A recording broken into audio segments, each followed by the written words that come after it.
So long, and thanks for all the fish, by Douglas Adams. Read by the author. Prologue. Far out in the uncharted backwaters of the unfashionable end of the western spiral arm of the galaxy lies a small, unregarded yellow sun. Orbiting this at a distance of roughly 92 million miles is an utterly insignificant little blue-green planet whose ape-descended life forms are so amazingly primitive that they still think digital watches are a pretty neat idea. This planet has, or had, a problem, which was this. Most of the people living on it were unhappy for pretty much of the time. Many solutions were suggested for this problem, but most of these were largely concerned with the movements of small green pieces of paper, which is odd because on the whole it wasn't the small green pieces of paper which were unhappy. And so the problem remained. Lots of the people were mean, and most of them were miserable, even the ones with digital watches. Many were increasingly of the opinion that they'd all made a big mistake in coming down from the trees in the first place, and some said that even the trees had been a bad move, and that no one should ever have left the oceans. And then, one Thursday, nearly 2,000 years after one man had been nailed to a tree for saying how great it would be to be nice to people for a change, a girl sitting on her own in a small cafe in Rickmansworth suddenly realized what it was that had been going wrong all this time, and she finally knew how the world could be made a good and happy place. This time it was right, it would work, and no one would have to get nailed to anything. Sadly, however, before she could get to a phone to tell anyone about it, the Earth was unexpectedly demolished to make way for a new hyperspace bypass, and so the idea was lost, seemingly forever. This is her story. Chapter 1. That evening it was dark early, which was normal for the time of year. It was cold and windy, which was normal. It started to rain, which was particularly normal. A spacecraft landed, which was not. There was nobody around to see it except for some spectacularly stupid quadrupeds who hadn't the faintest idea what to make of it, and whether they were meant to make anything of it or eat it or what. So they did what they did to everything, which was to run away from it and try to hide under each other, which never worked. It slipped down out of the clouds, seemingly balanced on a single beam of light. From a distance you would scarcely have noticed it through the lightning and the storm clouds, but seen from close to, it was strangely beautiful, a grey craft of elegantly sculpted form, quite small. Of course, one never has the slightest notion what size or shape different species are going to turn out to be, but if you were to take the findings of the latest mid-galactic census report as any kind of accurate guide to statistical averages, you would probably guess that the craft would hold about 6 people, and you would be right. You'd probably guess that anyway. The census report, like most surveys, had cost an awful lot of money and didn't tell anybody anything they didn't already know, except that every single person in the galaxy had 2.4 legs and owned a hyena. Since this is clearly not true, the whole thing had eventually to be scrapped. The craft slid quietly down through the rain, its dim operating lights wrapping it in tasteful rainbows. It hummed very quietly. A hum which became gradually louder and deeper as it approached the ground, and which at an altitude of 6 inches became a heavy throb. At last it dropped and was quiet. A hatchway opened. A short flight of steps unfolded itself. A light appeared in the opening, a bright light streaming out into the wet night, and shadows moved within. A tall figure appeared in the light, looked round, flinched, and hurried down the steps, carrying a large shopping bag under its arm. It turned and gave a single abrupt wave back to the ship. Already the rain was streaming through its hair. "Thank you," he called out. "Thank you very—" He was interrupted by a sharp crack of thunder. He glanced up apprehensively, and in response to a sudden thought quickly started to rummage through the large plastic shopping bag, which he now discovered had a hole in the bottom.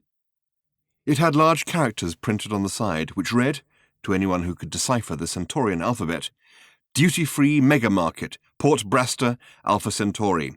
Be like the 22nd elephant with heated value in space. Bark." "Hold on," the figure called, waving at the ship. The steps, which had started to fold themselves back through the hatchway, stopped, re-unfolded, and allowed him back in. He emerged again a few seconds later, carrying a battered and threadbare towel, which he shoved into the bag. He waved again, hoisted the bag under his arm, and started to run for the shelter of some trees as behind him the spacecraft had already begun its ascent.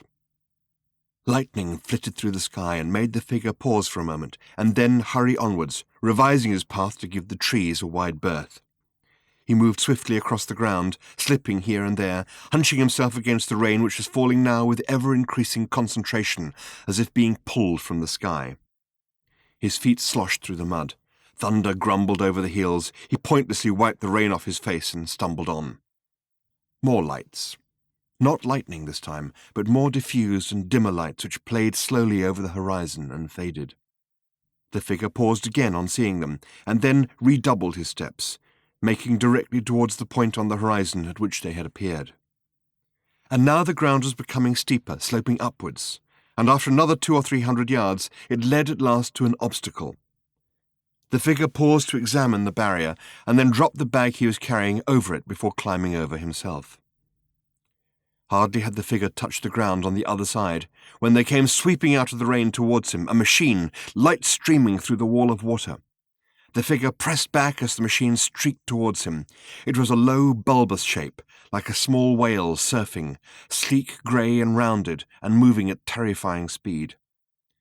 The figure instinctively threw up his hands to protect himself, but was hit only by a sluice of water as the machine swept past and off into the night. It was illuminated briefly by another flicker of lightning crossing the sky, which allowed the soaked figure by the roadside a split second to read a small sign at the back of the machine before it disappeared. To the figure's apparent incredulous astonishment, the sign read, "My other car is also a Porsche." Chapter 2. Rob McKenna was a miserable bastard, and he knew it, because he'd had a lot of people pointed out to him over the years, and he saw no reason to disagree with them, except the obvious one, which was that he liked disagreeing with people, particularly people he disliked, which included, at the last count, everybody.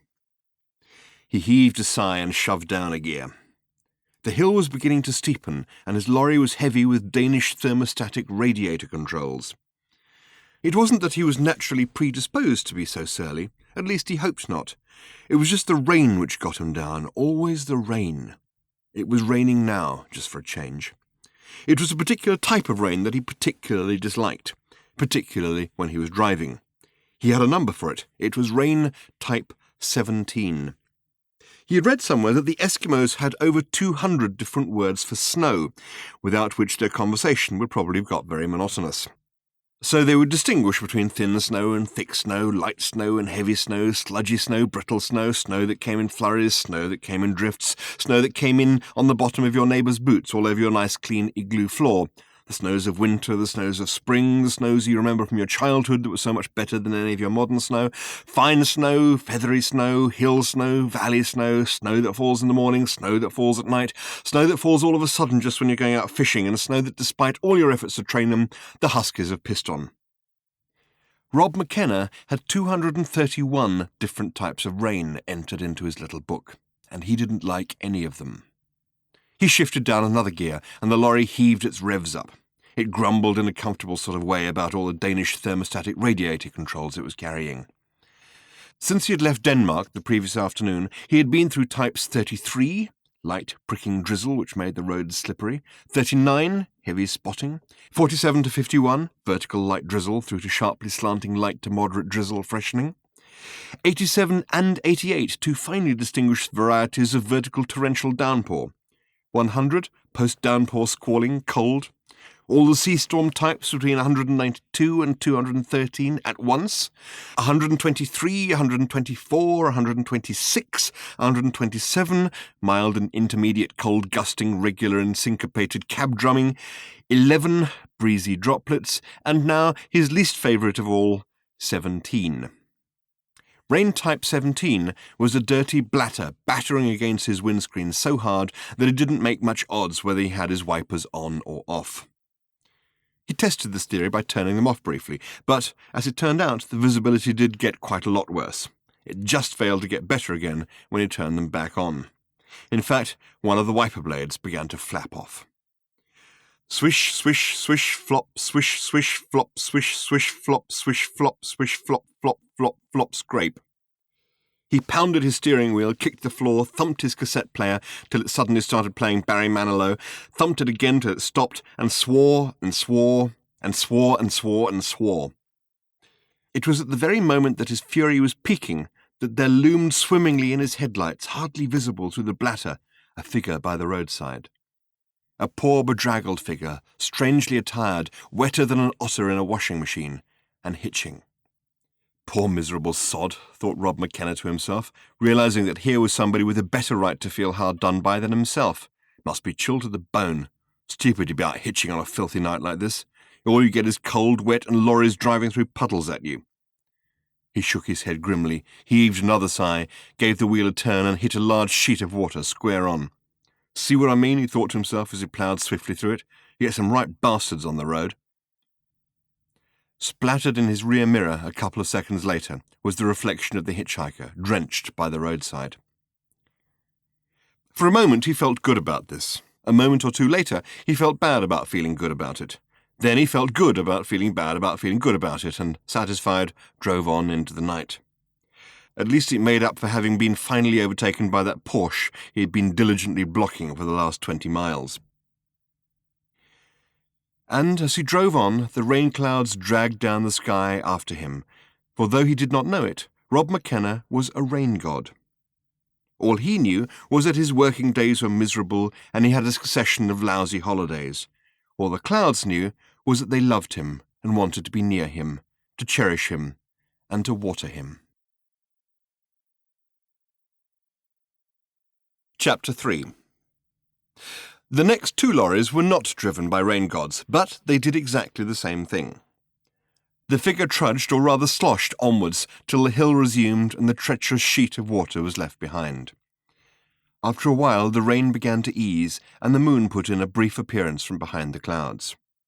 A Renault drove by, and its driver made frantic and complex signals to the trudging figure to indicate that normally he would have been delighted to give the figure a lift, and he couldn't this time because he wasn't going in the direction that the figure wanted to go, whatever direction that might be, and he was sure the figure would understand. He concluded the signalling with a cheery thumbs-up sign, as if to say that he hoped the figure felt really fine about being cold and almost terminally wet, and he would catch him next time round.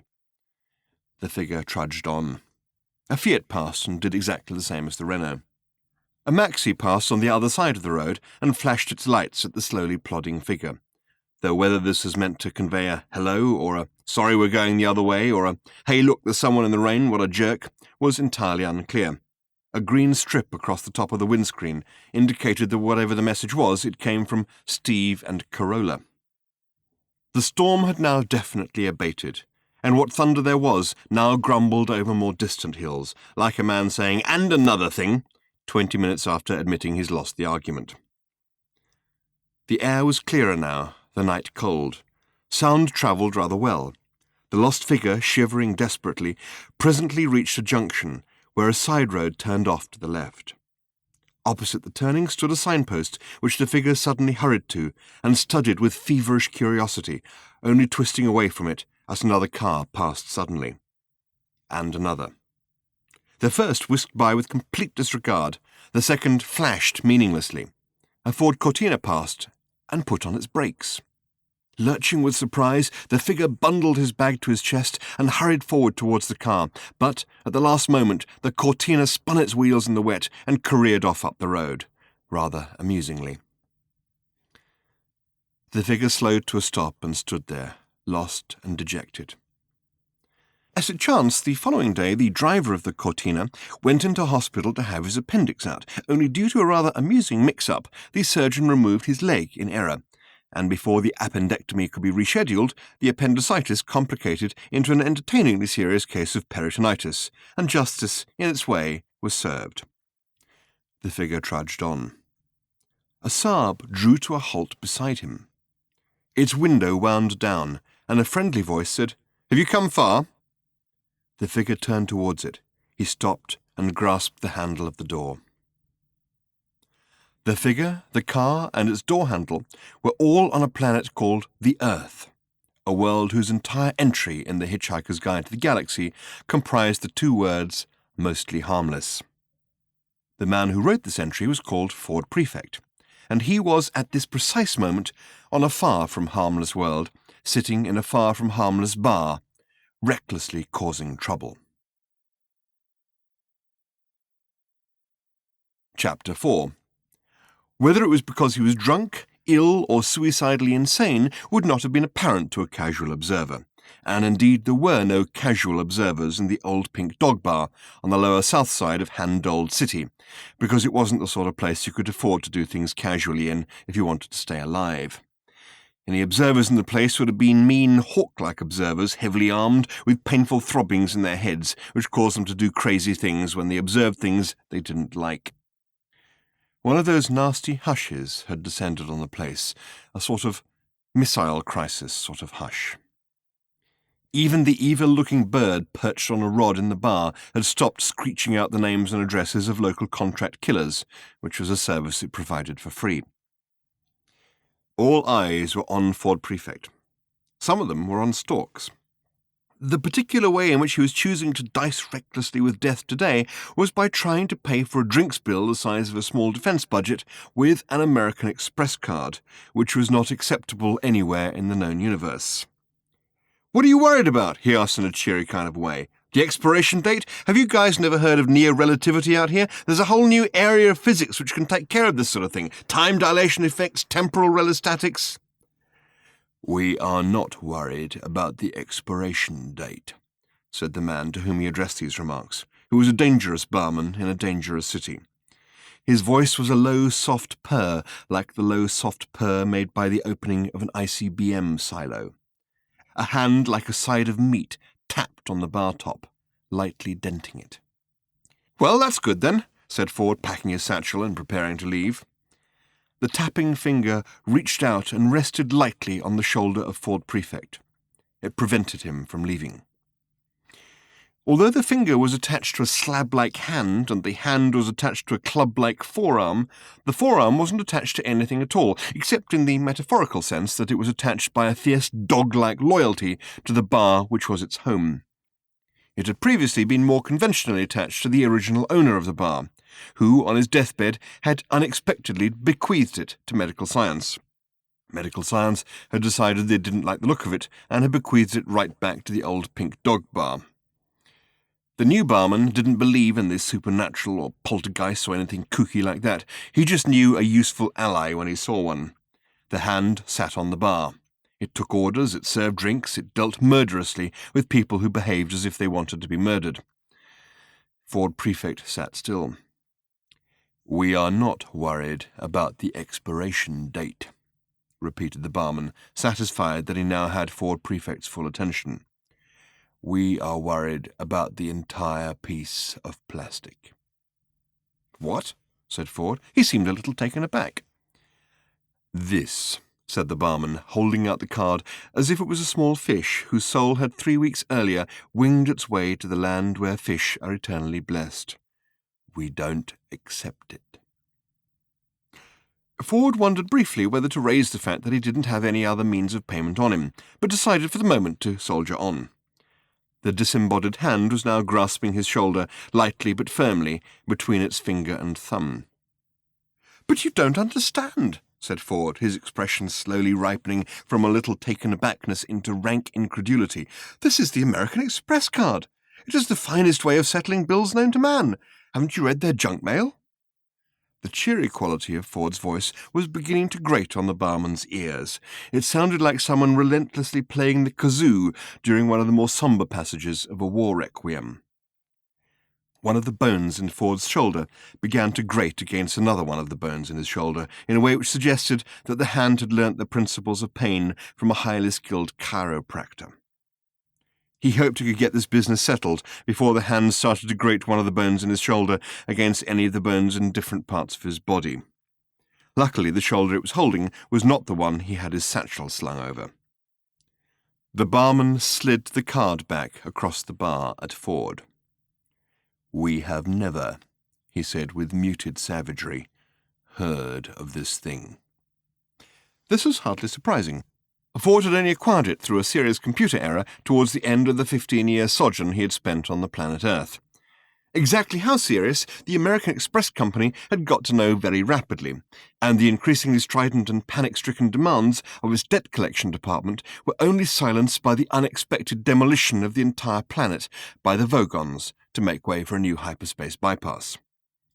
He'd kept it ever since because he found it useful to carry a form of currency that no one would accept. "Credit?" he said. "Ah!" These two words were usually coupled together in the old pink dog bar.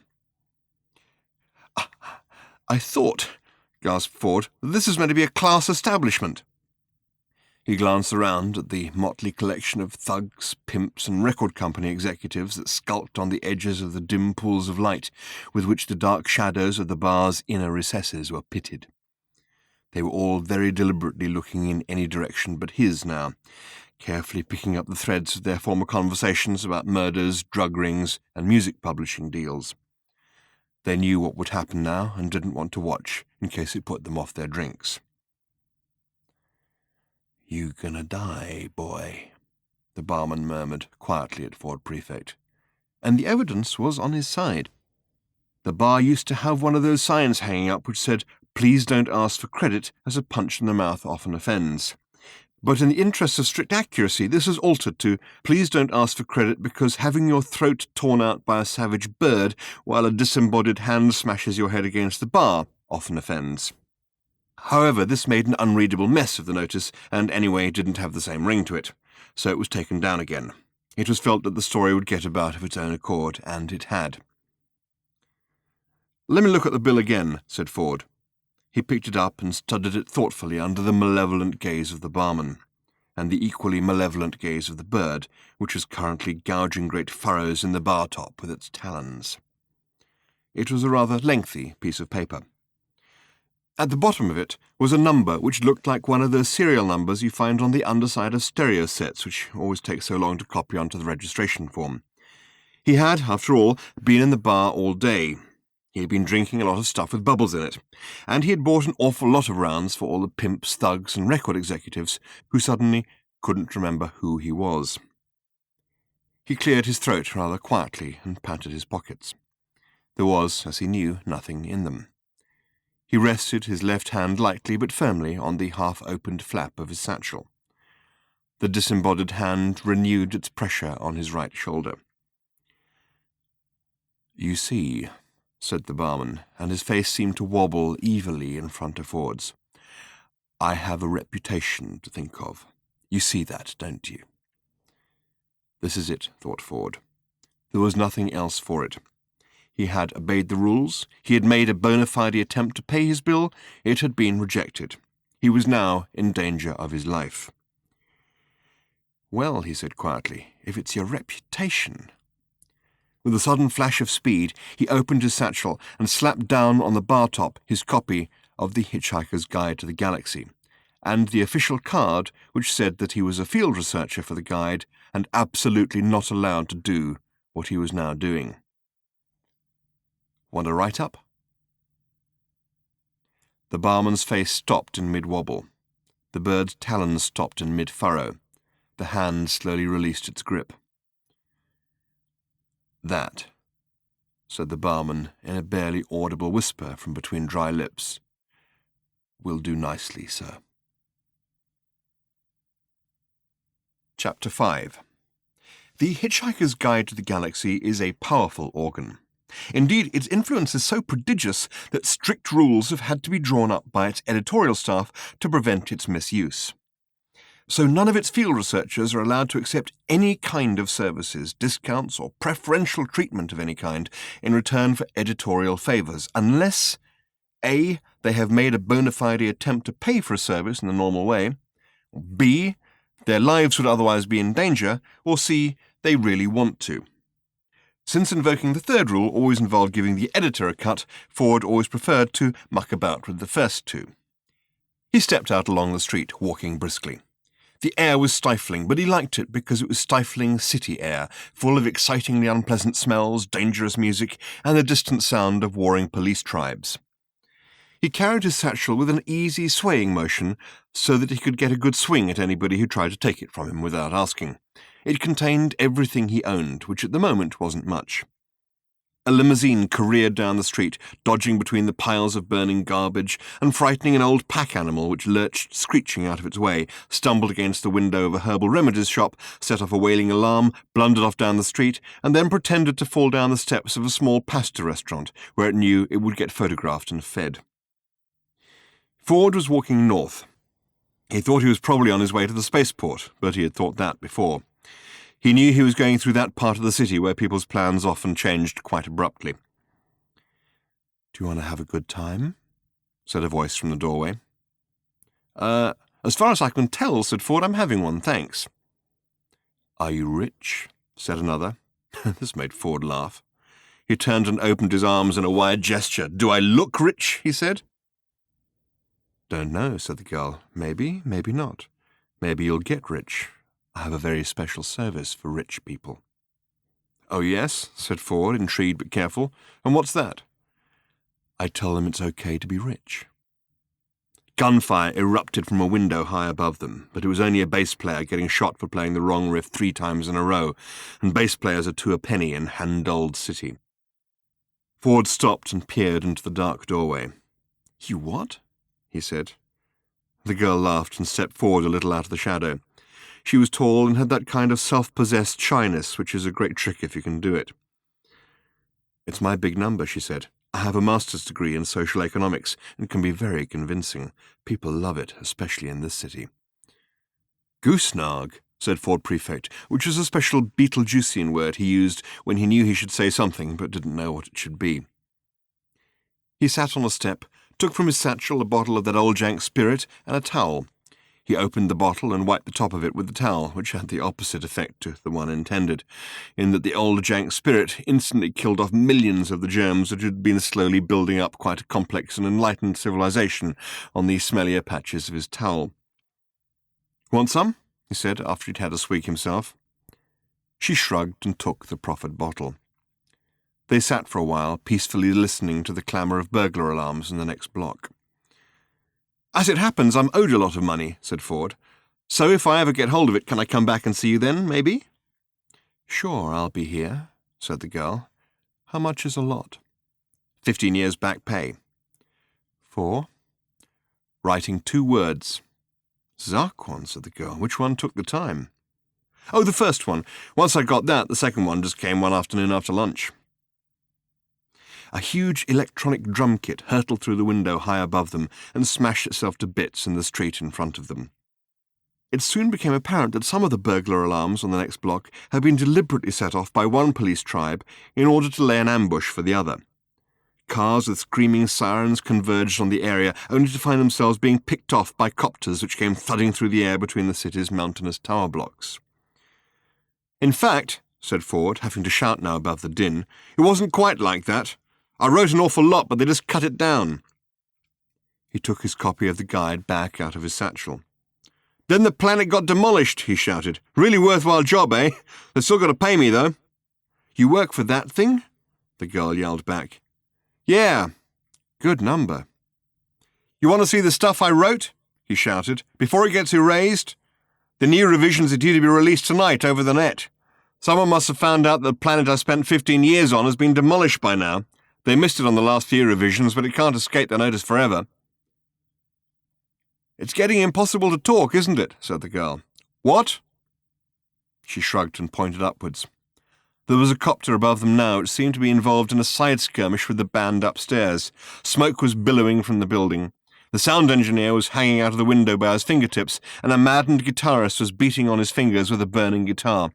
The helicopter was firing at all of them. "Can we move?" They wandered down the street away from the noise.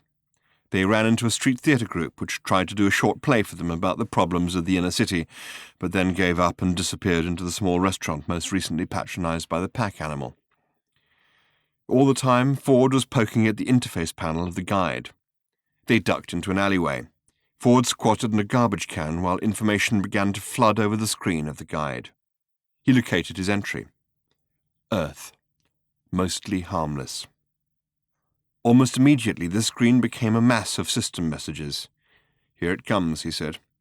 "Please wait," said the messages. "Entries are being updated over the sub-Ethernet. This entry is being revised. The system will be down for 10 seconds. At the end of the alley, a steel-grey limousine crawled past.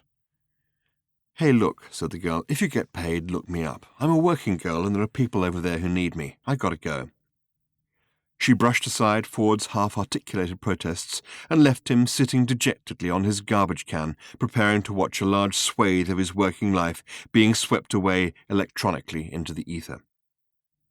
Out in the streets, things had calmed down a little. The police battle had moved off to other sectors of the city. The few surviving members of the rock band had agreed to recognize their musical differences and pursue solo careers.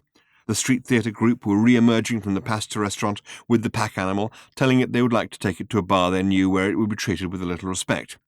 And a little way further on, the steel-grey limousine was parked silently by the curbside. The girl hurried towards it. Behind her, in the darkness of the alley, a green, flickering glow was bathing Ford Prefect's face, and his eyes were slowly widening in astonishment. For where he had expected to find nothing, an erased, closed-off entry, there was instead a continuous stream of data, text, diagrams, figures and images, moving descriptions of surf on Australian beaches, yogurt on Greek islands, restaurants to avoid in Los Angeles, currency deals to avoid in Istanbul, weather to avoid in London, bars to go to everywhere. Pages and pages of it. It was all there, everything he had written. With a deepening frown of blank incomprehension, he went backwards and forwards through it, stopping here and there at various entries. For instance, tips for aliens in New York. Land anywhere, Central Park anywhere, no one will care or indeed even notice. Surviving. Get a job as a cab driver immediately. A cab driver's job is to drive people anywhere they want to go to in big yellow machines called taxis. Don't worry if you don't know how the machine works and you can't speak the language, don't understand the geography or indeed the basic physics of the area, and have large green antennae growing out of your head. Believe me, this is the best way of staying inconspicuous. If your body is really weird, try showing it to people in the streets for money. Amphibious life forms from any of the worlds in these swelling, noxious, or nausealia systems will particularly enjoy the East River, which is said to be richer in those lovely life-giving nutrients than the finest and most virulent laboratory slime yet achieved. Having fun. This is the big section. It is impossible to have more fun without electrocuting your pleasure centers. Ford flipped the switch, which she saw was now marked Mode Execute Ready, instead of the now old-fashioned Access Standby, which had so long ago replaced the appallingly stone-aged Off. This was a planet he had seen completely destroyed, seen with his own two eyes, or rather blinded as he had been by the hellish disruption of air and light, felt with his own 2 feet, as the ground had started to pound at him like a hammer. Bucking, roaring, gripped by tidal waves of energy pouring out of the loathsome yellow Vogon ships. And then at last, 5 seconds after the moment he had determined as being the last possible moment had already passed, the gently swinging nausea of dematerialization, as he and Arthur Dent had been beamed up through the atmosphere like a sports broadcast. There was no mistake, there couldn't have been. The Earth had definitely been destroyed, definitely, boiled away into space. And yet here, he activated the guide again, was his own entry on how you would set about having a good time in Bournemouth, Dorset, England, which he had always prided himself on as being one of the most baroque pieces of invention he had ever delivered. He read it again and shook his head in sheer wonder. Suddenly he realized what the answer to the problem was, and it was this, that something very weird was happening. And if something very weird was happening, he thought, he wanted it to be happening to him. He stashed the guide back in his satchel and hurried out onto the street again. Walking north again, he passed a steel-grey limousine parked by the curbside, and from a nearby doorway he heard a soft voice saying, "It's okay, honey. It's really okay. You've got to learn to feel good about it. Look at the way the whole economy is structured." Ford grinned, detoured round the next block, which was now in flames, found a police helicopter which was standing unattended in the street, broke into it, strapped himself in, crossed his fingers, and sent it hurtling inexpertly into the sky. He weaved terrifyingly up through the canyoned walls of the city, and, once clear of them, hurtled through the black and red pall of smoke which hung permanently above it. 10 minutes later, with all the copter's sirens blazing and its rapid-fire cannon blasting at random into the clouds, Ford Prefect brought it careering down among the gantries and landing lights at Handold Spaceport, where it settled like a gigantic, startled and very noisy gnat. Since he hadn't damaged it too much, he was able to trade it in for a first-class ticket on the next ship leaving the system, and settled into one of its huge, voluptuous, body-hugging seats. This is going to be fun, he thought to himself, as the ship blinked silently across the insane distances of deep space, and the cabin service got into its full, extravagant swing. "Yes, please," he said to the cabin attendants whenever they glided up to offer him anything at all.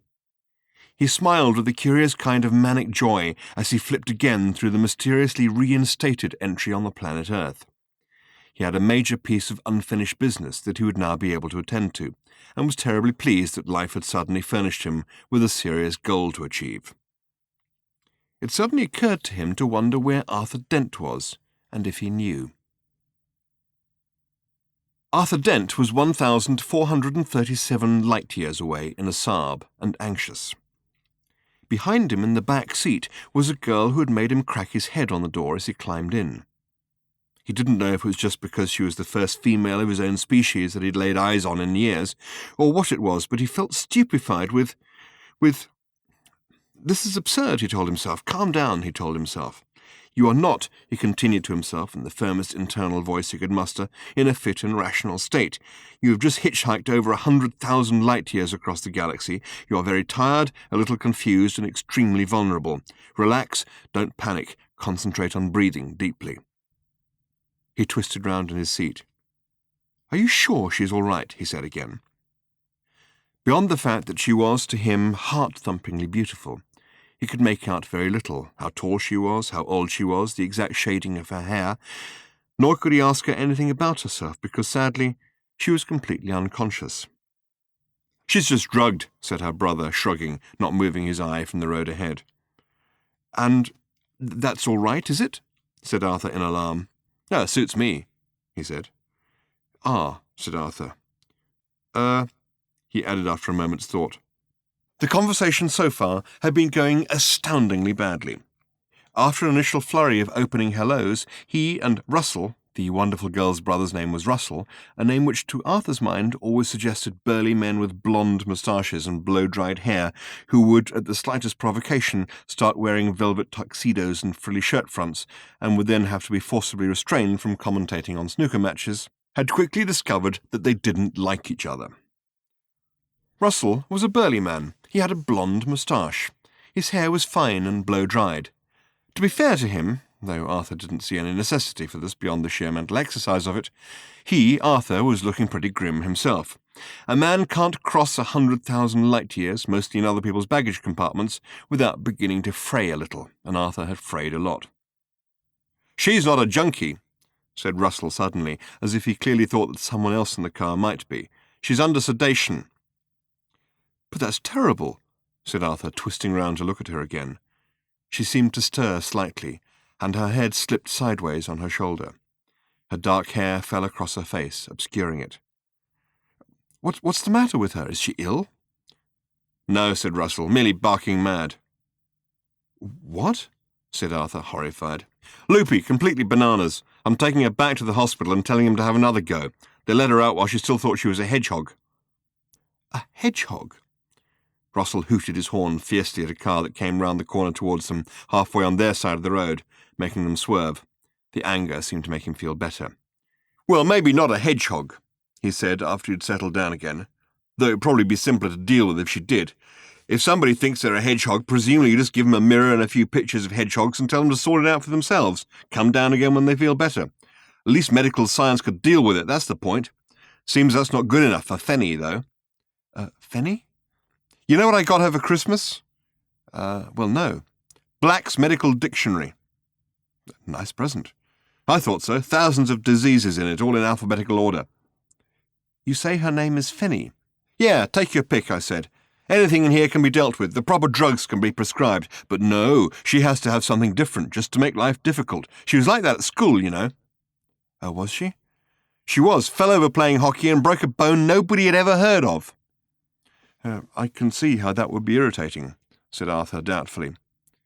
He was rather disappointed to discover her name was Fenny.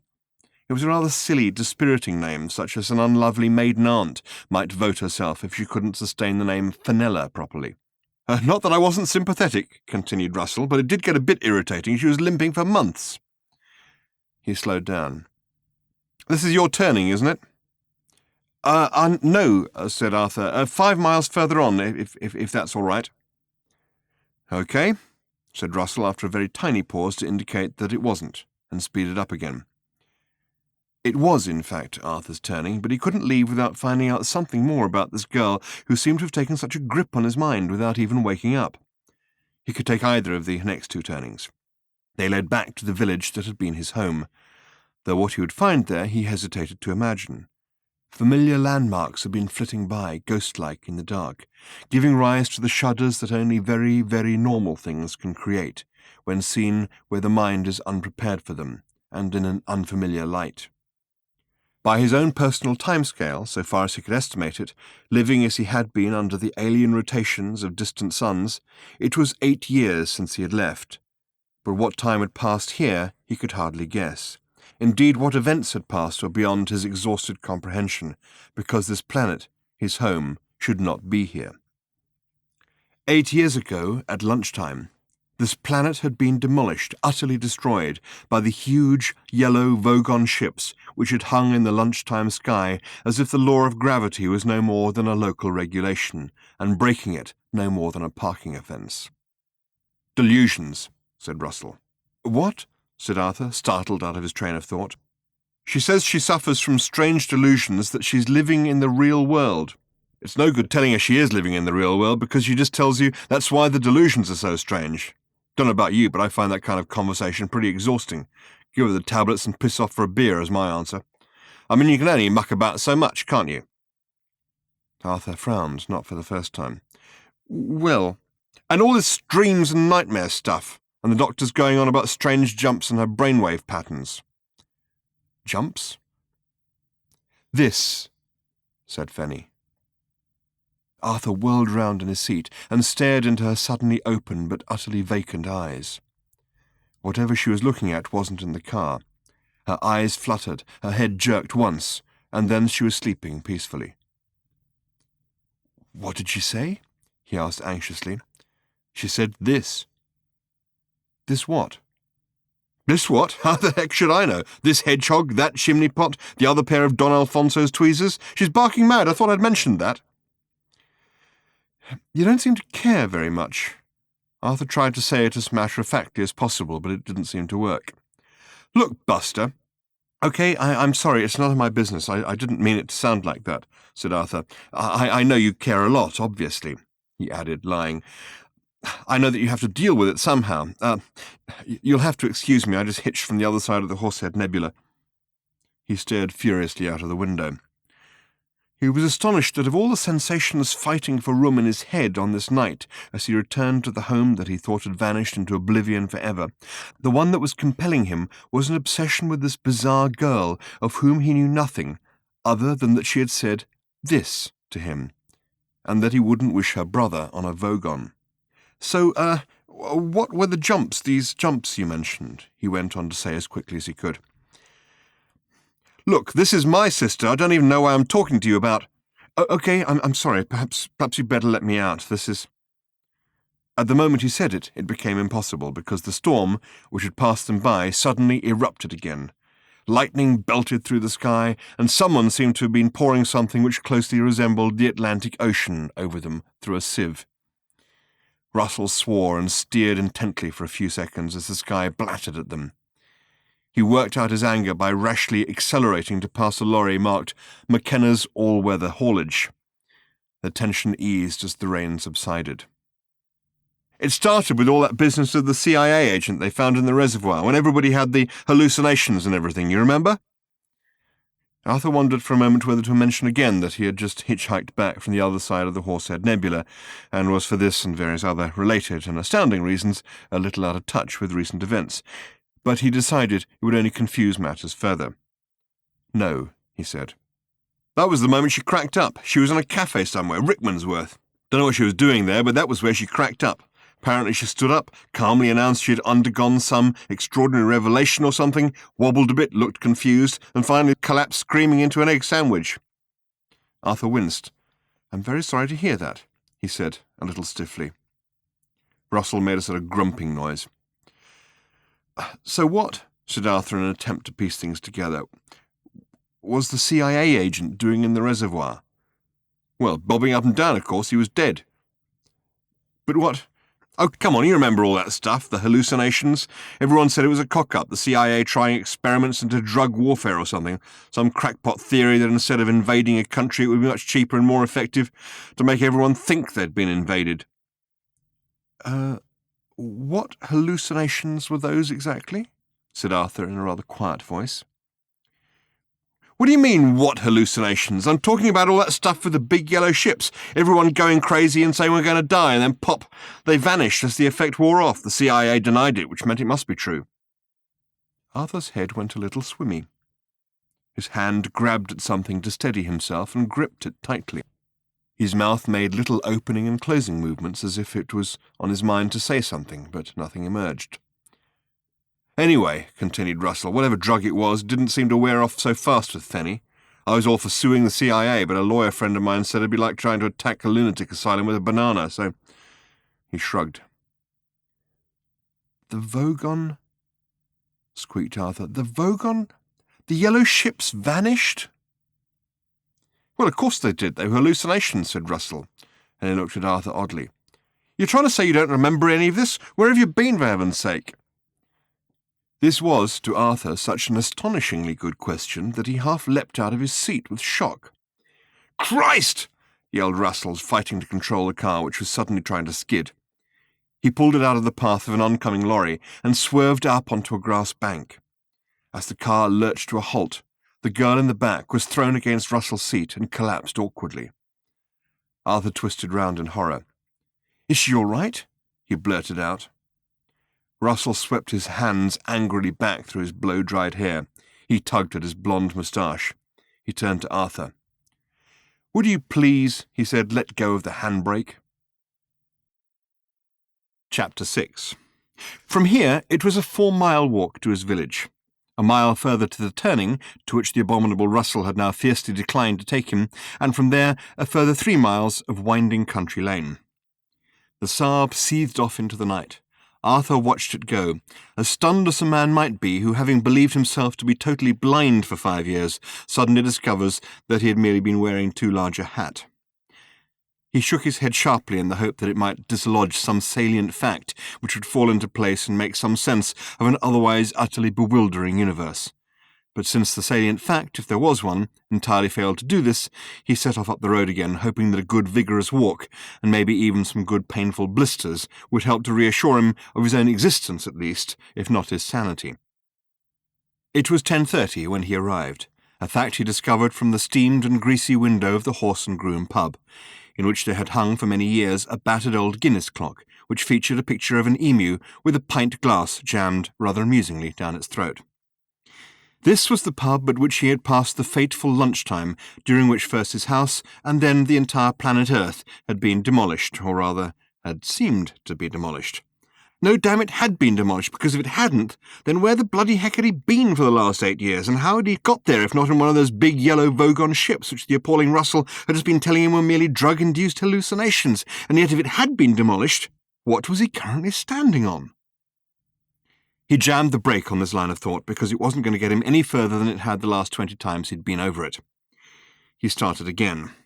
This was the pub at which he had passed the fateful lunchtime during which whatever it was had happened, that he was going to have to sort out later, had happened. And it still didn't make sense. He started again. This was the pub in which... This was a pub. Pubs served drinks, and he couldn't half do with one. Satisfied that his jumbled thought processes had at last arrived at a conclusion, and a conclusion he was happy with, even if it wasn't the one he set out to achieve, he strode towards the door. And stopped. A small, black, wire-haired terrier ran out from behind a low wall, and then, catching sight of Arthur, began to snarl. Now, Arthur knew this dog, and he knew it well. It belonged to an advertising friend of his, and was called Know-Nothing Bozo, because the way its hair stood up on its head reminded people of the President of the United States of America. And the dog knew Arthur, or at least should do. It was a stupid dog, could not even read an autocue, which is why some people have protested about its name. But it should at least have been able to recognize Arthur instead of standing there, hackles raised, as if Arthur was the most fearful apparition ever to intrude upon its feeble-witted life. This prompted Arthur to go and peer at the window again, this time with an eye not for the asphyxiating emu, but for himself. Seeing himself for the first time, suddenly in a familiar context, he had to admit that the dog had a point. He looked a lot like something a farmer would use to scare birds with, and there was no doubt but that to go into the pub in his present condition would excite comment of a raucous kind. And worse still, there would doubtless be several people in there at the moment whom he knew, all of whom would be bound to bombard him with questions which, at the moment, he felt ill-equipped to deal with. Will Smithers, for instance, the owner of Know-Nothing Bozo, the non-wonder dog, an animal so stupid that it had been sacked from one of Will's own commercials for being incapable of knowing which dog food it was supposed to prefer, despite the fact that the meat in all the other bowls had had engine oil poured over it. Will would definitely be in there. Here was his dog, there was his car, a grey Porsche 928S, with a sign in the back window which read, "My other car is also a Porsche." Damn him. He stared at it and realised that he had just learnt something he hadn't known before. Will Smithers, like most of the overpaid and underscrupulous bastards Arthur knew in advertising, made a point of changing his car every August, so that he could tell people his accountant made him do it, though the truth was that his accountant was trying like hell to stop him, what with all the alimony he had to pay and so on. And this was the same car Arthur remembered him having before. The number plate proclaimed its year. Given that it was now winter, and that the event which had caused Arthur so much trouble 8 of his personal years ago had occurred at the beginning of September, less than 6 or 7 months could have passed here. He stood terribly still for a moment and let Know-Nothing Bozo jump up and down yapping at him. He was suddenly stunned by a realization he could no longer avoid, which was this. He was now an alien on his own world. Try as they might, no one was even going to be able to believe his story. Not only did it sound perfectly potty, but it was flatly contradicted by the simplest observable facts. Was this really the Earth? Was there the slightest possibility that he'd made some extraordinary mistake? The pub in front of him was unbearably familiar to him in every detail, every brick, every piece of peeling paint, and inside he could sense its familiar, stuffy, noisy warmth, its exposed beams, its unauthentic cast-iron light fittings, its bar sticky with beer that people he knew had put their elbows in, overlooked by cardboard cutouts of girls with packets of peanuts stapled all over their breasts. It was all the stuff of his home, his world. He even knew this blasted dog. "Hey, Know-Nothing!" The sound of Will Smithers' voice meant he had to decide what to do quickly. If he stood his ground, he would be discovered, and the whole circus would begin. To hide would only postpone the moment, and it was bitterly cold now. The fact that it was Will made the choice easier. It wasn't that Arthur disliked him as such. Will was quite fun. It was just that he was fun in such an exhausting way, because, being in advertising, he always wanted you to know how much fun he was having, and where he'd got his jacket from. Mindful of this, Arthur hid behind a van. "Hey, Know-Nothing, what's up?" The door opened and Will came out, wearing a leather flying jacket that he'd got a mate of his at the Road Research Laboratory to crash a car into, specially, in order to get that battered look. Know-Nothing yelped with delight, and having got the attention it wanted, was happy to forget Arthur. Will was with some friends, and they had a game they played with the dog. "Commies!" they all shouted at the dog in chorus. "Commies! Commies! Commies!" The dog went berserk with barking, prancing up and down, yapping its little heart out, beside itself, in transports of ecstatic rage. They all laughed and cheered it on, then gradually dispersed to their various cars and disappeared into the night. Well, that clears one thing up, thought Arthur from behind the van. This is quite definitely the planet I remember.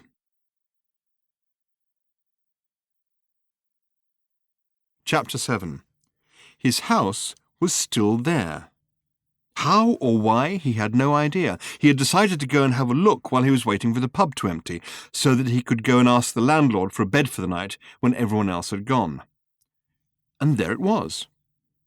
He hurriedly let himself in with a key he kept under a stone frog in the garden, because Astoundingly, the phone was ringing.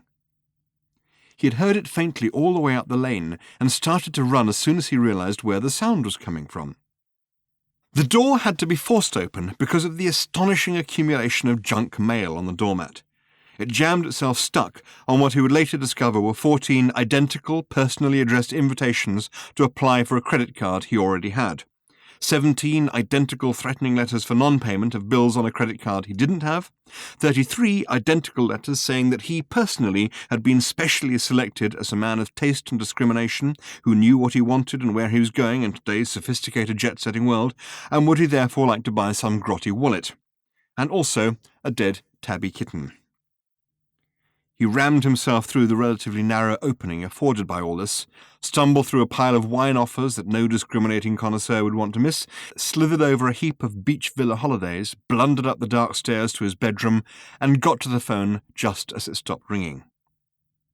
He collapsed panting onto his cold, musty-smelling bed, and for a few minutes stopped trying to prevent the world from spinning round his head in the way it obviously wanted to. When it had enjoyed its little spin and had calmed down a bit, Arthur reached out for his bedside light, not expecting it to come on. To his surprise, it did. This appealed to Arthur's sense of logic. Since the electricity board cut him off without fail every time he paid his bill, it seemed only reasonable that they should leave him connected when he didn't. Sending them money obviously only drew attention to yourself. The room was much as he had left it, i.e. festeringly untidy, though the effect was muted a little by a thick layer of dust. Half-read books and magazines nestled amongst piles of half-used towels. Half pairs of socks reclined in half-drunk cups of coffee. What was once a half-eaten sandwich had now half-turned into something that Arthur entirely didn't want to know about. Bang a fork of lightning through this lot, he thought to himself, and you'd start the evolution of life off all over again.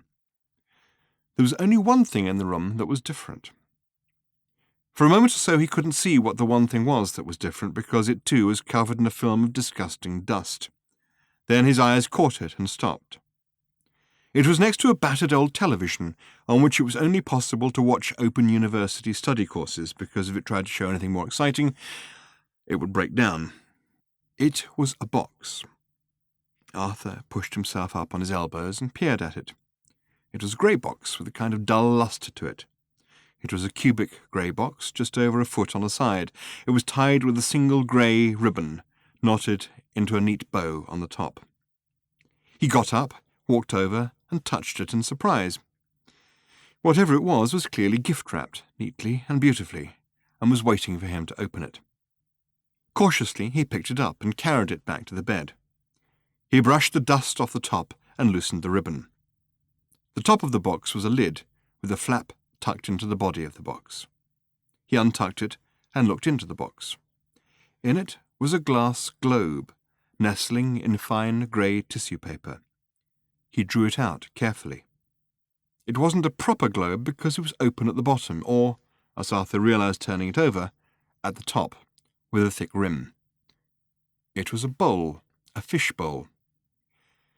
It was made of the most wonderful glass, perfectly transparent, yet with an extraordinary silver-grey quality, as if crystal and slate had gone into its making. Arthur slowly turned it over and over in his hands. It was one of the most beautiful objects he had ever seen, but he was entirely perplexed by it. He looked into the box, but other than the tissue paper, there was nothing. On the outside of the box, there was nothing. He turned the bowl round again. It was wonderful. It was exquisite. But it was a fish bowl. He tapped it with his thumbnail, and it rang with a deep and glorious chime, which was sustained for longer than seemed possible. And when at last it faded, seemed not to die away, but to drift off into other worlds, as into a deep-sea dream. Entranced, Arthur turned it round yet again, and this time the light from the dusty little bedside lamp caught it at a different angle, and glittered on some fine abrasions on the fishbowl's surface. He held it up, adjusting the angle to the light, and suddenly saw clearly the finely engraved shapes of words shadowed on the glass. "So long," they said, "and thanks." And that was all. He blinked and understood nothing. For fully 5 more minutes he turned the object round and around. held it to the light at different angles, tapped it for its mesmerizing chime, and pondered on the meaning of the shadowy letters, but could find none. Finally, he stood up, filled the bowl with water from the tap, and put it back on the table next to the television. He shook the little babelfish from his ear and dropped it, wriggling into the bowl. He wouldn't be needing it anymore, except for watching foreign movies. He returned to lie on his bed and turned out the light. He lay still and quiet. He absorbed the enveloping darkness, slowly relaxed his limbs from end to end, eased and regulated his breathing, gradually cleared his mind of all thought, closed his eyes, and was completely incapable of getting to sleep.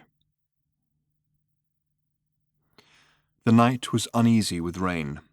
The rain clouds themselves had now moved on, and were currently concentrating their attention on a small transport cafe just outside Bournemouth. But the sky through which they had passed had been disturbed by them, and now wore a damply ruffled air, as if it didn't know what else it might not do if further provoked. The moon was out in a watery way. It looked like a ball of paper from the back pocket of jeans that have just come out from the washing machine, and which only time and ironing would tell if it was an old shopping list or a £5 note. The wind flicked about a little, like the tail of a horse that's trying to decide what sort of mood it's in tonight, and a bell somewhere chimed midnight. A skylight creaked open. It was stiff and had to be jiggled and persuaded a little because the frame was slightly rotten and the hinge had at some time in its life been rather sensibly painted over. But eventually it was open. A strut was found to prop it, and a figure struggled out into the narrow gully between the opposing pitches of the roof. It stood and watched the sky in silence. The figure was completely unrecognizable as the wild-looking creature who had burst crazily into the cottage a little over an hour ago. Gone was the ragged, threadbare dressing gown, smeared with the mud of 100 worlds, stained with junk food condiment from 100 grimy spaceports. Gone was the tangled mane of hair, gone the long and knotted beard, flourishing ecosystem and all. Instead, there was Arthur Dent, the smooth and casual, in corduroys and a chunky sweater. His hair was cropped and washed, his chin clean-shaven. Only the eyes still said that whatever it was the universe thought it was doing to him, he would still like it pleased to stop.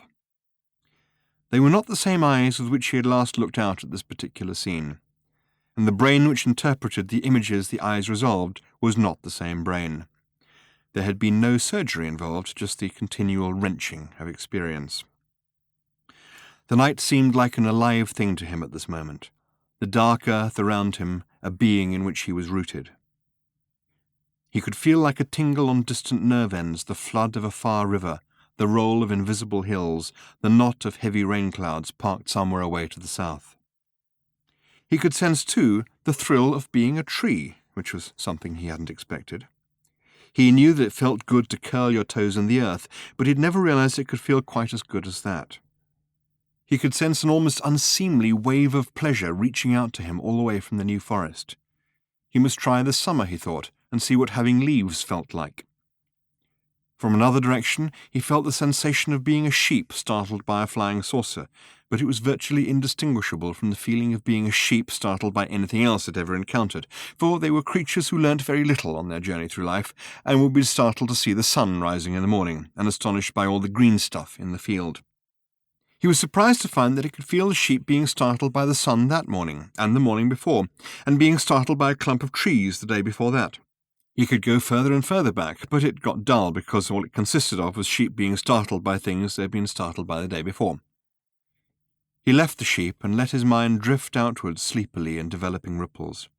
It felt the presence of other minds, hundreds of them, thousands in a web, some sleepy, some sleeping, some terribly excited, one fractured. One fractured. He passed it fleetingly and tried to feel for it again, but it eluded him like the other card with an apple on it in Pelmanism. He felt a spasm of excitement because he knew instinctively who it was, or at least knew who it was he wanted it to be, and once you know what it is you want to be true, instinct is a very useful device for enabling you to know that it is. He instinctively knew that it was Fenny, and that he wanted to find her. But he could not. By straining too much for it, he could feel he was losing the strange new faculty, so he relaxed the search and let his mind wander more easily once more. And again he felt the fracture. Again he couldn't find it. This time, whatever his instinct was busy telling him it was all right to believe, he wasn't certain that it was Fenny, or perhaps it was a different fracture this time. It had the same disjointed quality, but it seemed a more general feeling of fracture, deeper, not a single mind, maybe not a mind at all. It was different. He let his mind sink slowly and widely into the earth, rippling, seeping, sinking. He was following the earth through its days, drifting with the rhythms of its myriad pulses, seeping through the webs of its life, swelling with its tides, turning with its weight. Always the fracture kept returning, a dull, disjointed, distant ache. And now he was flying through a land of light. The light was time. The tides of it were days receding. The fracture he had sensed, the second fracture, lay in the distance before him, across the land, the thickness of a single hair, across the dreaming landscape of the days of earth. And suddenly he was upon it. He danced dizzily over the edge as the dreamland dropped sheer away beneath him, a stupefying precipice into nothing, him wildly twisting, clawing at nothing, flailing in horrifying space, spinning, falling. Across the jagged chasm had been another land, another time, an older world, not fractured from, but hardly joined. Two earths. He woke. A cold breeze brushed the feverish sweat standing on his forehead. The nightmare was spent, and so he felt was he. His shoulders dropped. He gently rubbed his eyes with the tips of his fingers. At last he was sleepy as well as very tired. As to what it meant, if it meant anything at all, he would think about it in the morning, for now he would go to bed and sleep, his own bed, his own sleep. He could see his house in the distance, and wondered why this was. It was silhouetted against the moonlight, and he recognized its rather dull, blockish shape. He looked about him, and noticed that he was about 18 inches above the rose bushes of one of his neighbours, John Ainsworth. His rose bushes were carefully tended, pruned back for the winter, strapped to canes and labelled, and Arthur wondered what he was doing above them. He wondered what was holding him there, and when he discovered that nothing was holding him there, he crashed awkwardly to the ground. He picked himself up, brushed himself down, and hobbled back to his house on a sprained ankle. He undressed and toppled into bed. While he was asleep, the phone rang again. It rang for fully 15 minutes, and caused him to turn over twice. It never, however, stood a chance of waking him up. Chapter 8. Arthur awoke feeling wonderful, absolutely fabulous, refreshed, overjoyed to be home, bouncing with energy, hardly disappointed at all to discover it was the middle of February. He almost danced to the fridge, found the 3 least hairy things in it, put them on a plate, and watched them intently for 2 minutes. Since they made no attempt to move within that time, he called them breakfast and ate them. Between them, they killed a virulent space disease he'd picked up without knowing it in the Phlargothan gas swamps a few days earlier, which otherwise would have killed off half the population of the Western Hemisphere, blinded the other half, and driven everyone else psychotic and sterile, so the Earth was lucky there. He felt strong, he felt healthy. He vigorously cleared away the junk mail with a spade and then buried the cat. Just as he was finishing that, the phone went, but he let it ring while he maintained a moment's respectful silence.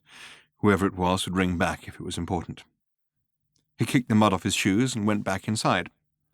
There had been a small number of significant letters in the piles of junk. Some documents from the council, dated 3 years earlier, relating to the proposed demolition of his house, and some other letters about the setting up of a public inquiry into the whole bypass scheme in the area. There was also an old letter from Greenpeace, the ecological pressure group to which he occasionally made contributions, asking for help with their scheme to release dolphins and orcas from captivity, and some postcards from friends vaguely complaining that he never got in touch these days. He collected these things together and put them in a cardboard file, which he marked Things to Do. Since he was feeling so vigorous and dynamic that morning, he even added the word urgent. He unpacked his towel and a few other odd bits and pieces from the plastic bag he had acquired at the Port Brasta megamarket. The slogan on the side was a clever and elaborate pun in lingua centauri, which was completely incomprehensible in any other language, and therefore entirely pointless for a duty-free shop at a spaceport. The bag also had a hole in it, so he threw it away. He realized with a sudden twinge that something else must have dropped out in the small spacecraft that had brought him to Earth, kindly going out of its way to drop him right beside the A303. He had lost his battered and space-worn copy of the thing which had helped him find his way across the unbelievable wastes of space he had traversed. He had lost The Hitchhiker's Guide to the Galaxy.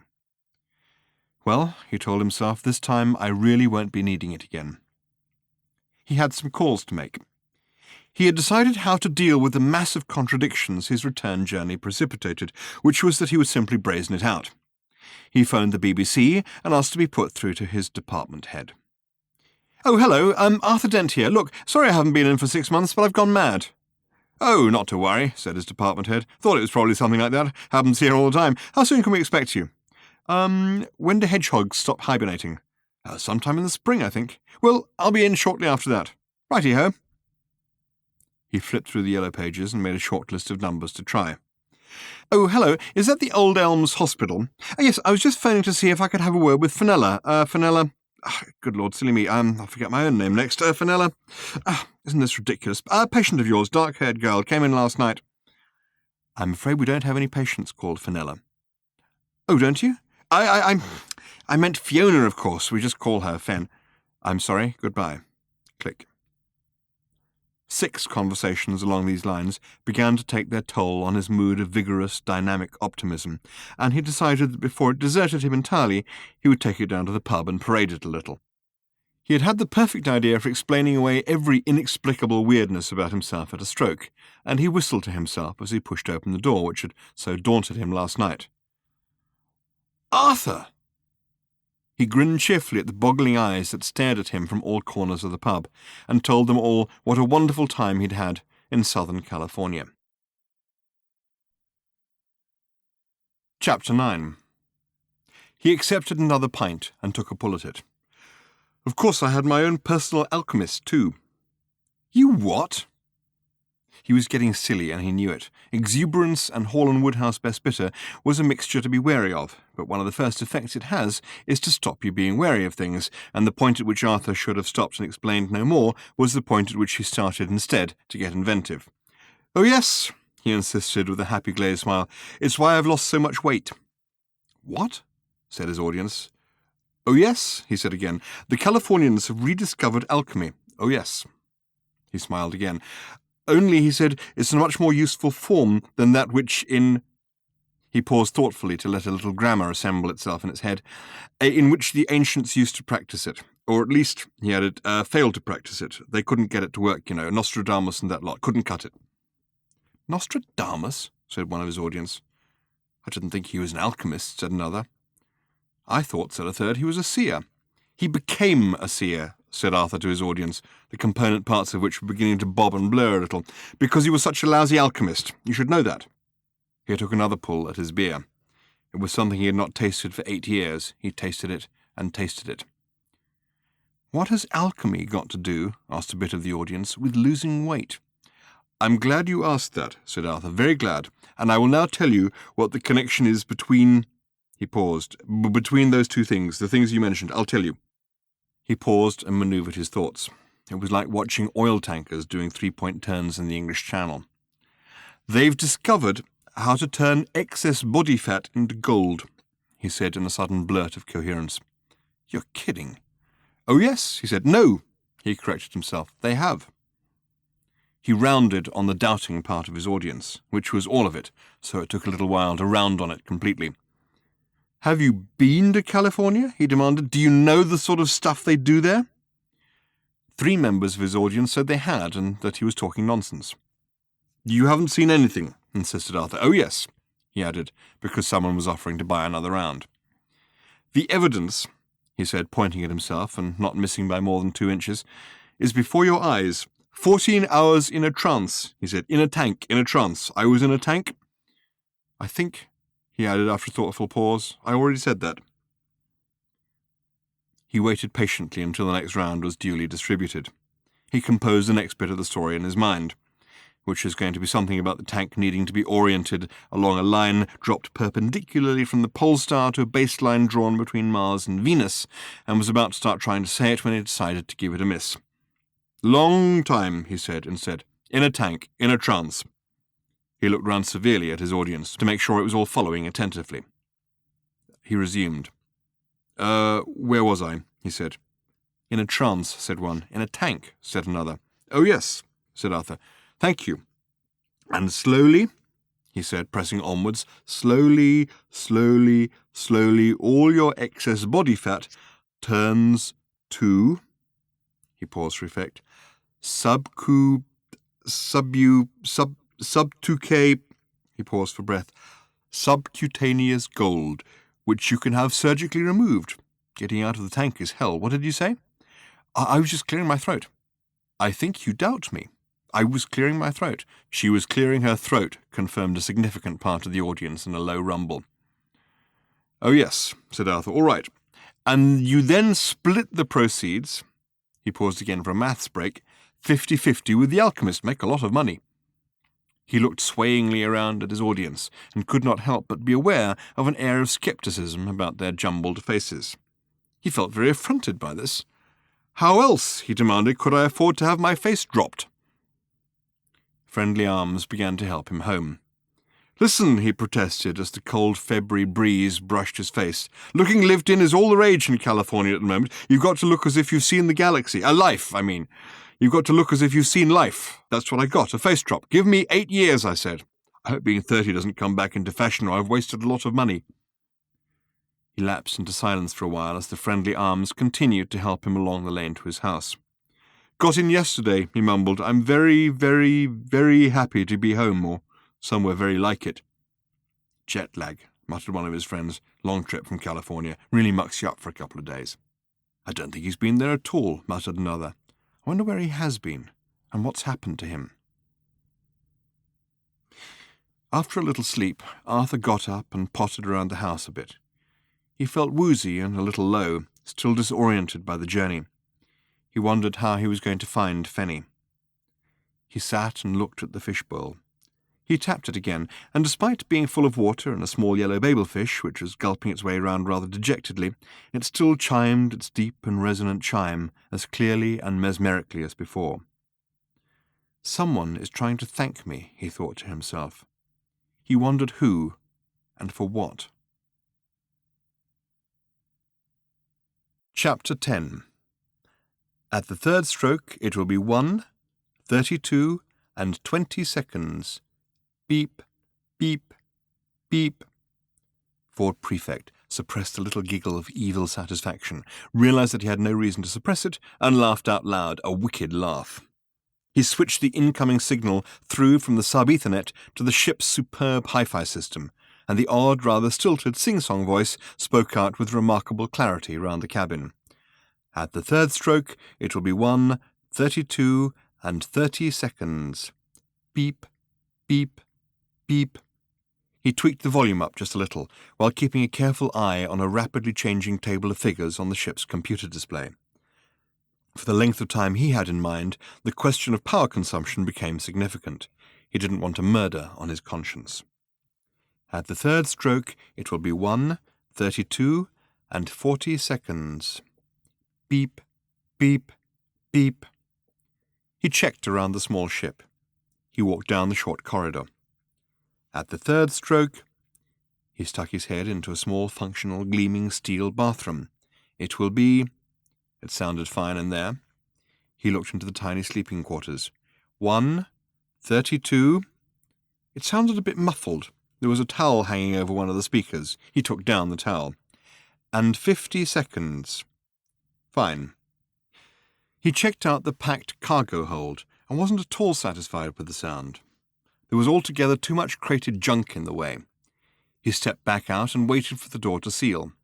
He broke open a closed control panel and pushed the jettison button. He didn't know why he hadn't thought of that before. A whooshing, rumbling noise died away quickly into silence. After a pause, a slight hiss could be heard again. It stopped. He waited for the green light to show and then opened the door again on the now empty cargo hold. 1, 33, and 50 seconds. Very nice. Beep, beep, beep. He then went and had a last thorough examination of the emergency suspended animation chamber, which was where he particularly wanted it to be heard. At the third stroke, it will be 1:34 precisely. He shivered as he peered down through the heavily frosted covering at the dim bulk of the form within. One day, who knew when, it would wake, and when it did, it would know what time it was. Not exactly local time, true, but what the heck.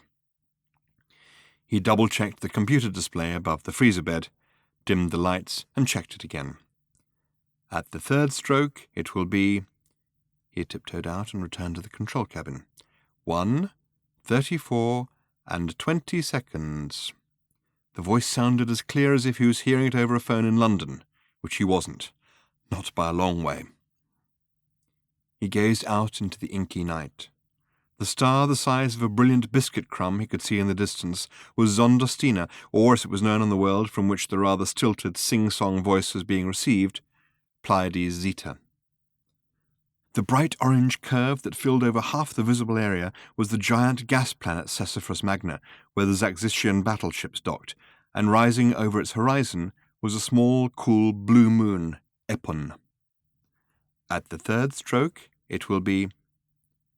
For 20 minutes he sat and watched as the gap between the ship and Epon closed, as the ship's computer teased and kneaded the numbers that would bring it into a loop around the little moon, close the loop, and keep it there, orbiting in perpetual obscurity. 1:59. His original plan had been to close down all external signaling and radiation from the ship, to render it as nearly invisible as possible, unless you were actually looking at it. But then he'd had an idea he preferred. It would now emit one single continuous beam, pencil-thin, broadcasting the incoming time signal to the planet of the signal's origin, which it would not reach for 400 years, travelling at light speed, but where it would probably cause something of a stir when it did. Beep, beep, beep. He sniggered.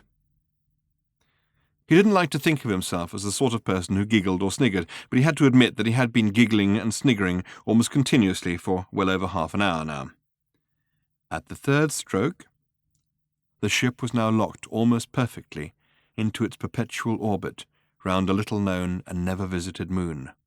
Almost perfect. One thing only remained. He ran again the computer simulation of the launching of the ship's little escapo buggy, balancing actions, reactions, tangential forces, all the mathematical poetry of motion, and saw that it was good. Before he left, he turned out the lights. As his tiny little cigar tube of an escape craft zipped out on the beginning of its 3-day journey to the orbiting space station Port Cesiphron, it rode for a few seconds a long, pencil-thin beam of radiation that was starting out on a longer journey still. At the third stroke, it will be 2:13 and 50 seconds. He giggled and sniggered. He would have laughed out loud, but he didn't have room. Beep, beep, beep. Chapter 11. April showers I hate especially. However non-committally Arthur grunted, the man seemed determined to talk to him. He wondered if he should get up and move to another table, but there didn't seem to be one free in the whole cafeteria. He stirred his coffee fiercely. Bloody April showers, hate, hate, hate. Arthur stared, frowning, out of the window. A light, sunny spray of rain hung over the motorway. 2 months he'd been back now. Slipping back into his old life had in fact been laughably easy. People had such extraordinarily short memories, including him. 8 years of crazed wanderings around the galaxy now seemed to him not so much like a bad dream as like a film he had videotaped from the TV and now kept in the back of a cupboard without bothering to watch. One effect that still lingered, though, was his joy at being back. Now that the Earth's atmosphere had closed over its head for good, he thought, wrongly, everything within it gave him extraordinary pleasure. Looking at the silvery sparkle of the raindrops, he felt he had to protest. Well, I like them, he said suddenly, and for all the obvious reasons. They're light and refreshing. They sparkle and make you feel good. The man snorted derisively. That's what they all say, he said, and glowered darkly from his corner seat. He was a lorry driver. Arthur knew this because his opening, unprovoked remark had been, I'm a lorry driver. I hate driving in the rain. Ironic, isn't it? Bloody ironic. If there was a sequitur hidden in this remark, Arthur had not been able to divine it, and had merely given a little grunt, affable but not encouraging. But the man had not been deterred then, and was not deterred now. "They all say that about bloody April showers," he said. "So bloody nice, so bloody refreshing, such charming bloody weather." He leaned forward, screwing his face up as if he was going to say something extraordinary about the government. "What I want to know is this," he said. "If it's going to be nice weather, why," he almost spat, "can't it be nice without bloody raining?" Arthur gave up. He had decided to leave his coffee, which was too hot to drink quickly, and too nasty to drink cold. "Well, there you go," he said, and instead got up himself. "Bye." He stopped off at the service station shop, then walked back through the car park, making a point of enjoying the fine play of rain on his face. There was even, he noticed, a faint rainbow glistening over the Devon hills. He enjoyed that too. He climbed into his battered but adored old black Golf GTI, squealed the tyres, and headed out past the islands of petrol pumps and onto the slip road back towards the motorway. He was wrong in thinking that the atmosphere of the earth had closed finally and forever above his head. He was wrong to think that it would ever be possible to put behind him the tangled web of irresolutions into which his galactic travels had dragged him. He was wrong to think he could now forget that the big, hard, oily, dirty, rainbow-hung earth on which he lived was a microscopic dot on a microscopic dot, lost in the unimaginable infinity of the universe. He drove on, humming, being wrong about all these things. The reason he was wrong was standing by the slip road under a small umbrella. His jaw sagged. He sprained his ankle against the brake pedal and skidded so hard he very nearly turned the car over. "Fanny!" he shouted. Having narrowly avoided hitting her with the actual car, he hit her instead with the car door as he leant across and flung it open at her. It caught her hand and knocked away her umbrella, which then bowled wildly away across the road. "Shit!" yelled Arthur as helpful as he could, leapt out of his own door, narrowly avoided being run down by McKenna's all-weather haulage, and watched in horror as it ran down Fanny's umbrella instead. The lorry swept along the motorway and away. The umbrella lay like a recently swatted daddy-long-legs, expiring sadly on the ground. Tiny gusts of wind made it twitch a little. He picked it up. He said. There didn't seem to be a lot of point in offering the thing back to her. "How did you know my name?" she said. "Oh, well," he said, "look, I'll get you another one." He looked at her and tailed off. She was tallish, with dark hair which fell in waves around a pale and serious face. Standing still, alone, she seemed almost sombre, like a statue to some important but unpopular virtue in a formal garden. She seemed to be looking at something other than what she looked as if she was looking at. But when she smiled, as she did now, it was as if she suddenly arrived from somewhere. Warmth and life flooded into her face, an impossibly graceful movement into her body. The effect was very disconcerting, and it disconcerted Arthur like hell. She grinned, tossed her bag into the back, and swiveled herself into the front seat. "Don't worry about the umbrella," she said to him as she climbed in. "It was my brother's, and he can't have liked it, or he wouldn't have given it to me." She laughed and pulled on her seatbelt. "You're not a friend of my brother's, are you?" "No." Her voice was the only part of her which didn't say good. Her physical presence there in the car, his car, was quite extraordinary to Arthur. He felt, as he let the car pull slowly away, that he could hardly think or breathe, and hoped that neither of these functions were vital to his driving, or they were in trouble. So what he had experienced in the other car, her brother's car, the night he had returned exhausted and bewildered from his nightmare years in the stars, had not been the unbalance of the moment. Or, if it had been, he was at least twice as unbalanced now, and quite liable to fall off whatever it is that well-balanced people are supposed to be balancing on. "So," he said, hoping to kick the conversation off to an exciting start. "He was supposed to pick me up, my brother, but phoned to say he couldn't make it. I asked about buses, but the man started to look at a calendar rather than a timetable, so I decided to hitch. So, said Arthur. So here I am, and what I would like to know is how you know my name."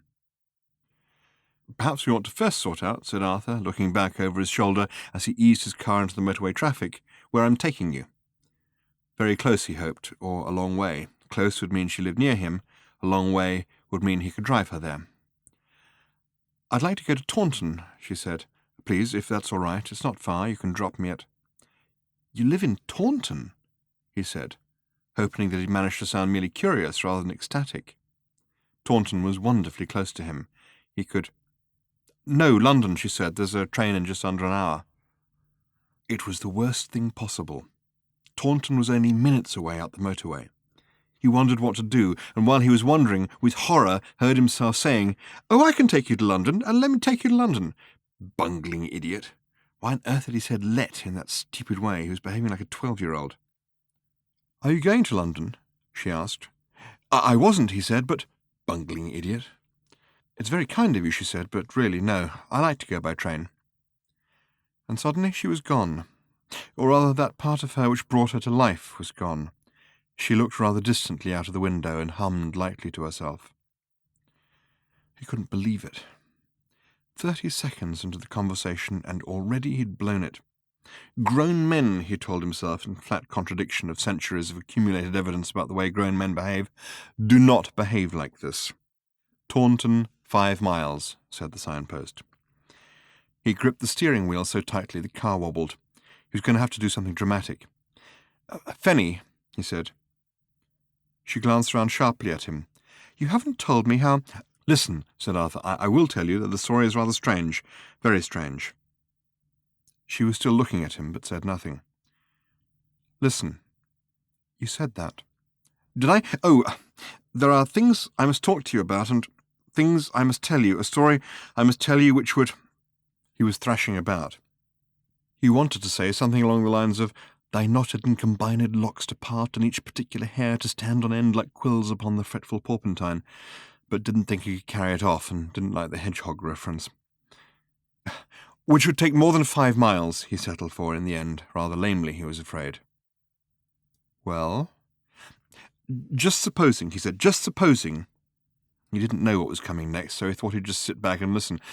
"That there was some extraordinary way in which you were very important to me, and that, though you didn't know it, I was very important to you, but it all went for nothing because we only had 5 miles, and I was a stupid idiot at not knowing how to say something very important to someone I'd only just met and not crash into lorries at the same time. What would you say," he paused helplessly and looked at her, "I should do?" "Watch the road!" she yelped. "Shit!" He narrowly avoided careering into the side of 100 Italian washing machines and a German lorry. "I think," she said with a momentary sigh of relief, "you should buy me a drink before my train goes." Chapter 12. There is, for some reason, something especially grim about pubs near stations. A very particular kind of grubbiness, a special kind of pallor to the pork pies. Worse than the pork pies, though, are the sandwiches. There is a feeling which persists in England that making a sandwich interesting, attractive, or in any way pleasant to eat is something sinful that only foreigners do. "Make 'em dry," is the instruction buried somewhere in the collective national consciousness. "Make 'em rubbery. If you have to keep the buggers fresh, do it by washing 'em once a week." It is by eating sandwiches in pubs on Saturday lunchtimes that the British seek to atone for whatever their national sins have been. They're not altogether clear what those sins are, and don't want to know either. Sins are not the sort of things one wants to know about, but whatever sins there are amply atoned for by the sandwiches they make themselves eat. If there is anything worse than the sandwiches, it is the sausages which sit next to them, joyless tubes full of gristle, floating in a sea of something hot and sad, stuck with a plastic pin in the shape of a chef's hat. A memorial, one feels, for some chef who hated the world and died forgotten and alone among his cats in a back stair in Stepney. The sausages are for the ones who know what their sins are and wish to atone for something specific. "There must be somewhere better," said Arthur. "No time," said Fanny, glancing at her watch. "My train leaves in half an hour." They sat at a small wobbly table. On it were some dirty glasses and some soggy beer mats with jokes printed on them. Arthur got Fanny a tomato juice and himself a pint of yellow water with gas in it, and a couple of sausages. He didn't know why. He bought them for something to do while the gas settled in his glass. The barman dunked Arthur's change in a pool of beer on the bar, for which Arthur thanked him. "All right," said Fanny, glancing at her watch. "Tell me what it is you have to tell me." She sounded, as well she might, extremely sceptical, and Arthur's heart sank. Hardly, he felt, the most conducive setting to try to explain to her, as she sat there, suddenly cool and defensive, that in a sort of out-of-body dream he had had a telepathic sense that the mental breakdown she had suffered had been connected with the fact that, appearances to the contrary notwithstanding, the Earth had been demolished to make way for a new hyperspace bypass, something which he alone on Earth knew anything about, having virtually witnessed it from a Vogon spaceship, and that furthermore both his body and soul ached for her unbearably, and he needed to go to bed with her as soon as was humanly possible. "Fanny," he started, "I wonder if you'd like to buy some tickets for our raffle. It's just a little one." He glanced up sharply. "To raise money for Angie, who's retiring." "What?" "And needs a kidney machine." He was being leant over by a rather stiffly slim, middle-aged woman with a prim knitted suit, a prim little perm, and a prim little smile that probably got licked by prim little dogs a lot.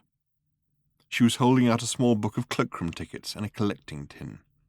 "Only 10p each," she said, "so you could probably even buy 2, without breaking the bank." She gave a tinkly little laugh and then a curiously long sigh. Saying "without breaking the bank" had obviously given her more pleasure than anything since some GIs had been billeted on her during the war. Yes, all right," said Arthur, hurriedly digging in his pocket and producing a couple of coins. With infuriating slowness and prim theatricality, if there was such a thing, the woman tore off 2 tickets and handed them to Arthur. "I do hope you win," she said with a smile that suddenly snapped together like a piece of advanced origami. "The prizes are so nice." Yes, thank you," said Arthur, pocketing the tickets rather brusquely and glancing at his watch. He turned towards Fanny. So did the woman with the raffle tickets. "And what about you, young lady?" she said. "It's for Angie's kidney machine. She's retiring, you see." "Yes." She hoisted the little smile even further up her face. She would have to stop and let it go soon, or the skin would surely split. Look, here you are," said Arthur, and pushed a 50p piece at her in the hope that that would see her off. "Oh, we are in the money, aren't we?" said the woman with a long, smiling sigh. "Down from London, are we?" Arthur wished she wouldn't talk so bloody slowly. "No, that's all right, really," he said with a wave of his hand, as she started with awful deliberation to peel off 5 tickets, one by one. "Oh, but you must have our tickets," insisted the woman, "or you won't be able to claim your prize. They're very nice prizes, you know, very suitable." Arthur snatched the tickets and said thank you as sharply as he could. The woman turned to Fanny once again. "And now what about—" "No!" Arthur nearly yelled. "These are for her," he explained, brandishing the 5 new tickets. "Oh, I see. How nice." She smiled sickeningly at both of them. "Well, I do hope—" "Yes," snapped Arthur, "thank you." The woman finally departed to the table next to theirs. Arthur turned desperately to Fanny, and was relieved to see that she was rocking with silent laughter. He smiled and sighed. "Where were we?" he said. "You were calling me Fanny, and I was about to ask you not to." "What do you mean?" She twirled the little wooden cocktail stick in her tomato juice. "It's why I asked if you were a friend of my brother's, or half-brother, really. He's the only one who calls me Fanny, and I'm not fond of him for it." "So what's—" "Fenchurch." "What?" "Fenchurch." "Fenchurch?" She looked at him sternly.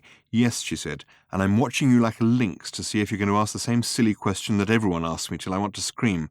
I shall be cross and disappointed if you do. Plus, I shall scream, so watch it." She smiled, shook her hair a little forward over her face, and peered at him from behind it. "Oh," he said, "that's a little unfair, isn't it?" "Yes." "Fine." "All right," she said with a laugh. "You can ask me. Might as well get it over with. Better than have you call me Fanny the whole time." "Presumably," said Arthur. "We've only got 2 tickets left, you see, and since you were so generous when I spoke to you before—" "What?" snapped Arthur. The woman with the perm and the smile and the now nearly empty book of cloakroom tickets was now waving the 2 last ones under his nose. "I thought I'd give the opportunity to you because the prizes are so nice."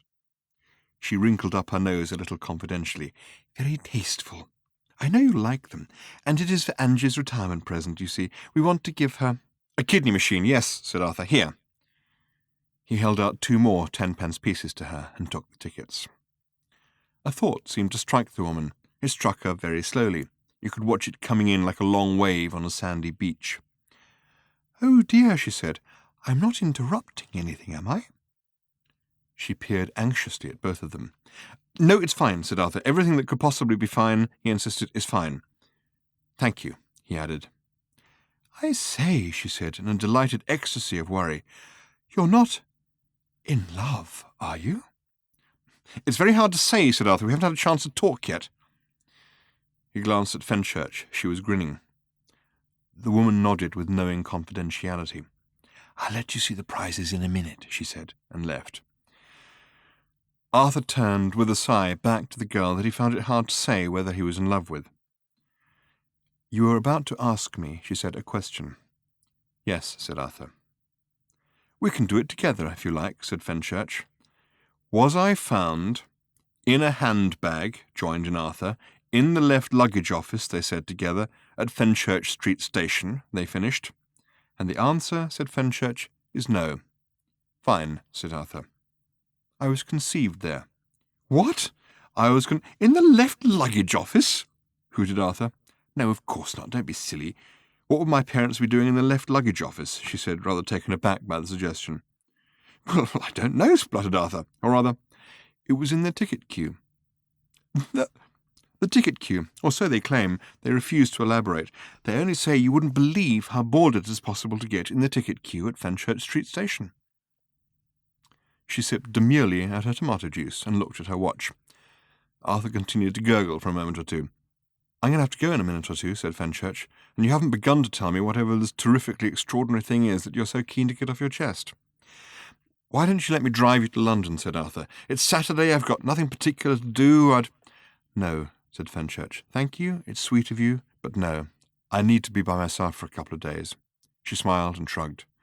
"But you can tell me another time. I'll give you my number." Arthur's heart went boom, boom, churn, churn, as she scribbled 7 figures in pencil on a scrap of paper and handed it to him. "Now we can relax," she said with a slow smile, which filled Arthur till he thought he would burst. "Fenchurch," he said, enjoying the name as he said it. "A box," said a trailing voice, "of cherry liqueurs, and also, and I know you like this, a gramophone record of Scottish bagpipe music." "Yes, thank you, very nice," insisted Arthur. "I just thought I'd let you have a look at them," said the permed woman, "as you're down from London." She was holding them out proudly for Arthur to see. He could see that they were indeed a box of cherry brandy liqueurs and a record of bagpipe music. That was what they were. "I'll let you have your drink in peace now," she said, patting Arthur lightly on his seething shoulder, "but I knew you'd like to see." Arthur re-engaged his eyes with Fenchurch's once again, and suddenly was at a loss for something to say. A moment had come and gone between the two of them, but the whole rhythm of it had been wrecked by that stupid blasted woman. "Don't worry," said Fenchurch, looking at him steadily from over the top of her glass. "We will talk again." She took a sip. "Perhaps," she added, "it wouldn't have gone so well if it wasn't for her." She gave a wry smile and dropped her hair forward over her face again. It was perfectly true. He had to admit it was perfectly true. Chapter 13. That night, at home, as he was prancing around the house, pretending to be tripping through cornfields in slow motion and continually exploding with sudden laughter, Arthur thought he could even bear to listen to the album of bagpipe music he had won. It was 8 o'clock, and he decided he would force himself to listen to the whole record before he phoned her. Maybe he should even leave it till tomorrow. That'd be the cool thing to do. Or next week sometime. Nope. No games. He wanted her and didn't care who knew it. He definitely and absolutely wanted her, adored her, longed for her, wanted to do more things than there were names for with her. He actually caught himself saying things like "Yippee!" as he pranced ridiculously round the house. Her eyes, her hair, her voice, everything. He stopped. He would put on the record of bagpipe music. Then he would call her. Would he, perhaps, call her first? No. What he would do was this. He would put on the record of bagpipe music, he would listen to it, every last banshee wail of it, then he would call her. That was the correct order. That was what he would do. He was worried about touching things in case they blew up when he did so. He picked up the record. It failed to blow up. He slipped it out of its cover, he opened the record player, he turned on the amp. They both survived. He giggled foolishly as he lowered the stylus onto the disc. He sat and listened solemnly to A Scottish Soldier. He listened to Amazing Grace. He listened to something about some glen or other. He thought about his miraculous lunchtime. They had just been on the point of leaving when they were distracted by an awful outbreak of yoo-hooing. The appallingly permed woman was waving to them across the room like some stupid bird with a broken wing. Everyone in the pub turned to them and seemed to be expecting some kind of response. They hadn't listened to the bit about how pleased and happy Angie was going to be about the £4.30 that everyone had helped to raise towards the cost of her kidney machine, had been vaguely aware that someone from the next table had won a box of cherry brandy liqueurs, and took a moment or two to cotton on to the fact that the yoo-hooing lady was trying to ask them if they had ticket number 37. Arthur discovered that he had. He glanced angrily at his watch. Fenchurch gave him a push. "Go on," she said. "Go and get it. Don't be bad-tempered. Give him a nice speech about how pleased you are, and you can give me a call and tell me how it went. I'll want to hear the record. Go on." She flicked his arm and left. The regulars thought his acceptance speech a little over-effusive. It was, after all, merely an album of bagpipe music. Arthur thought about it and listened to the music, and kept on breaking into laughter. Chapter 14.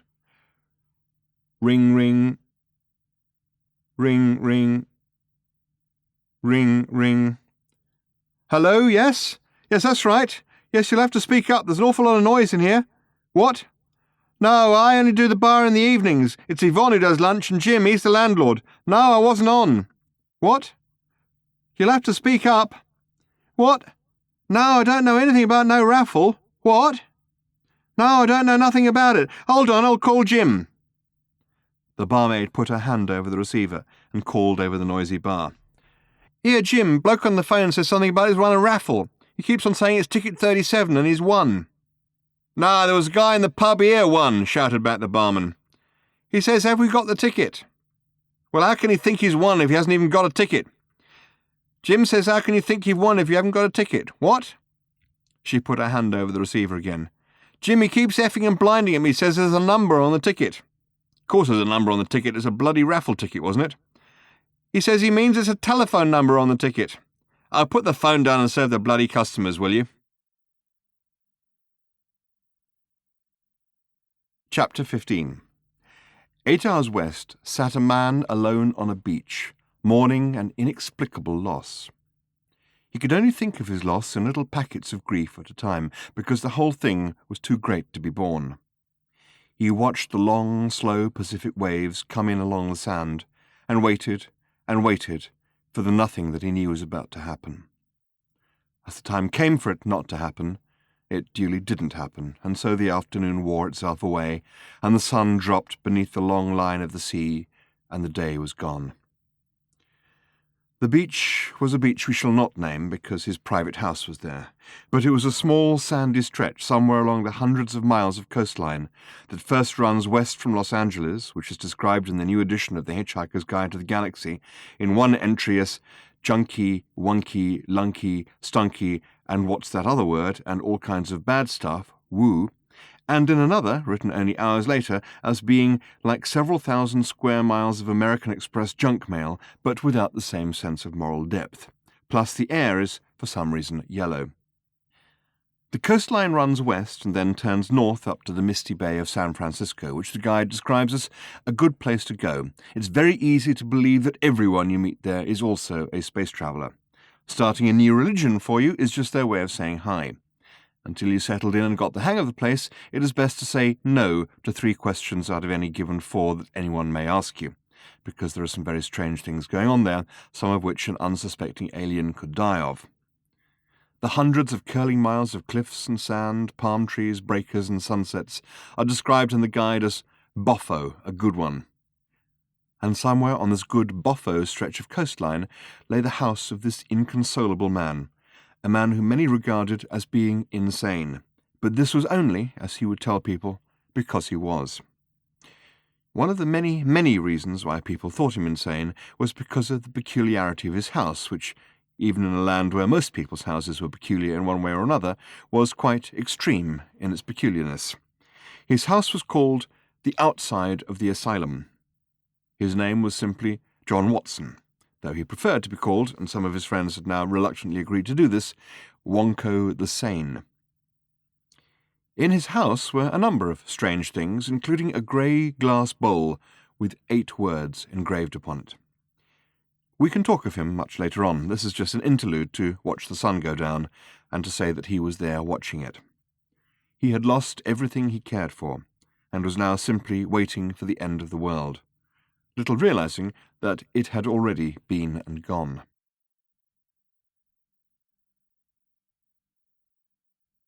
Chapter 16. After a disgusting Sunday spent emptying rubbish bins behind a pub in Taunton and finding nothing, no raffle ticket, no telephone number, Arthur tried everything he could to find Fenchurch, and the more things he tried, the more weeks passed. He raged and railed against himself, against fate, against the world and its weather. He even, in his sorrow and his fury, went and sat in the motorway service station cafeteria where he had been just before he met her. "It's the drizzle that makes me particularly morose." "Please shut up about the drizzle," snapped Arthur. "I would shut up if it would shut up drizzling. Look, but I'll tell you what it'll do when it shuts up drizzling, shall I?" "No." "Blatter." "What?" "It will blatter." Arthur stared over the rim of his coffee cup at the grisly outside world. It was a completely pointless place to be, he realized, and he had driven there by superstition rather than logic.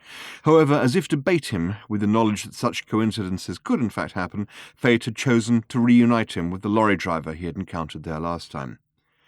The more he tried to ignore him, the more he found himself being dragged back into the gravitic whirlpool of the man's exasperating conversation.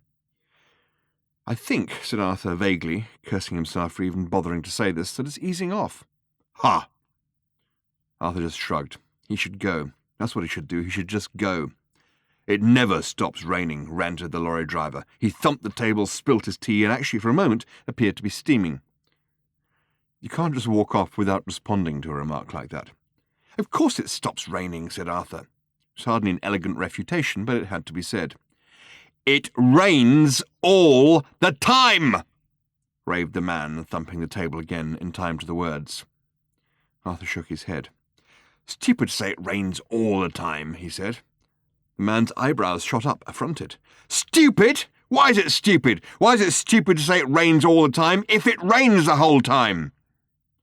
"Didn't rain yesterday." "Did in Darlington." Arthur paused wearily. "You going to ask me where I was yesterday?" asked the man. "Eh?" "No," said Arthur. "But I expect you can guess." "Do you?"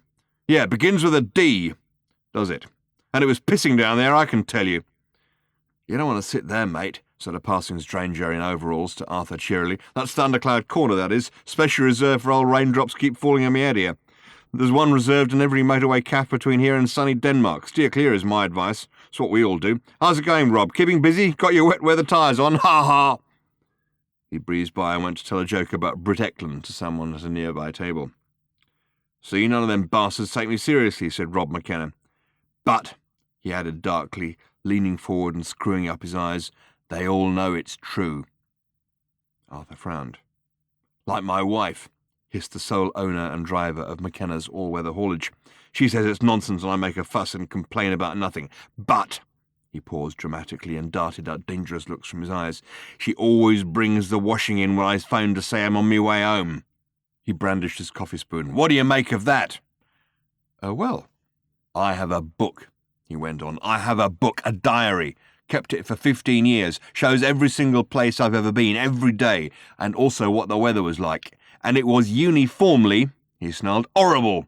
All over England, Scotland, Wales I've been, all around the continent, Italy, Germany, back and forth to Denmark, been to Yugoslavia. It's all marked in and charted. Even when I went to visit my brother," he added, "in Seattle." "Well," said Arthur, getting up to leave at last, "perhaps you'd better show it to someone." "I will," said Rob McKenna. And he did. Chapter 17. Misery. Dejection. More misery and more dejection. He needed a project, and he gave himself one. He would find where his cave had been. On prehistoric Earth, he had lived in a cave. Not a nice cave, a lousy cave, but there was no but. It had been a totally lousy cave, and he had hated it. But he had lived in it for 5 years, which made it home of some kind. And a person likes to keep track of his homes. Arthur Dent was such a person, and he went to Exeter to buy a computer.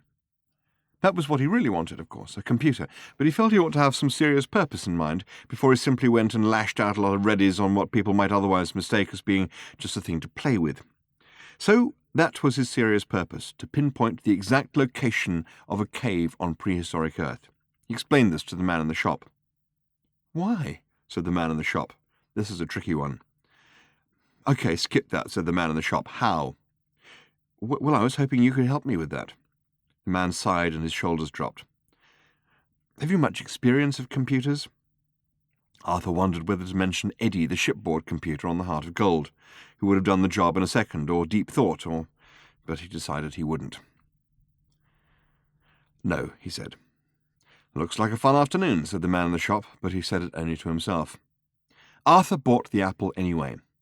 Over a few days he also acquired some astronomical software, plotted the movements of stars, drew rough little diagrams of how he seemed to remember the stars to have been in the sky when he looked up out of his cave at night, and worked away busily at it for weeks, cheerfully putting off the conclusion he knew he would inevitably have to come to, which was that the whole project was completely ludicrous. Rough drawings from memory were futile. He didn't even know how long it had been beyond Ford Prefect's rough guess at the time that it was a couple of million years, and he simply didn't have the maths. Still, in the end, he worked out a method which would at least produce a result. He decided not to mind the fact that with the extraordinary jumbles of rules of thumb, wild approximations, and arcane guesswork he was using, he'd be lucky to hit the right galaxy. He just went ahead and got a result. He would call it the right result, who would know? As it happened, through the myriad and unfathomable chances of fate, he got it exactly right, though of course he would never know that. He just went up to London and knocked on the appropriate door. "Oh, I thought you were going to phone me first." Arthur gaped in astonishment. "You can only come in for a few minutes," said Fenchurch. "I'm just going out." Chapter 18. A summer's day in Islington, full of the mournful wail of antique restoring machinery. Fenchurch was unavoidably busy for the afternoon, so Arthur wandered in a blissed-out haze and looked at all the shops, which in Islington are quite a useful bunch, as anyone who regularly needs old woodworking tools, Boer War helmets, drag, office furniture, or fish will readily confirm. The sun beat down over the roof gardens. It beat on architects and plumbers. It beat on barristers and burglars. It beat on pizzas. It beat on estate agents' particulars. It beat on Arthur as he went into a restored furniture shop. "It's an interesting building," said the proprietor cheerfully. "There's a cellar with a secret passage which connects with a nearby pub. It was built for the Prince Regent, apparently, so he could make his escape when he needed to." "You mean in case anyone might catch him buying strip pine furniture?" said Arthur. "No," said the proprietor, "not for that reason." "You'll have to excuse me," said Arthur. "I'm terribly happy." "I see." He wandered hazily on and found himself outside the offices of Greenpeace. He remembered the contents of his file marked "Things to Do, Urgent," which he hadn't opened again in the meantime. He marched in with a cheery smile and said he'd come to give them some money to help free the dolphins. "Very funny," they told him. "Go away."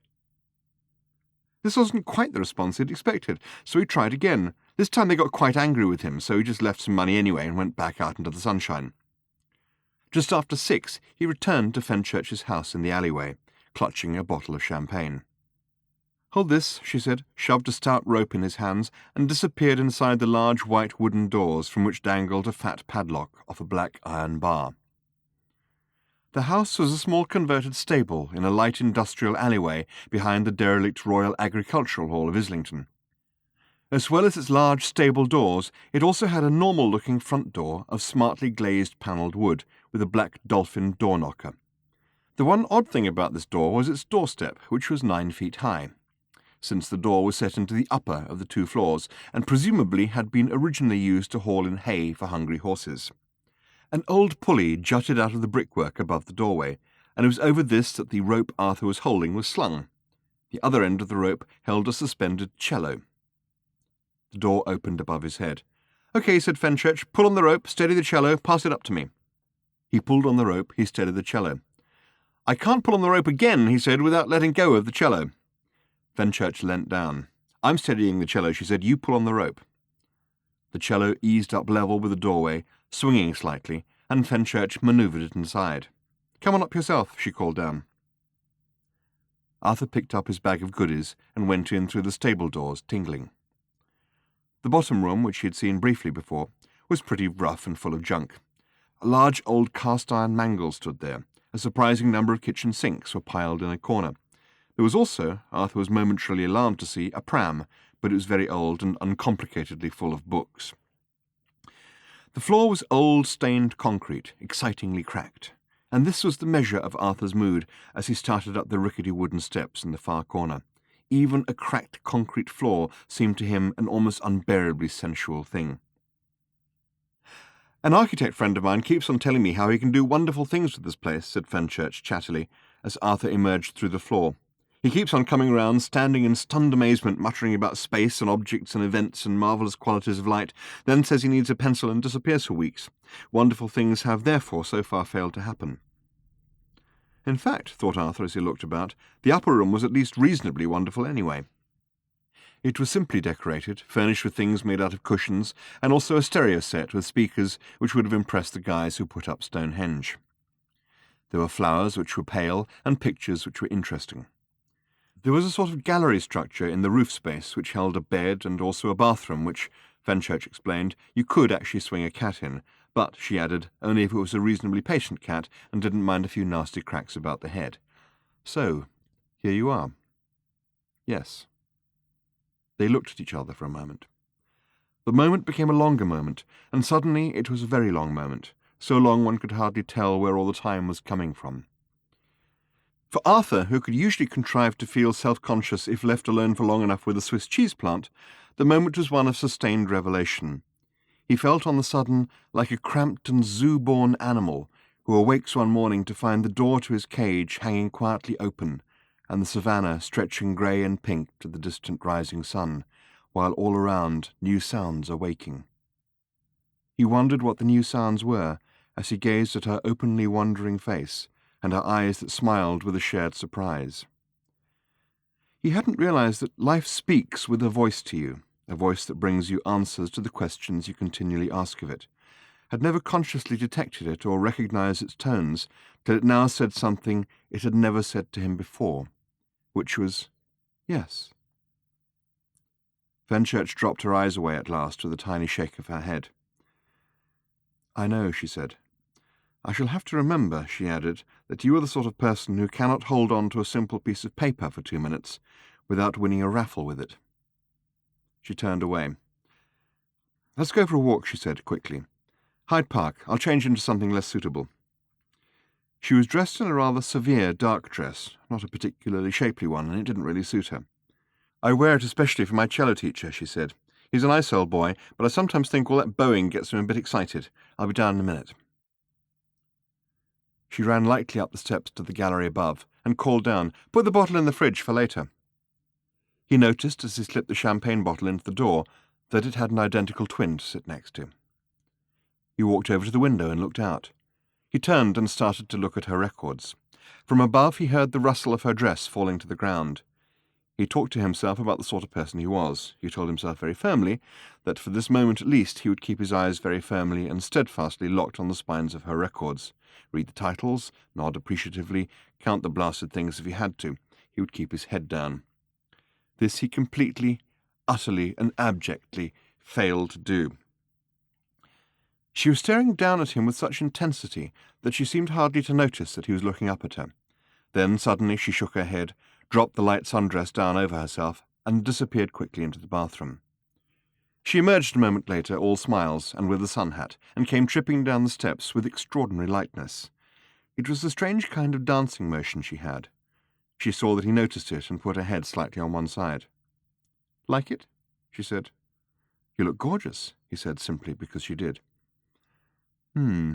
She said, as if he hadn't really answered her question. She closed the upstairs front door, which had stood open all this time, and looked around the little room to see that it was all in a fit state to be left on its own for a while. Arthur's eyes followed hers around, and while he was looking in the other direction, she slipped something out of a drawer and into the canvas bag she was carrying. Arthur looked back at her. "Ready?" "Did you know," she said with a slightly puzzled smile, "that there's something wrong with me?" Her directness caught Arthur unprepared. "Well," he said, "I'd heard some vague sort of—" "I wonder how much you do know about me," she said. "If you heard from where I think you heard, then that's not it. Russell just sort of makes stuff up, because he can't deal with what it really is." A pang of worry went through Arthur. "Then what is it?" he said. "Can you tell me?" "Don't worry," she said. "It's nothing bad at all, just unusual, very, very unusual." She touched his hand, then leant forward and kissed him briefly. "I should be very interested to know," she said, "if you manage to work out what it is this evening." Arthur felt that if someone had tapped him at that point, he would have chimed, like the deep, sustained, rolling chime his grey fishbowl made when he flicked it with his thumbnail. Chapter 19. Ford Prefect was irritated to be continually wakened by the sound of gunfire. He slid himself out of the maintenance hatchway, which he had fashioned into a bunk for himself by disabling some of the noisier machinery in its vicinity and padding it with towels. He slung himself down the access ladder and prowled the corridors moodily. They were claustrophobic and ill-lit, and what light there was continually flickering and dimming as power surged this way and that through the ship, causing heavy vibrations and rasping humming noises. That wasn't it, though.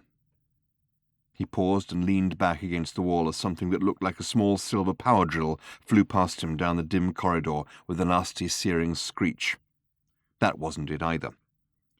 He clambered listlessly through a bulkhead door and found himself in a larger corridor, though still ill-lit. The ship lurched. It had been doing this a fair bit, but this was heavier. A small platoon of robots went by, making a terrible clattering. Still not it, though. Acrid smoke was drifting up from one end of the corridor, so he walked along it in the other direction.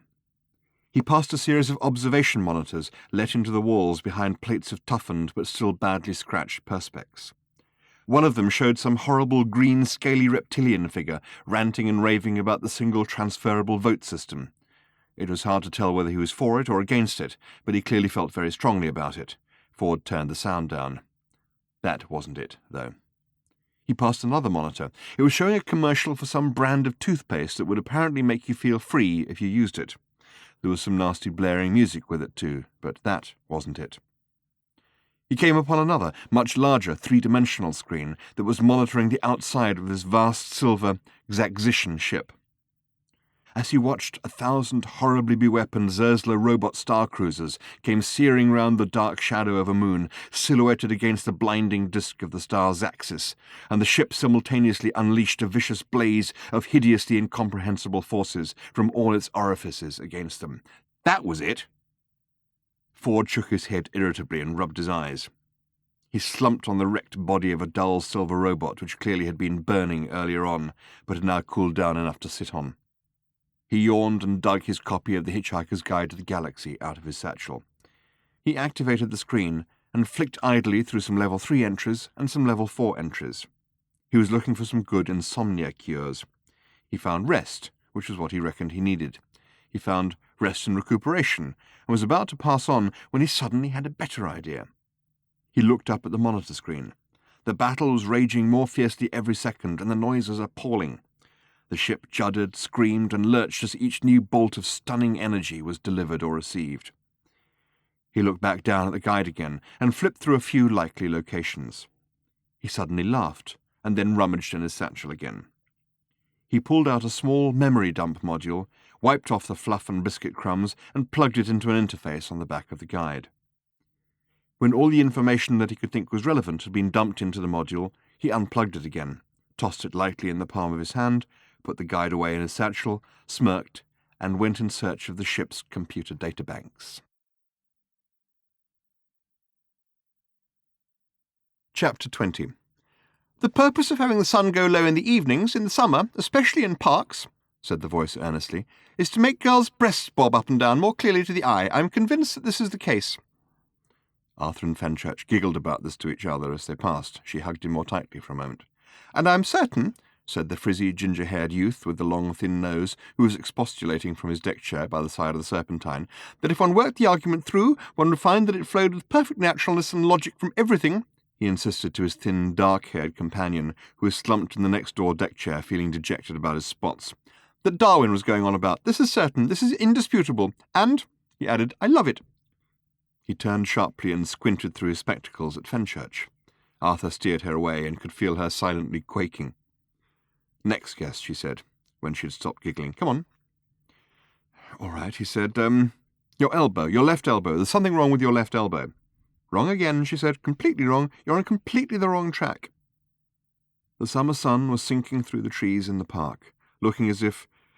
Let's not mince words. Hyde Park is stunning. Everything about it is stunning except for the rubbish on Monday mornings. Even the ducks are stunning. Anyone who can go through Hyde Park on a summer's evening and not feel moved by it is probably going through in an ambulance with a sheet pulled over their face. It is a park in which people do more extraordinary things than they do elsewhere. Arthur and Fenchurch found a man in shorts practising the bagpipes to himself under a tree. The piper paused to chase off an American couple who had tried timidly to put some coins on the box his bagpipes came in. "No!" he shouted at them. "Go away! I'm only practising!" He started resolutely to re-inflate his bag, but even the noise this made could not disfigure their mood. Arthur put his arms around her and moved them slowly downwards. "I don't think it can be your bottom," he said after a while. "There doesn't seem to be anything wrong with that at all." "Yes," she agreed, "there's absolutely nothing wrong with my bottom." They kissed for so long that eventually the piper went and practised on the other side of the tree. "I'll tell you a story," said Arthur. "Good." They found a patch of grass which was relatively free of couples actually lying on top of each other, and sat and watched the stunning ducks and the low sunlight rippling on the water which ran beneath the stunning ducks. "A story," said Fenchurch, cuddling his arm to her, "which will tell something of the sort of things that happened to me. It's absolutely true," said Arthur. "You know, sometimes people tell you stories that are supposed to be something that happened to their wife's cousin's best friend, but actually probably got made up somewhere along the line. Well, it's like one of those stories, except that it actually happened, and I know it actually happened, because the person it actually happened to was me." "Like the raffle ticket," said Fenchurch. Arthur laughed. "Yes. I had a train to catch," he went on. "I arrived at the station—" "Did I ever tell you," interrupted Fenchurch, "what happened to my parents at a station?" "Yes," said Arthur, "you did. Just checking." Arthur glanced at his watch. "I suppose we could think of getting back," he said. "Tell me the story," said Fenchurch firmly. "You arrived at the station." "I was about 20 minutes early," said Arthur. "I'd got the time of the train wrong. I suppose it's at least equally possible," he added after a moment's reflection, "that British Rail had got the time of the train wrong. Hadn't occurred to me before." "Get on with it," Fenchurch laughed. "So I bought a newspaper to do the crossword and went to the buffet to get a cup of coffee." "You do the crossword?" "Yes." "Which one?" The Guardian, usually." I think it tries to be too cute. I prefer the Times. Did you solve it?" "What?" "The crossword in the Guardian." "I haven't had a chance to look at it yet," said Arthur. "I'm still trying to buy the coffee." "All right, then, buy the coffee." "I'm buying it. I'm also," said Arthur, "buying some biscuits." "What sort?" "Rich tea." "Good choice." "I like them. Laden with all these new possessions, I go and sit at a table. And don't ask me what the table was like, because this is some time ago and I can't remember. It was probably round." "All right." So, let me give you the layout. Me sitting at the table. On my left, the newspaper. On my right, the cup of coffee. In the middle of the table, the packet of biscuits. "I see it perfectly," said Fenchurch. "What you don't see," said Arthur, "because I haven't mentioned him yet, is the guy sitting at the table already. He's sitting there opposite me." "What's he like?" "Oh, perfectly ordinary. Briefcase, business suit. He didn't look," said Arthur, "as if he was about to do anything weird." "Ah, I know the type. What did he do?" "He did this. He leaned across the table, picked up the packet of biscuits, tore it open, took one out, and—" "What?" "Ate it." "What?" "He ate it." Fenchurch looked at him in astonishment. "What on earth did you do?" "Well, in the circumstances, I did what any red-blooded Englishman would do. I was compelled," said Arthur, "to ignore it." "What? Why?" "Well, it's not the sort of thing you're trained for, is it? I searched my soul and discovered there was nothing anywhere in my upbringing, experience, or even primal instincts to tell me how to react to someone who has quite simply, calmly, sitting right there in front of me, stolen one of my biscuits." "Well, you could—" Fenchurch thought about it. "I must say I'm not sure what I would have done either. So what happened?" I stared furiously at the crossword, said Arthur. Couldn't do a single clue, took a sip of coffee, it was too hot to drink, so there was nothing for it. I braced myself, I took a biscuit, trying very hard not to notice, he added, that the packet was already mysteriously open. But you're fighting back, taking a tough line. After my fashion, yes. I ate the biscuit. I ate it very deliberately and visibly so that he would have no doubt as to what it was I was doing. When I eat a biscuit, Arthur said, it stays eaten. So what did he do? Took another one. Honestly, insisted Arthur. This is exactly what happened. He took another biscuit. He ate it. Clear as daylight, certain as we are sitting on the ground. Fenchurch stirred uncomfortably. And the problem was, said Arthur, that having not said anything the first time, it was somehow even more difficult to broach the subject the second time around. I mean, what do you say? Excuse me, I couldn't help noticing. It doesn't work. No, I ignored it, if anything with more vigour than previously. My man, said Fenchurch. Stared at the crossword again, still couldn't budge a bit of it, so showing some of the spirit that Henry V did on St. Crispin's Day. What? I went into the breach again. I took, said Arthur, another biscuit, and for an instant our eyes met. Like this?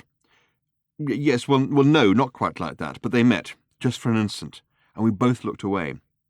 But I am here to tell you, said Arthur, there was a little electricity in the air, there was a little tension building up over the table at about this time. I can imagine. We went through the whole packet like this, him, me. The whole packet, said Fenchurch. Well, it was only 8 biscuits, but it seemed like a lifetime of biscuits we were getting through at this point. Gladiators could hardly have had a tougher time. Gladiators, said Fenchurch, would have had to do it in the sun, more physically gruelling. There is that. So, when the empty packet was lying dead between us, the man at last got up, having done his worst, and left. I heaved a sigh of relief, of course. As it happened, my train was announced a moment or two later, so I finished my coffee, stood up, picked up the newspaper, and underneath the newspaper, yes, were my biscuits. What, said Fenchurch? What? True. No!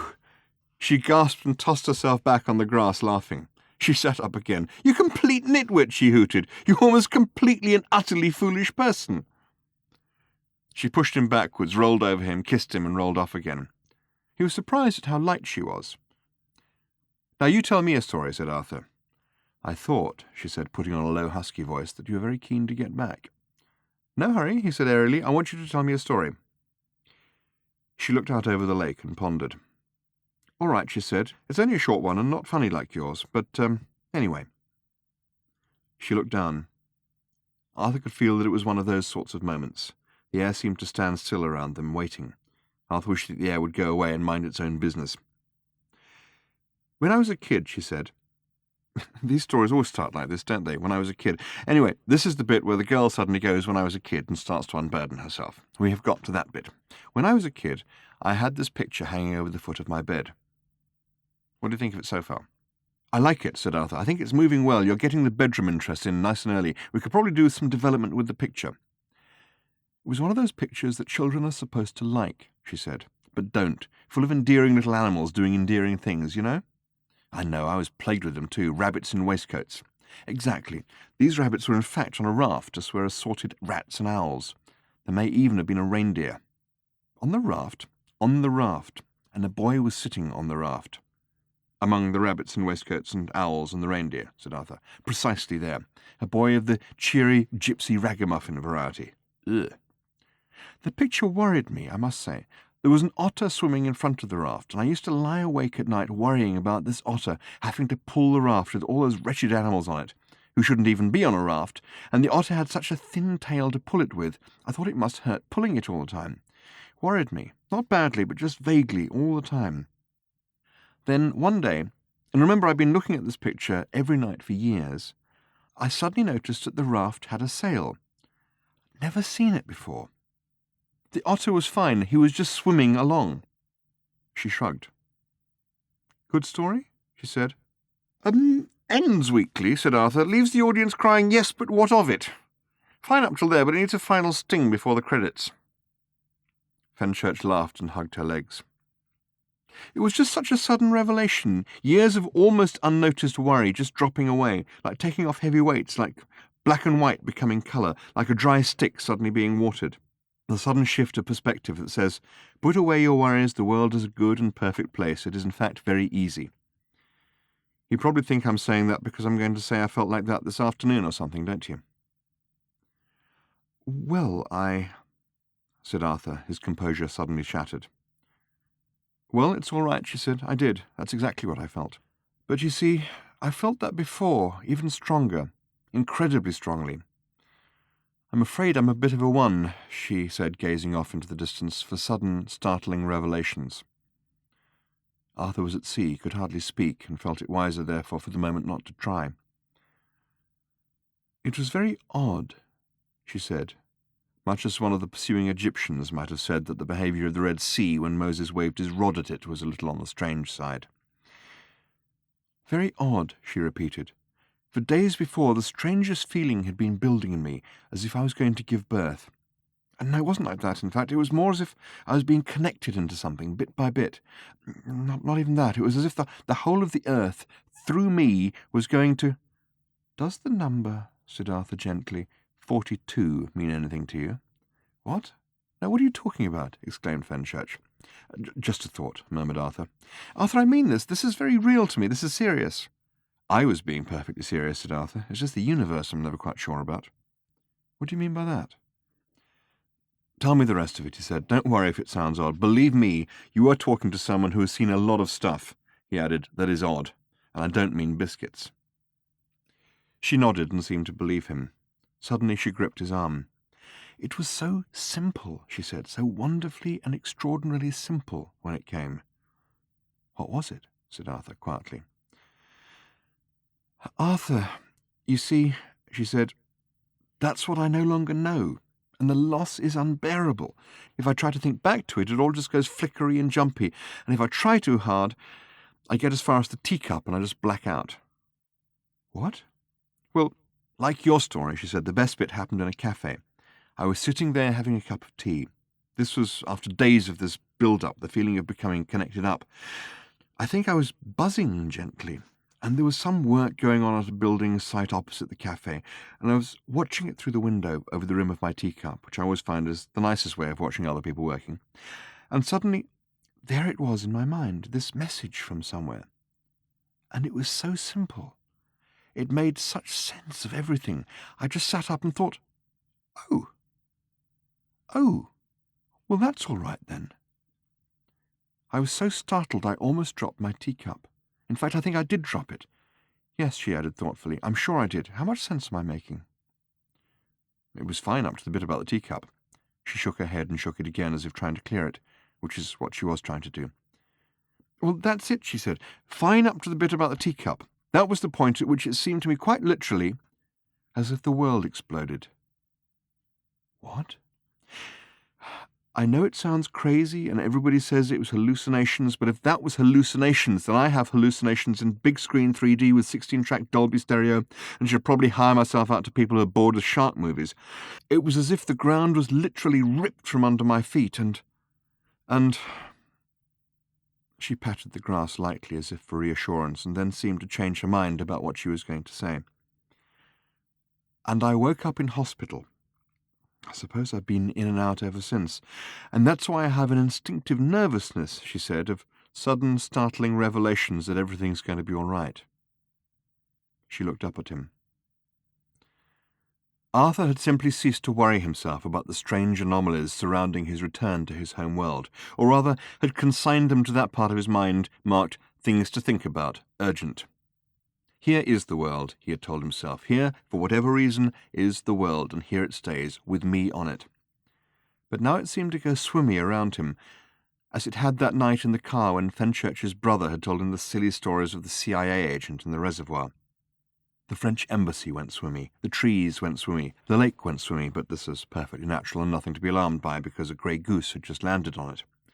The geese were having a great relaxed time and had no major answers they wished to know the questions to. "Anyway," said Fenchurch suddenly and brightly with a wide-eyed smile, "there is something wrong with part of me, and you've got to find out what it is. We'll go home." Arthur shook his head. "What's the matter?" she said. Arthur had shaken his head, not to disagree with her suggestion, which he thought was a truly excellent one of the world's great suggestions, but because he was just for a moment trying to free himself of the recurring impression he had that just when he was least expecting it, the universe would suddenly leap out from behind a door and go boo at him. "I'm just trying to get this entirely clear in my mind, said Arthur. You say you felt as if the earth actually exploded. Yes, said Fenchurch, more than felt. Which is what everybody says, he said hesitantly, is hallucinations? Yes, but Arthur, that's ridiculous. People think if you just say hallucinations, it explains anything you want it to explain, and eventually whatever it is you can't understand will just go away. It's just a word. It doesn't explain anything. It doesn't explain why the dolphins disappeared. No, said Arthur. No, he added thoughtfully. No, he added again, even more thoughtfully. What? He said at last. It doesn't explain the dolphins disappearing. No, said Arthur. I see that. Which dolphins do you mean? What do you mean, which dolphins? I'm talking about when all the dolphins disappeared. She put her hand on his knee, which made him realize that the tingling going up and down his spine was not her gently stroking his back, and must instead be one of those nasty, creepy feelings he so often got when people were trying to explain things to him. The dolphins? Yes. All the dolphins, said Arthur, disappeared? Yes. The dolphins? You're saying that the dolphins all disappeared. Is this, said Arthur, trying to be absolutely clear on this point, what you're saying? Arthur, where have you been, for heaven's sake? The dolphins all disappeared on the same day I... She stared at him intently in his startled eyes. What? No dolphins, all gone, vanished. She searched his face. Did you really not know that? It was clear from his startled expression that he did not. Where did they go? He asked. No one knows. That's what vanished means. She paused.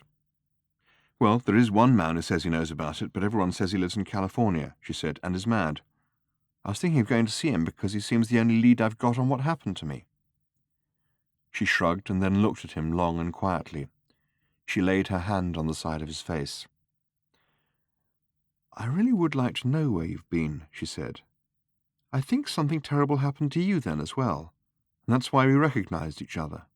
She glanced around the park, which was now being gathered into the clutches of dusk. Well, she said, now you've got someone you can tell. Arthur slowly let out a long year of a sigh. It is, he said, a very long story. Fenchurch leaned across him and drew over her canvas bag. Is it anything to do with this? She said. The thing she took out of her bag was battered and travel-worn, as it had been hurled into prehistoric rivers, baked under the sun that shines so redly on the deserts of Cacrifoon, half buried in the marbled sands that fringe the heady vapoured oceans of Santraginus V, frozen on the glaciers of the moon of Jaglan Beta, sat on, kicked around spaceships, scuffed and generally abused, and since its makers had thought that these were exactly the sorts of things that might happen to it, they had thoughtfully encased it in a sturdy plastic cover, and written on it, in large friendly letters, the words, Don't panic. Where did you get this? Said Arthur, startled, taking it from her. Ah, she said, I thought it was yours. In Russell's car that night, you dropped it. Have you been to many of these places? Arthur drew The Hitchhiker's Guide to the Galaxy from its cover. It was like a small, thin, flexible lap computer. He tapped some buttons till the screen flared with text. A few, he said. Can we go to them? What? No, said Arthur abruptly, then relented, but relented warily. Do you want to? He said, hoping for the answer no. It was an act of great generosity on his part not to say, You don't want to, do you? Which expects it. Yes, she said. I want to know what the message was that I lost and where it came from. Because I don't think, she added, standing up and looking around the increasing gloom of the park, that it came from here. I'm not even sure, she further added, slipping her arm around Arthur's waist, that I know where here is. Chapter 21. The Hitchhiker's Guide to the Galaxy is, as has been remarked before, often and accurately, a pretty startling kind of a thing. It is essentially, as the title implies, a guidebook. The problem is, or rather one of the problems, for there are many, a sizable proportion of which are continually clogging up the civil, commercial and criminal courts in all areas of the galaxy, and especially, where possible, the more corrupt ones, this. The previous sentence makes sense. That is not the problem. This is. Change. Read it through again and you'll get it. The galaxy is a rapidly changing place. There is, frankly, so much of it, every bit of which is continually on the move, continually changing.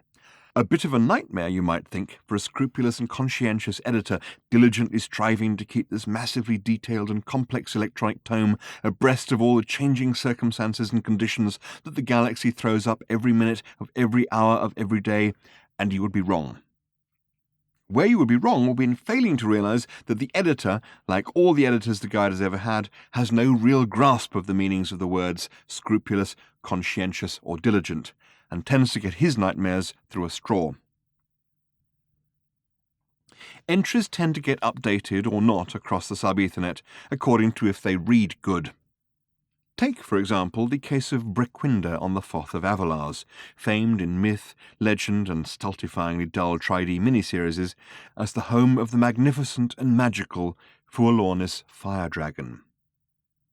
In ancient days, before the advent of the Sorth of Bragadox, when Fragilis sang, and Saxoquin of the Quenelux held sway, when the air was sweet and the nights fragrant, but everyone somehow managed to be, or so they claimed, though how on earth they could have thought that anyone was even remotely likely to believe such a preposterous claim, what with all the sweet air and fragrant nights and what not is anyone's guess, virgins, it was not possible to heave a brick on Brickwinder and the Foth of Avalars without hitting at least half a dozen Forlornis fire dragons.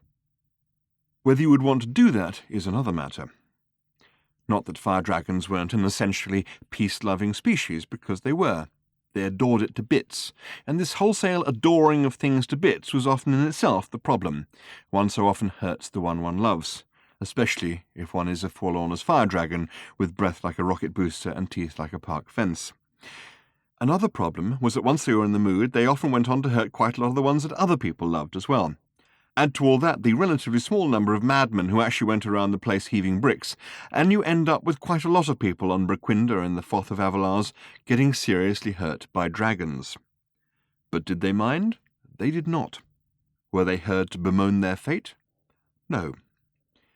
The Forlornis fire dragons were revered throughout the lands of Brickwinder and the Foth of Avalars for their savage beauty, their noble ways, and their habit of biting people who didn't revere them.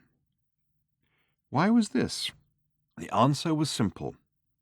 Sex. There is, for some unfathomed reason, something almost unbearably sexy about having huge fire-breathing magical dragons flying low about the sky on moonlit nights, which were already dangerously on the sweet and fragrant side.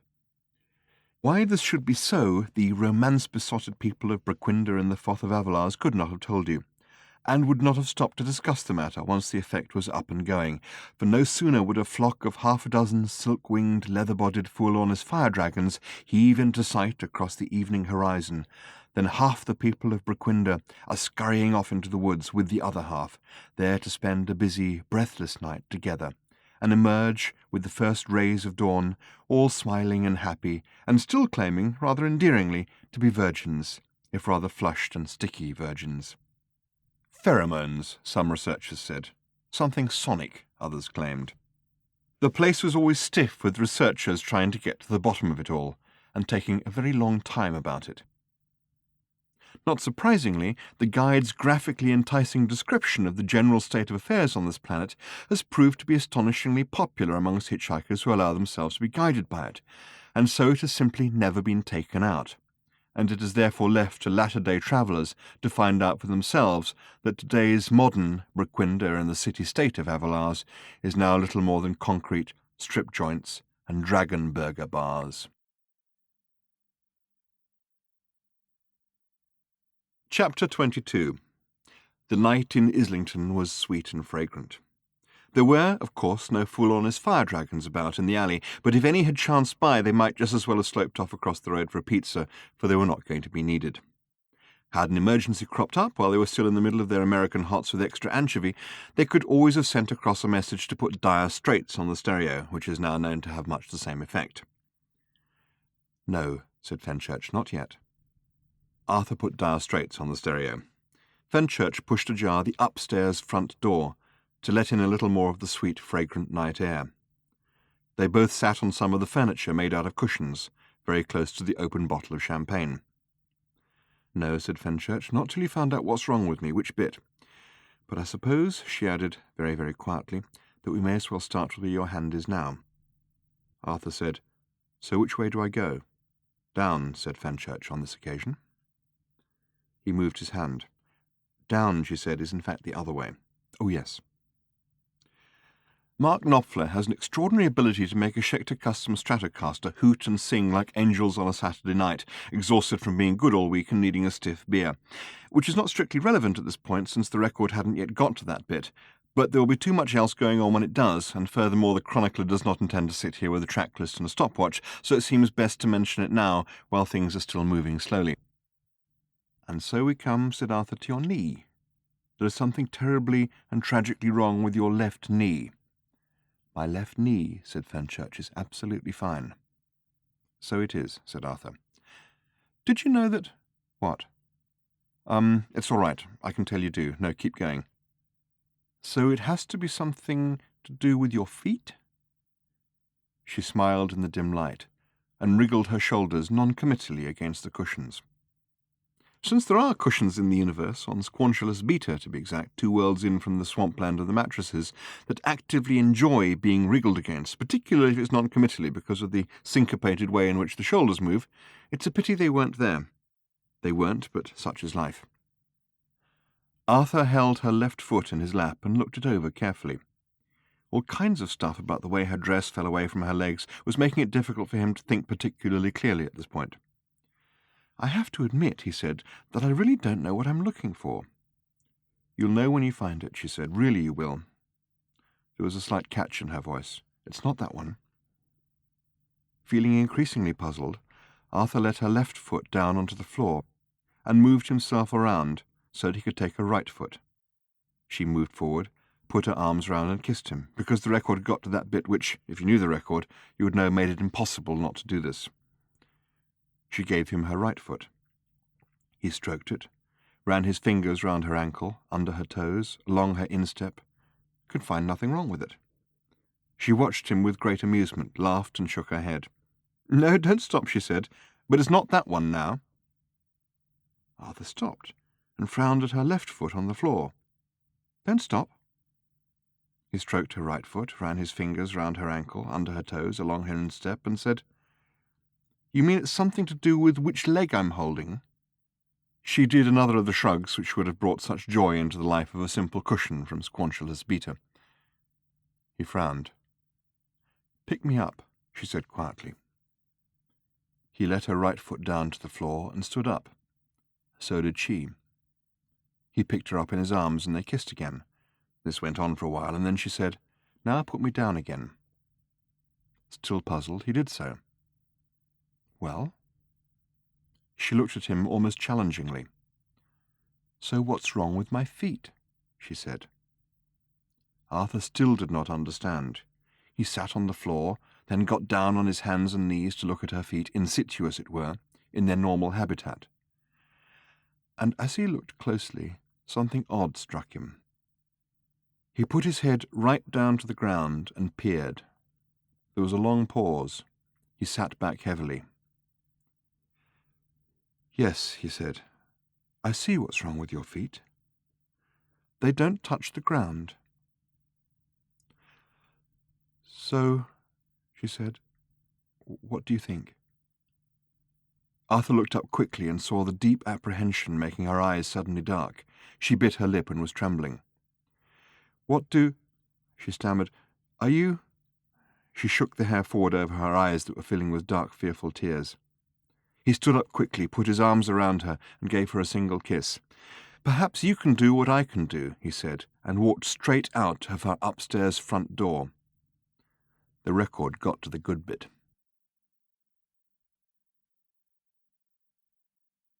Chapter 23. The battle raged on about the Star of Zaxis. Hundreds of the fierce and horribly beweaponed Zersler ships had now been smashed and wrenched to atoms by the withering forces the huge silver Zaxitian ship was able to deploy. Part of the moon had gone too, blasted away by those same blazing force guns that ripped the very fabric of space as they passed through it. The Zersler ships that remained, horribly beweaponed though they were now hopelessly outclassed by the devastating power of the Zaxitian ship, and were fleeing for cover behind the rapidly disintegrating moon, when the Zaxitian ship, in hurtling pursuit behind them, suddenly announced that it needed a holiday, and left the field of battle. All was redoubled fear and consternation for a moment, but the ship was gone.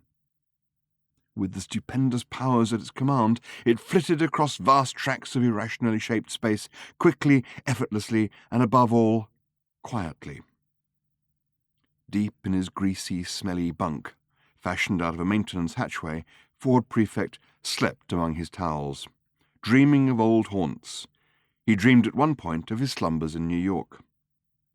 In his dream he was walking late at night along the east side, beside the river which had become so extravagantly polluted that new life forms are now emerging from it spontaneously, demanding welfare and voting rights.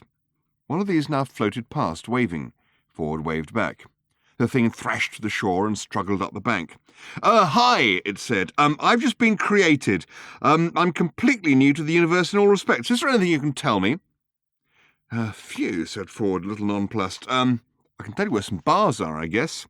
What about love and happiness? I sense deep needs for things like that, it said, waving its tentacles. Got any leads there? You can get something like what you require, said Ford, on 7th Avenue. I instinctively feel, said the creature urgently, that I need to be beautiful. Am I? You're pretty direct, aren't you? Well, no point in mucking about. Now, am I? The thing was oozing all over the place now, squelching and blubbering. A nearby wino was getting interested. To me, said Ford, no. But listen, he added after a moment, most people make out, you know. Are there any like you down there? Search me, Buster, said the creature. As I said, I'm new here. Life is entirely strange to me. What's it like?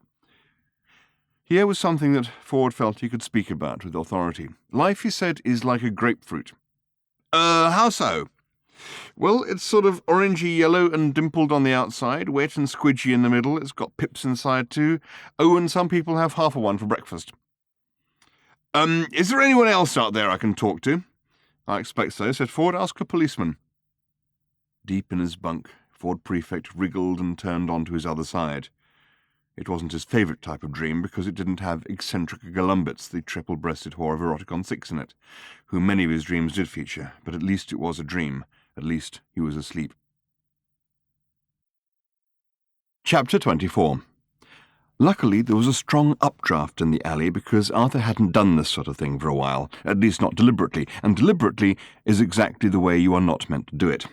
He swung down sharply, nearly catching himself a nasty crack on the jaw with the doorstep, and tumbled through the air, so suddenly stunned with what a profoundly stupid thing he had just done that he completely forgot the bit about hitting the ground, and didn't.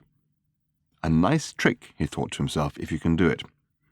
The ground was hanging menacingly above his head. He tried not to think about the ground, what an extraordinarily big thing it was, and how much it would hurt him if it decided to stop hanging there and suddenly fell on him. He tried to think nice thoughts about lemurs instead, which was exactly the right thing to do, because he couldn't at that moment remember precisely what a lemur was.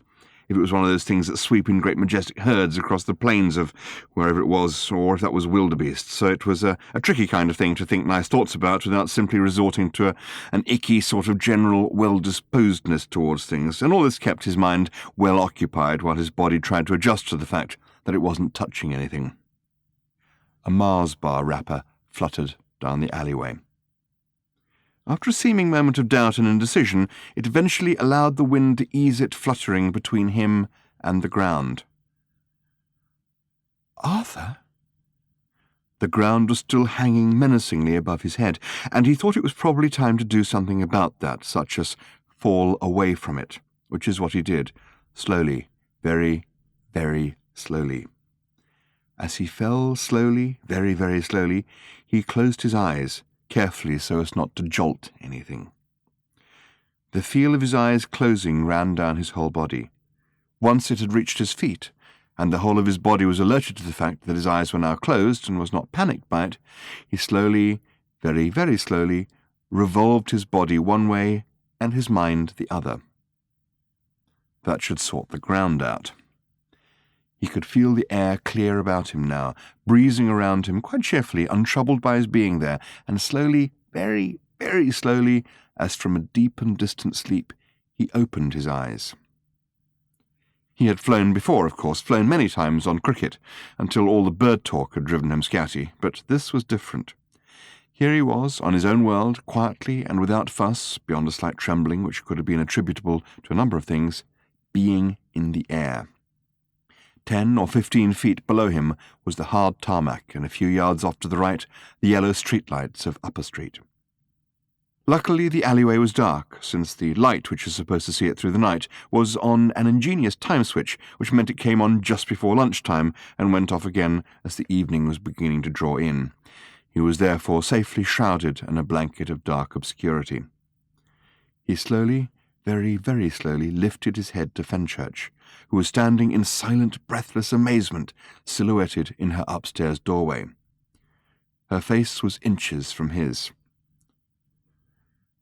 "I was about to ask you," she said in a low, trembly voice, "what you were doing, but then I realized I could see what you were doing. You were flying. So it seemed," she went on after a slight wondering pause, "like a bit of a silly question." Arthur said, "Can you do it?" "No." "Would you like to try?" She bit her lip and shook her head, not so much to say no, but just in sheer bewilderment. She was shaking like a leaf. "It's quite easy," urged Arthur, "if you don't know how. That's the important bit. Be not at all sure how you're doing it."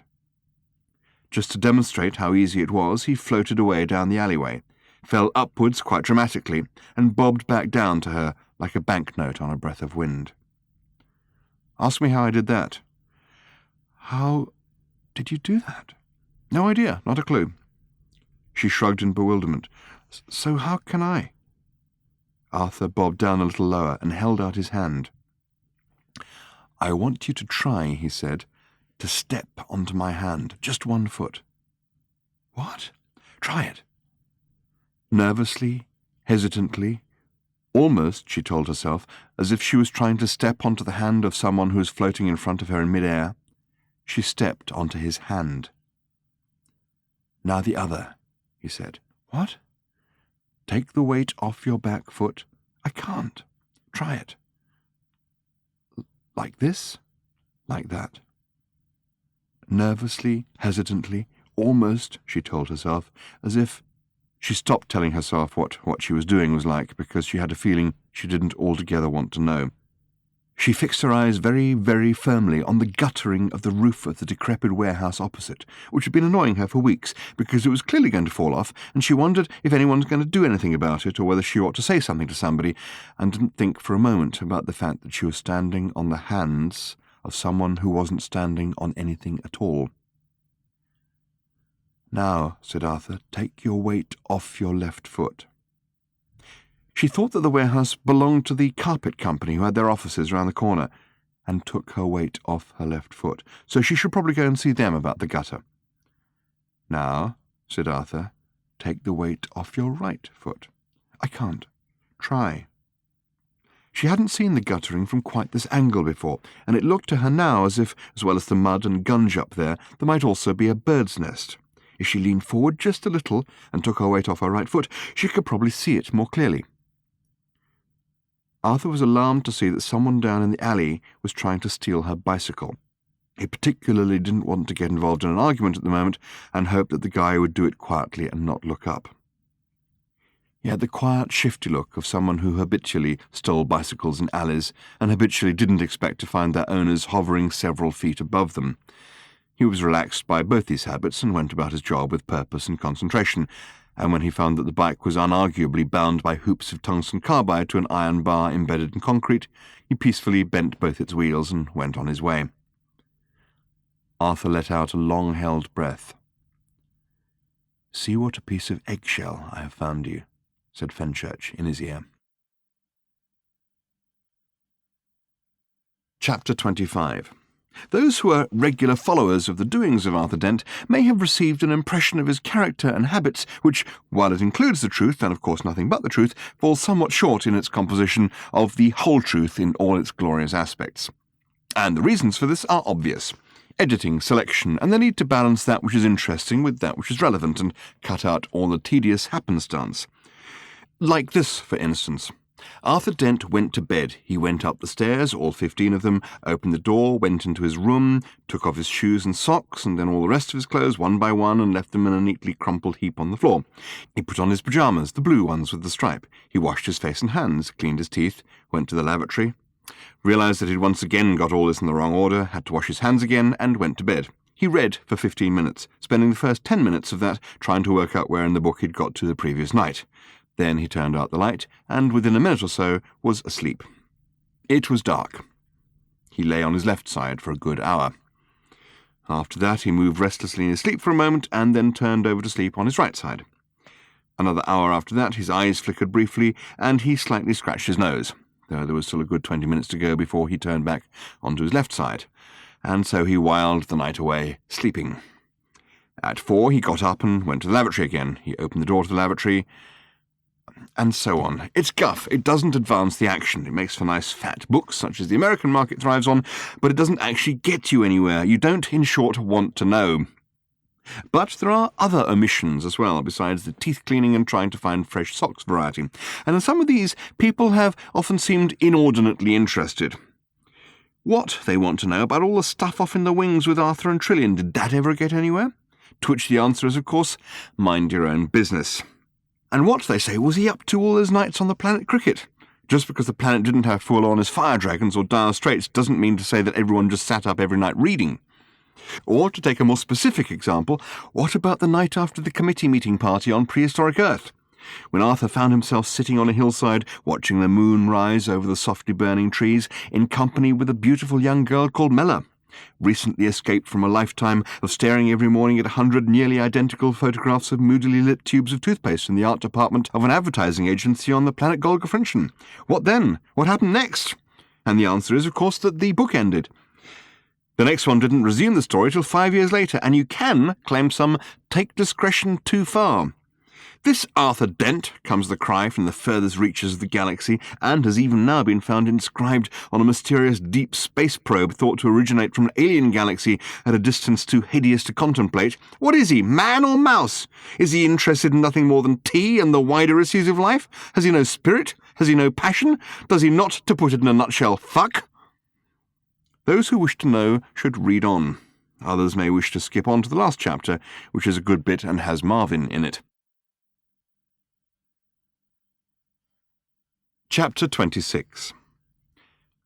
Arthur Dent allowed himself for an unworthy moment to think, as they drifted up, that he very much hoped that his friends who had always found him pleasant but dull, or more latterly odd but dull, were having a good time in the pub. But that was the last time, for a while, that he thought of them. They drifted up, spiralling slowly around each other, like sycamore seeds falling from sycamore trees in the autumn, except going the other way. And as they drifted up, their minds sang with the ecstatic knowledge that either what they were doing was completely and utterly and totally impossible, or that physics had a lot of catching up to do. Physics shook its head, and, looking the other way, concentrated on keeping the cars going along the Euston Road and out towards the Westway flyover, on keeping the streetlights lit, and on making sure that when somebody on Baker Street dropped a cheeseburger, it went splat upon the ground. Dwindling headily beneath them, the beaded strings of lights of London. London, Arthur had to keep reminding himself, not the strangely coloured fields of cricket on the remote fringes of the galaxy, lighted freckles of which faintly spanned the opening sky above them, but London, swayed, swaying, and turning, turned. "Try a swoop," he called to Fenchurch. "What?" Her voice seemed strangely clear but distant in all the vast empty air. It was breathy and faint with disbelief, all those things clear, faint, distant, breathy, all at the same time. "We're flying," she said. "A trifle," called Arthur. "Think nothing of it. Try a swoop." "A swoop?" Her hand caught his, and in a second her weight caught it too, and stunningly she was gone, tumbling beneath him, clawing wildly at nothing. Physics glanced at Arthur, and clotted with horror he was gone too, sick with giddy dropping, every part of him screaming but his voice. They plummeted because this was London, and you really couldn't do this sort of thing here. He couldn't catch her because this was London, and not a million miles from here, 756 to be exact, in Pisa, Galileo had clearly demonstrated that two falling bodies fell at exactly the same rate of acceleration, irrespective of their relative weights. They fell. Arthur realized as he fell, giddily and sickeningly, that if he was going to hang around in the sky believing everything that the Italians had to say about physics when they couldn't even keep a simple tower straight, that they were in dead trouble, and damn well did fall faster than Fenchurch. He grappled her from above and fumbled for a tight grip on her shoulders. He got it. Fine.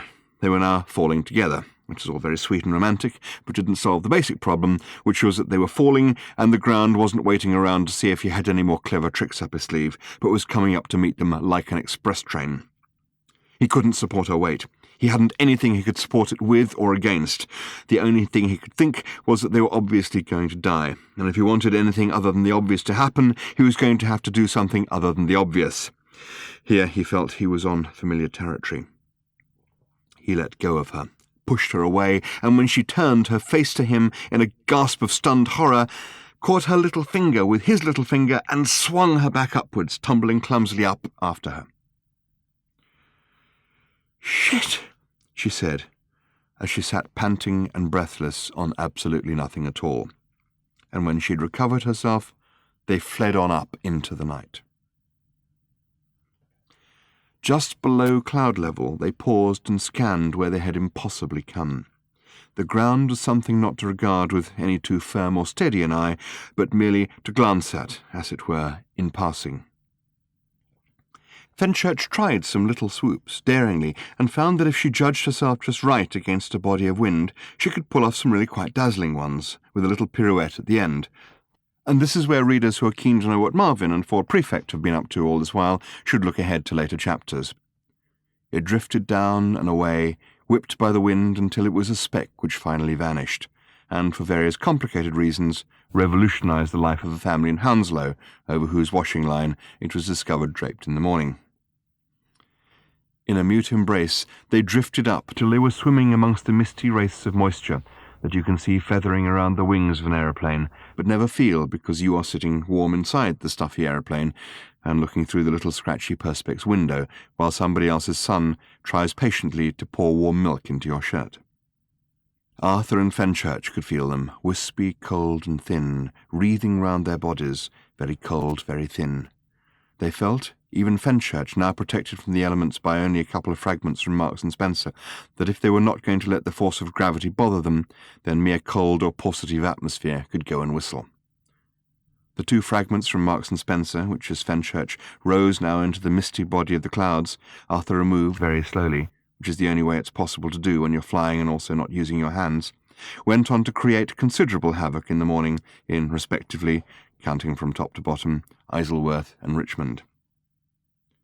They were in the cloud for a long time, because it was stacked very high, and when finally they emerged wetly above it, Fenchurch slowly spinning like a starfish lapped by a rising tide pool, they found that above the clouds is where the night gets seriously moonlit. The light is darkly brilliant. There are different mountains up there, but they are mountains, with their own white Arctic snows. They had emerged at the top of the high-stacked cumulonimbus, and now began lazily to drift down its contours, as Fenchurch eased Arthur in turn from his clothes, prized him free of them till all were gone, winding their surprised way down into the enveloping whiteness. She kissed him, kissed his neck, his chest, and soon they were drifting on, turning slowly in a kind of speechless T-shape, which might have caused even a forlornest fire dragon, had one flown past replete with pizza, to flap its wings and cough a little. There were, however, no forlornest fire dragons in the clouds, nor could there be, for, like the dinosaurs, the dodos, and the greater drubbed wintwalk of Stegbartle Major in the constellation Fraz, and unlike the Boeing 747, which is in plentiful supply, they are sadly extinct, and the universe shall never know their like again. The reason that a Boeing 747 crops up rather unexpectedly in the above list is not unconnected with the fact that something very similar happened in the lives of Arthur and Fenchurch a moment or two later.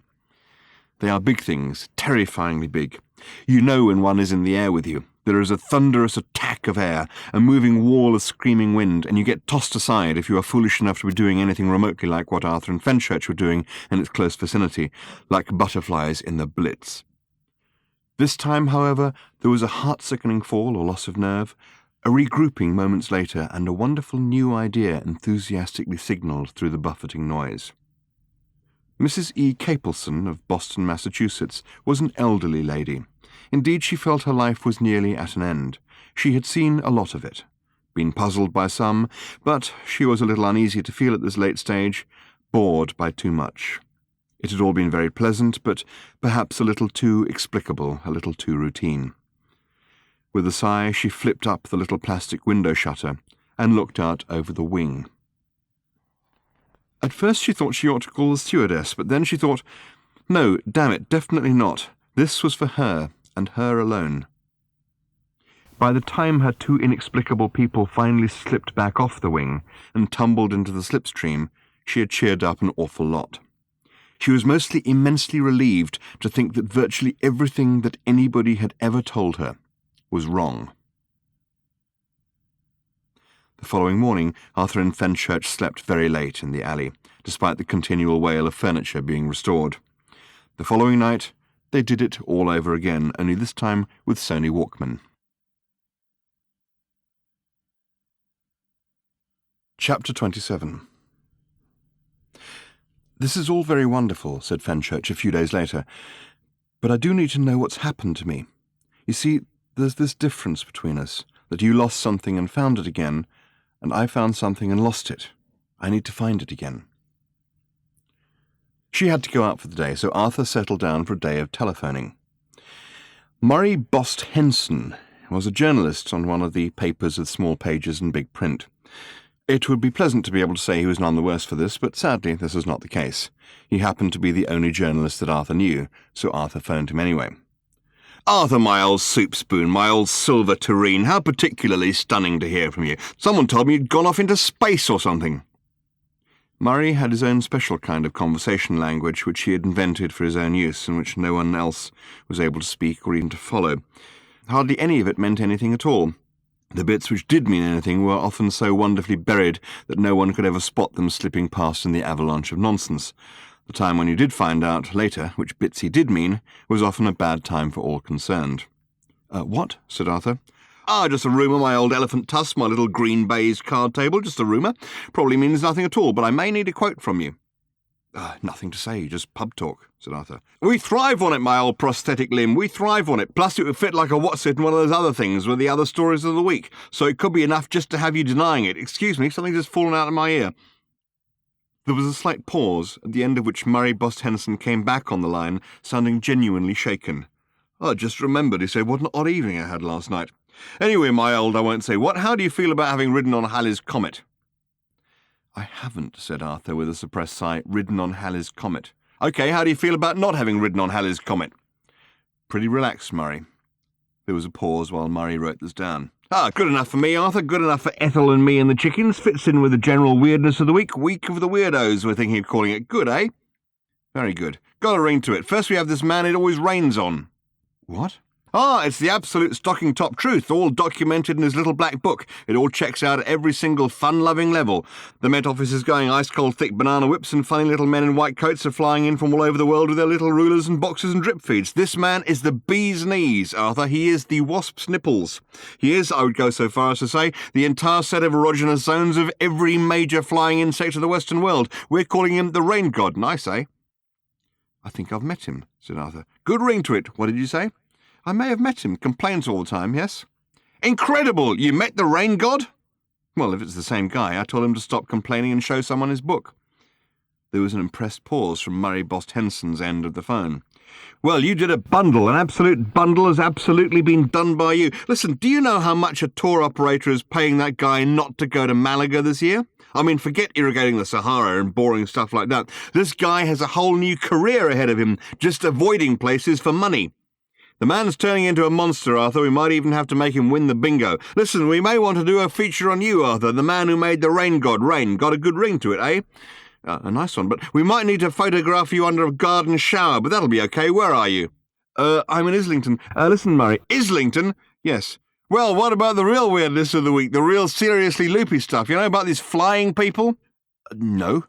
Oh, you must have. This is the really seethingly crazy one. This is the real meatballs in the batter. Locals are phoning in all the time to say there's this couple of go flying nights. We've got guys down in our photo labs working through the night to put together a genuine photograph. You must have heard. No. Arthur, where have you been? Oh, space, right, I got your quote. But that was months ago. Listen, it's night after night this week, my old cheese grater. Right on your patch, this couple just fly around the sky and start doing all kinds of stuff. And I don't mean looking through walls or pretending to be box-girded bridges. You know anything? No. Arthur, it's been almost inexpressibly delicious conversing with you, chum bum, but I have to go. I'll send the guy with the camera and the hose. Give me the address. I'm ready in writing. Listen, Murray, I called to ask you something. I'll have a lot to do. I just wanted to find out something about the dolphins. No story, last year's news. Forget them, they're gone. It's important. Listen, no one will touch it. You can't sustain a story, you know, when the only news is the continuing absence of whatever it is the story's about. Not our territory, anyway. Try the Sundays. Maybe they'll run a little whatever happened to the dolphin story in a couple of years, around August. But what's anybody going to do now? Dolphins still gone? Continuing dolphin absence? Dolphins further days without them? The story dies, Arthur. It lies down and kicks its little feet in the air and presently goes to the great golden spike in the sky, my old fruit bat. Murray, I'm not interested in whether it's a story. I just want to find out how I can get in touch with that guy in California who claims to know something about it. I thought you might know. Chapter 28. People are beginning to talk, said Fenchurch that evening after they'd hauled her cello in. Not only talk, said Arthur, but print in big bold letters under the bingo prizes, which is why I thought I'd better get these. He showed her the long, narrow booklets of airline tickets. Arthur, she said, hugging him, does that mean you've managed to talk to him? I have had a day, said Arthur, of extreme telephonic exhaustion. I have spoken to virtually every department of virtually every paper in Fleet Street, and I finally tracked his number down. You've obviously been working hard. You're drenched with sweat, poor darling. Not with sweat, said Arthur wearily. A photographer's just been. I tried to argue, but never mind. The point is, yes. You spoke to him? I spoke to his wife. She said he was too weird to come to the phone right now and I should call back. He sat down heavily, realized he was missing something, and went to the fridge to find it. Want a drink? Would commit murder to get one. I always know I'm in for a tough time when my cello teacher looks me up and down and says, "Oh, yes, my dear, I think a little Tchaikovsky today." I called again, said Arthur, and she said that he was 3.2 light years from the phone, and I should call back. Ah. I called again. She said the situation had improved. He was now a mere 2.6 light years from the phone, but it was still a long way to shout. You don't suppose, said Fenchurch doubtfully, that there's anyone else we can talk to? It gets worse, said Arthur. I spoke to someone on the Science magazine who actually knows him, and he said that John Watson will not only believe, but will actually have absolute proof, often dictated to him by angels with golden beards and green wings and Dr. Skull footwear, that the month's most fashionable silly theory is true. For people who question the validity of these visions, he will triumphantly produce the clogs in question, and that's as far as you get. Oh, I didn't realize it was that bad, said Fenchurch quietly. She fiddled listlessly with the tickets. I phoned Mrs. Watson again, said Arthur. Her name, by the way, and you may wish to know this, is Arcane Jill. I see. I'm glad you see. I thought you mightn't believe any of this, so when I called her this time I used the telephone answering machine to record the call. He went across to the telephone machine and fiddled and fumed with all its buttons for a while, because it was the one that was particularly recommended by Which magazine and is almost impossible to use without going mad. Here it is, he said at last, wiping the sweat from his brow. The voice was thin and crackly with its journey to a geostationary satellite and back, but was also hauntingly calm. Perhaps I should explain, Arcane Jill Watson's voice said, that the phone is in fact in a room that he never comes into. It's in the asylum, you see. Wonka the Sane does not like to enter the asylum, and so he does not. I feel you should know this because it may save you phoning. If you would like to meet him, this is very easily arranged.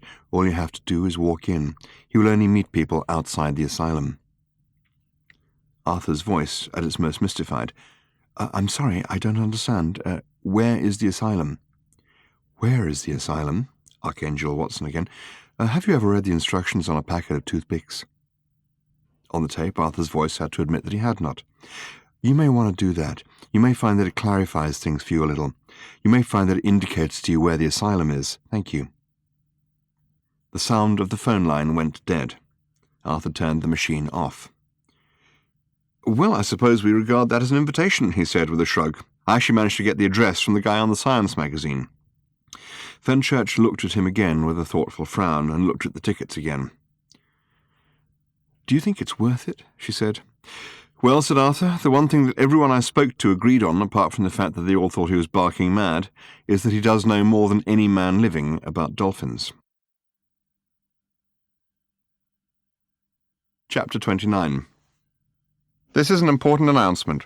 This is Flight 121 to Los Angeles. If your travel plans today do not include Los Angeles, now will be the perfect time to disembark.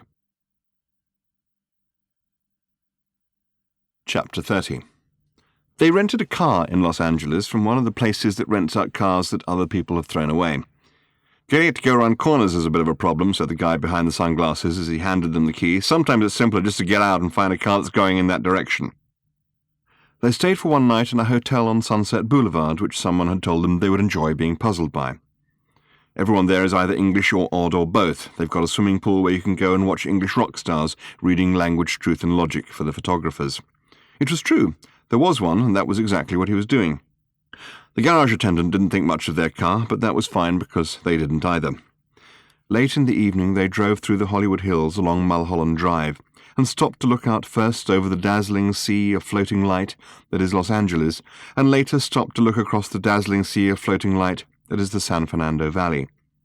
They agreed that the sense of dazzle stopped immediately at the back of their eyes and didn't touch any other part of them, and came away strangely unsatisfied by the spectacle.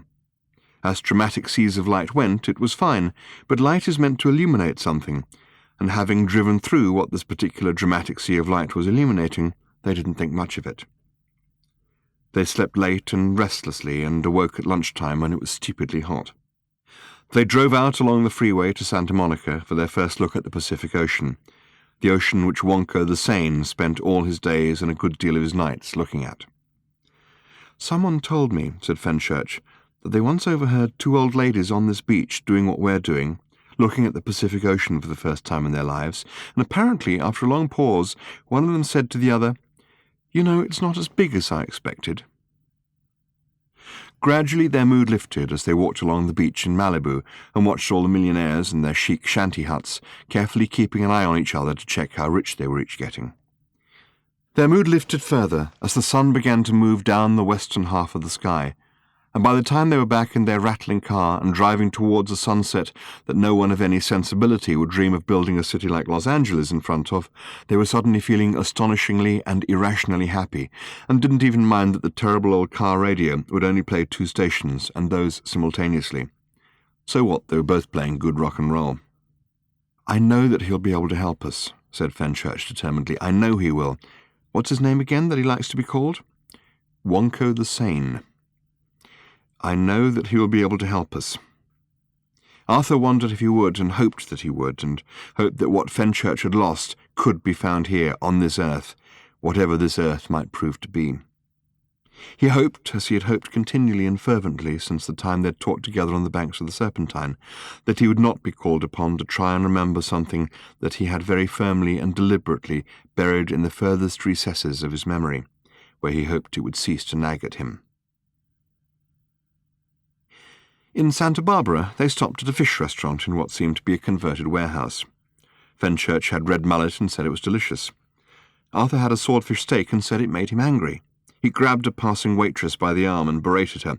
"Why is this fish so bloody good?" he demanded angrily. "Please excuse my friend," said Fenchurch to the startled waitress. "I think he's having a nice day at last."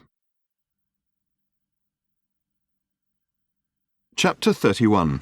If you took a couple of David Bowies and stuck one of the David Bowies on top of the other David Bowie and then attached another David Bowie to the end of each of the arms of the upper of the first two David Bowies and wrapped the whole business up in a dirty beach robe, you would then have something which didn't exactly look like John Watson, but which those who knew him would find hauntingly familiar. He was tall and he gangled. When he sat in his deck chair gazing at the Pacific, not so much with any kind of wild surmise any longer as with a peaceful, deep dejection, it was a little difficult to tell exactly where the deck chair ended and he began, and you would hesitate to put your hand on, say, his forearm in case the whole structure suddenly collapsed with a snap and took your thumb off. But his smile, when he turned it on you, was quite remarkable. It seemed to be composed of all the worst things that life can do to you, but which, when he briefly reassembled them in that particular order on his face, made you suddenly feel, "Oh, well, that's all right then." When he spoke, you were glad that he used the smile that made you feel like that pretty often. "Oh, yes," he said, "they come and see me. They sit right here. They sit right here where you're sitting." He was talking of the angels with the golden beards and green wings and Dr. Scholl's sandals. "They eat nachos, which they say they can't get where they come from. They do a lot of coke and are very wonderful about a whole range of things." "Do they?" said Arthur. "Are they? When is this then? When do they come?" He gazed out at the Pacific as well. There were little sandpipers running along the margin of the shore which seemed to have this problem. They needed to find their food in the sand which a wave had just washed over, but they couldn't bear to get their feet wet. To deal with this problem, they ran with an odd kind of movement, as if they'd been constructed by someone very clever in Switzerland. Fenchurch was sitting on the sand, idly drawing patterns in it with her fingers. "Weekends, mostly," said Wonko the Sane, "on little scooters. They are great machines." He smiled. "I see," said Arthur, "I see." A tiny cough from Fenchurch attracted his attention, and he looked round at her. She had scratched a little stick figure drawing in the sand of the two of them in the clouds. For a moment he thought she was trying to get him excited. Then he realized that she was rebuking him. "Who are we," she was saying, "to say that he's mad?" His house was certainly peculiar, and since this is the first thing that Fenchurch and Arthur had encountered, it would help to know what it was like. What it was like was this. It was inside out. Actually inside out, to the extent that they had to park on the carpet. All along what one would normally call the outer wall, which was decorated in a tasteful interior-designed pink, were bookshelves. Also a couple of those odd three-legged tables with semicircular tops, which stand in such a way as to suggest that someone had just dropped the wall straight through them, and pictures which were clearly designed to soothe. Where it got really odd was the roof. It folded back on itself like something that Moritz Escher, had he been given to hard nights on the town, which it is no part of this narrative's purpose to suggest was the case, though it's sometimes hard looking at his pictures, particularly the ones with all the awkward steps, not to wonder, might have dreamt up after having been on one, for the little chandeliers, which should have been hanging inside, were on the outside, pointing up. Confusing. The sign above the front door said, "Come outside," and so, nervously, they had. Inside, of course, was where the outside was. Rough brickwork, nicely done pointing, guttering in good repair, a garden path, a couple of small trees, some rooms leading off. And the inner walls stretched down, folded curiously, and opened at the end, as if, by an optical illusion that would have had Moritz Escher frowning and wondering how it was done, to enclose the Pacific Ocean itself.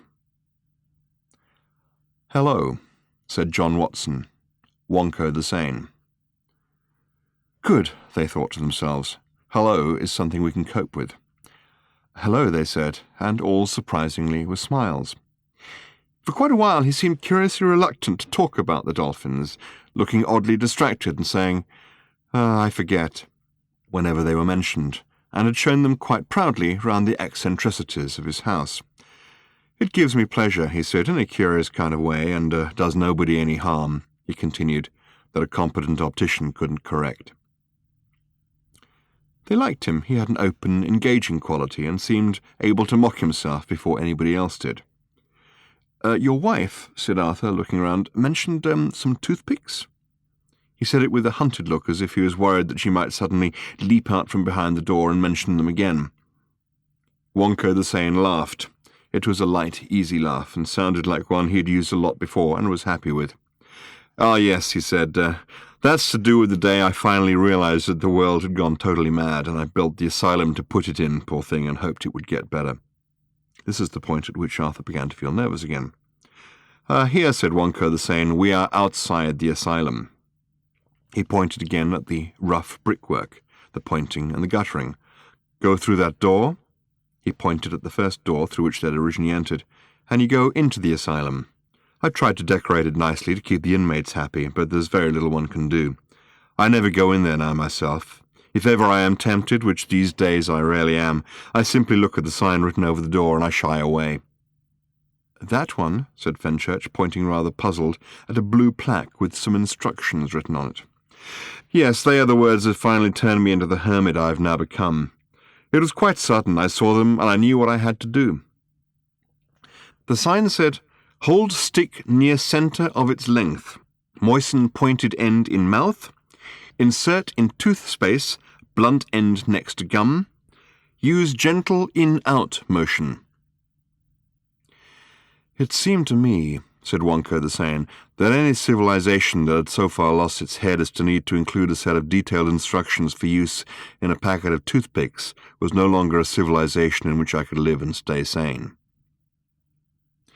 He gazed out at the Pacific again, as if daring it to rave and gibber at him, but it lay there calmly and played with the sandpipers. And in case it crossed your mind to wonder, as I can see how it possibly might, I am completely sane, which is why I call myself Wonko the Sane, just to reassure people on this point. Wonko is what my mother called me when I was a kid and clumsy and knocked things over, and sane is what I am, and how, he added with one of his smiles that made you feel, oh, well, that's all right then, I intend to remain. Shall we go on to the beach and see what we have to talk about? They went out onto the beach, which was where he started talking about angels with golden beards and green wings and Dr. Skull's sandals. About the dolphins, said Fenchurch gently, hopefully. I can show you the sandals, said Wonko the Sane. I wonder, do you know... Would you like me to show you?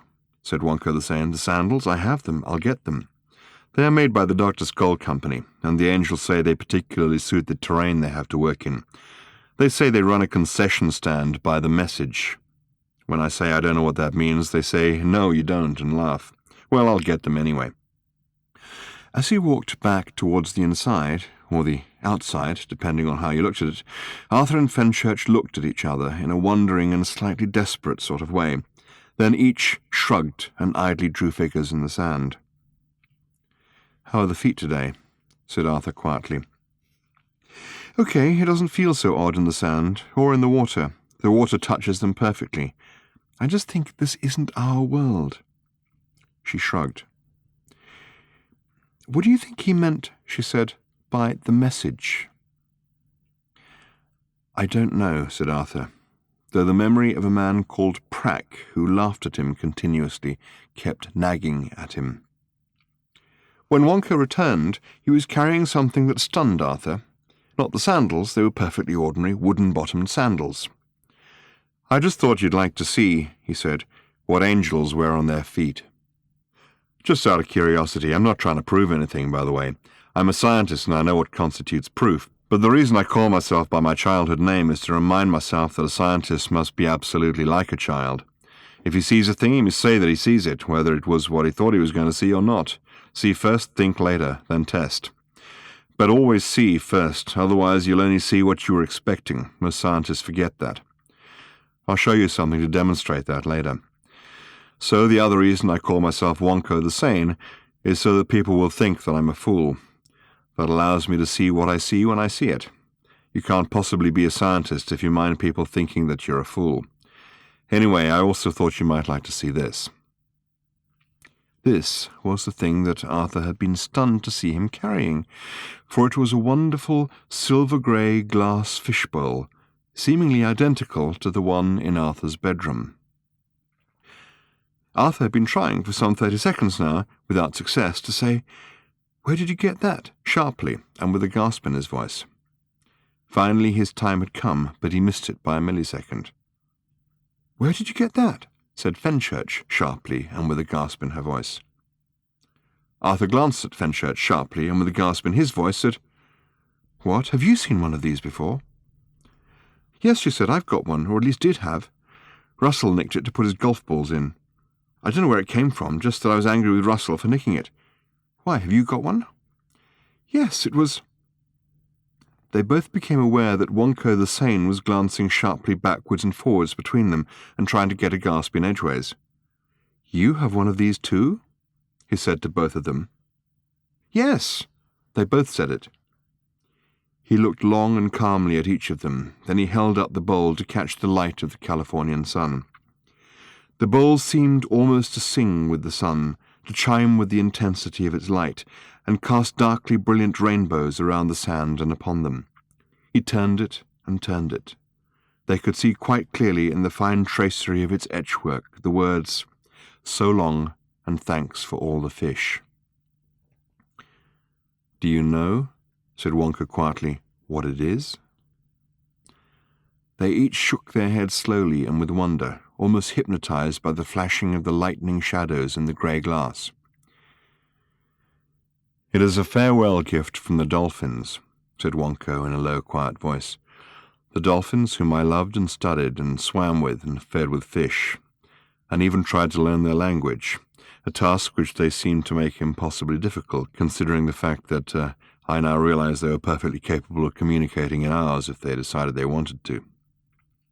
He shook his head with a slow, slow smile, and then looked again at Fenchurch and then at Arthur. "Have you?"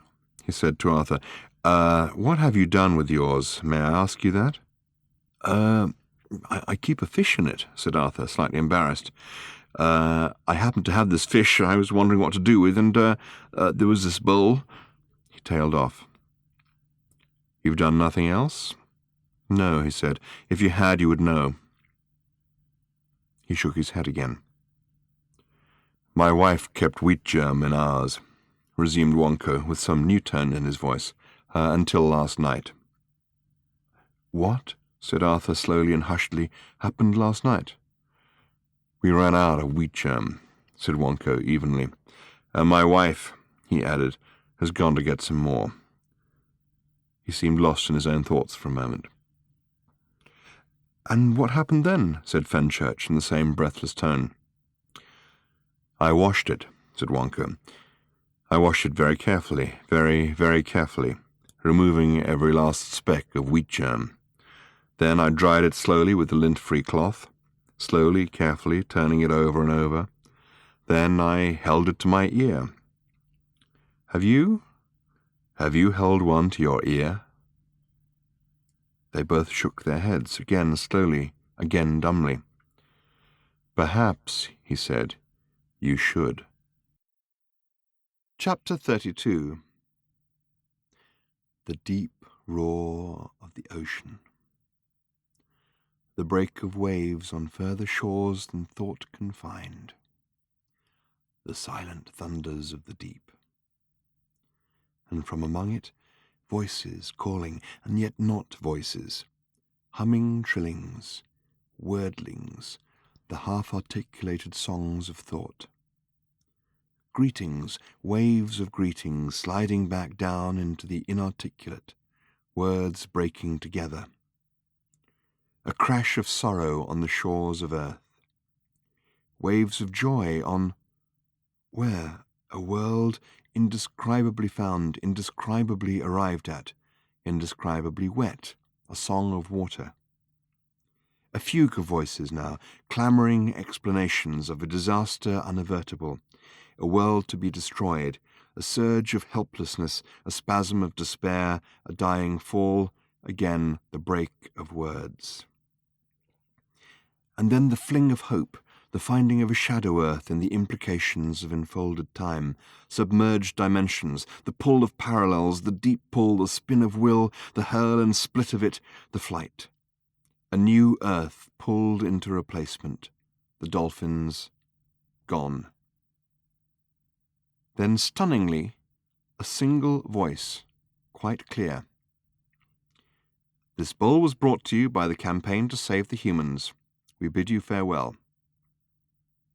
And then the sound of long, heavy, perfectly grey bodies rolling away into an unknown, fathomless deep, quietly giggling. Chapter 33. That night they stayed outside the asylum and watched TV from inside it. "This is what I wanted you to see," said Wonko the Sane when the news came around again. "An old colleague of mine, he's over in your country running an investigation. Just watch." It was a press conference. "I'm afraid I can't comment on the name Rain God at the present time, and we are calling him an example of a spontaneous paracausal meteorological phenomenon." "Can you tell us what that means?" "I'm not altogether sure. Let's be straight here. If we find something we can't understand, we like to call it something you can't understand, or indeed pronounce. I mean, if we just let you go around calling him a rain god, then that suggests you know something we don't, and I'm afraid we couldn't have that. Now, first we have to call it something which says it's ours, not yours. Then we set about finding some way of proving it's not what you said it is, but something we say it is.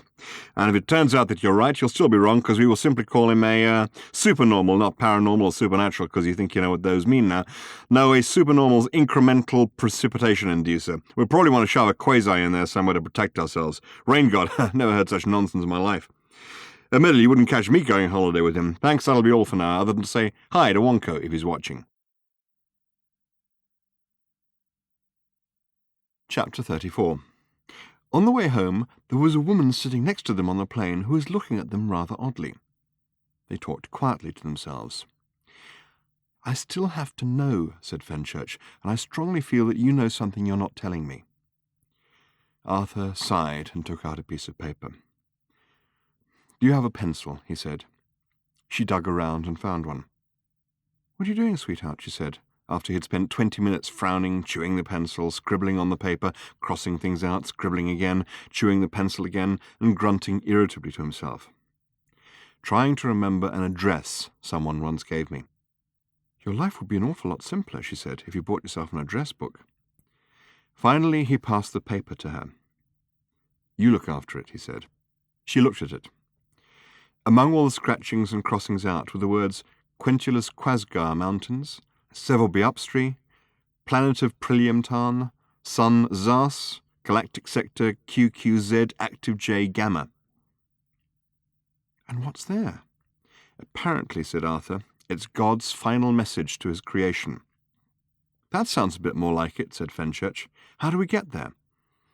"You really—" "Yes," said Fenchurch firmly, "I really want to know." Arthur looked out of the scratchy little perspex window at the open sky outside. Excuse me," said the woman who'd been looking at them rather oddly suddenly. "I hope you don't think I'm rude. I get so bored in these long flights. It's nice to talk to somebody. My name's Enid Capelson. I'm from Boston. Tell me, do you fly a lot?" Chapter 35. They went to Arthur's house in the West Country, shoved a couple of towels and stuff in a bag, and then sat down to do what every galactic hitchhiker ends up spending most of his time doing. They waited for a flying saucer to come by. "A friend of mine did this for 15 years, said Arthur one night as they sat forlornly watching the sky. "Who was that?"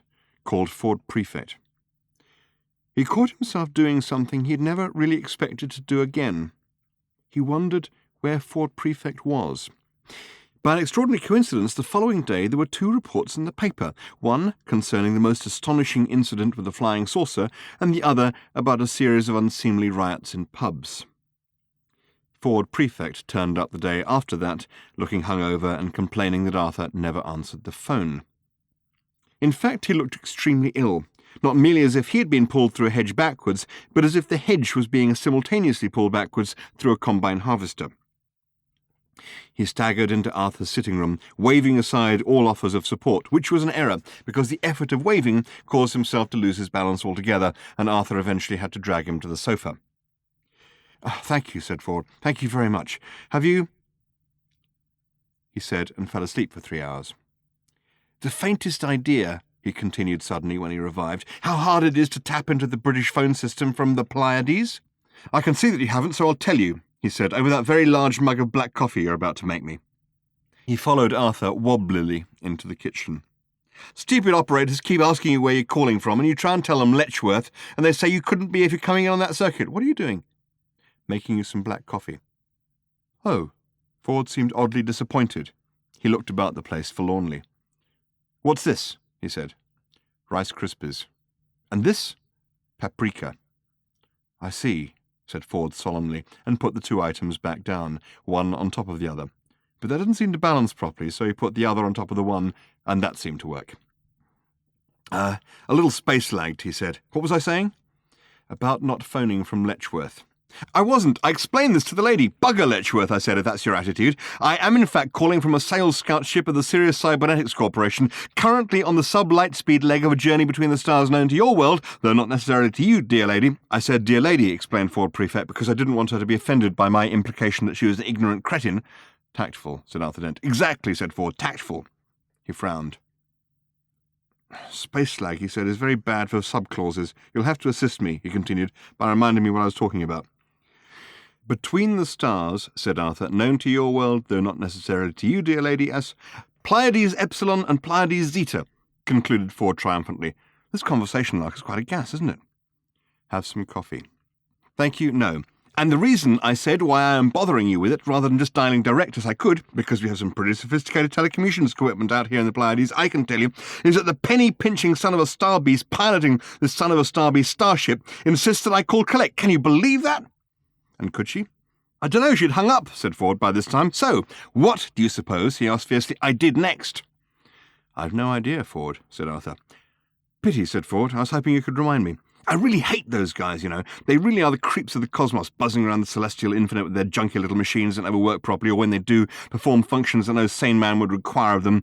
And, he added savagely, go beep to tell you when they'd done it. This was perfectly true, and a very respectable view, widely held by right-thinking people, who are largely recognizable as being right-thinking people by the mere fact that they hold this view. The Hitchhiker's Guide to the Galaxy, in a moment of reasoned lucidity, which is almost unique amongst its current tally of 5,975,509 pages, says of the Sirius Cybernetics Corporation products that it is very easy to be blinded to the essential uselessness of them by the sense of achievement you get from getting them to work at all. In other words, and this is the rock-solid principle on which the whole of the corporation's galaxy-wide success is founded, their fundamental design flaws are completely hidden by their superficial design flaws. And this guy, ranted Ford, was on a drive to sell more of them. His 5-year mission to seek out and explore strange new worlds and sell advanced music substitute systems to their restaurants, elevators, and wine bars. Or if they didn't have restaurants, elevators, and wine bars yet, to artificially accelerate their civilization growth until they bloody well did have. Where's that coffee? I threw it away. Make some more. I've now remembered what I did next. I saved civilization as we know it. I knew it was something like that. He stumbled determinedly back into the sitting room, where he seemed to carry on talking to himself, tripping over the furniture and making beep-beep noises. A couple of minutes later, wearing his very placid face, Arthur followed him. Ford looked stunned. Where have you been? He demanded. Making some coffee, said Arthur, still wearing his very placid face. He had long ago realized that the only way of being in Ford's company successfully was to keep a large stock of very placid faces and wear them at all times. You missed the best bit, raged Ford. You missed the bit where I jumped the guy. Now, he said, I'll have to jump him all over again. He hurled himself recklessly at a chair and broke it. It was better, he said sullenly, last time, and waved vaguely in the direction of another broken chair which he'd already got trussed up on the dining room table. I see, said Arthur, casting a placid eye over the trussed-up wreckage. And, what are all the ice cubes for? What? Screamed Ford. What, you missed that bit too? That's the suspended animation facility. I put the guy in the suspended animation facility. Well, I had to, didn't I? So it would seem, said Arthur in his placid voice. Don't touch that! Yelled Ford. Arthur, who was about to replace the phone, which was for some mysterious reason lying on the table off the hook, paused placidly. Okay, said Ford, calming down. Listen to it. Arthur put the phone to his ear. It's the speaking clock, he said. Beep, beep, beep, said Ford, is exactly what is being heard all over that guy's ship, while he sleeps in the ice, going slowly round a little-known moon of Sessuphorus Magna, the London speaking clock. I see, said Arthur again, and decided that now was the time to ask the big one. Why? He said placidly. With a bit of luck, said Ford, the phone bill will bankrupt the buggers. He threw himself sweating onto the sofa. Anyway, he said, dramatic arrival, don't you think? Chapter 36. The flying saucer in which Ford Prefect had stowed away had stunned the world. Finally, there was no doubt, no possibility of mistake, no hallucinations, no mysterious CIA agents found floating in reservoirs. This time it was real, it was definite, it was definitely definite. It had come down with a wonderful disregard for anything beneath it, and crushed a large area of some of the most expensive real estate in the world, including much of Harrods. The thing was massive, nearly a mile across, some said, dull silver in colour, pitted, scorched, and disfigured with the scars of unnumbered vicious space battles fought with savage forces by the light of suns unknown to man. A hatchway opened, crashed down through the Harrods food halls, demolished Harvey Nichols, and with a final grinding scream of tortured architecture, toppled the Sheraton Park Tower. After a long, heart-stopping moment of internal crashes and grumbles of rending machinery, there marched from it down the ramp an immense silver robot, 100 feet tall. It held up a hand. "I come in peace," it said, adding after a long moment of further grinding, "Take me to your lizard." Ford Prefect, of course, had an explanation for this, as he sat with Arthur and watched the non-stop frenetic news reports on the television, none of which had anything to say other than to record that the thing had done this amount of damage, which was valued at that amount of billions of pounds, and had killed this totally other number of people, and then say it again, because the robot was doing nothing more than standing there, swaying very slightly, and emitting short, incomprehensible error messages. "It comes from a very ancient democracy, you see," said Ford. "You mean it comes from a world of lizards?" "No," said Ford, who by this time was a little more rational and coherent than he had been, having finally had the coffee forced down him. "Nothing so simple. Nothing anything like so straightforward. On its world, the people are people, the leaders are lizards. The people hate the lizards, and the lizards rule the people." "Odd," said Arthur. "I thought you said it was a democracy." "I did," said Ford. "It is." "So," said Arthur, hoping he wasn't sounding ridiculously obtuse, "why don't the people get rid of the lizards?" "It honestly doesn't occur to them," said Ford. "They've all got the vote, so they all pretty much assume that the government they voted in more or less approximates to the government they want." "You mean they actually vote for the lizards?" "Oh, yes," said Ford with a shrug, "of course." "But," said Arthur, going for the big one again, "why?" "Because if they didn't vote for a lizard," said Ford, "the wrong lizard might get in. Got any gin?" "What?" "I said," said Ford, with an increasing air of urgency creeping into his voice, "have you got any gin?" I'll look. Tell me about the lizards." Ford shrugged again. "Some people say that the lizards are the best thing that ever happened to them," he said. "They're completely wrong, of course, completely and utterly wrong, but someone's got to say it." "But that's terrible," said Arthur. "Listen, Bud," said Ford, "if I had $1 Alterian for every time I heard one bit of the universe look at another bit of the universe and say, 'That's terrible,' I wouldn't be sitting here like a lemon looking for a gin. But I haven't and I am. Anyway, what are you looking so placid and moon-eyed for? Are you in love?" Arthur said yes, he was, and said it placidly. "With someone who knows where the gin bottle is? Do I get to meet her?" He did, because Fenchurch came in at that moment with a pile of newspapers she'd been into the village to buy. She stopped in astonishment at the wreckage on the table and the wreckage from Beetlejuice on the sofa.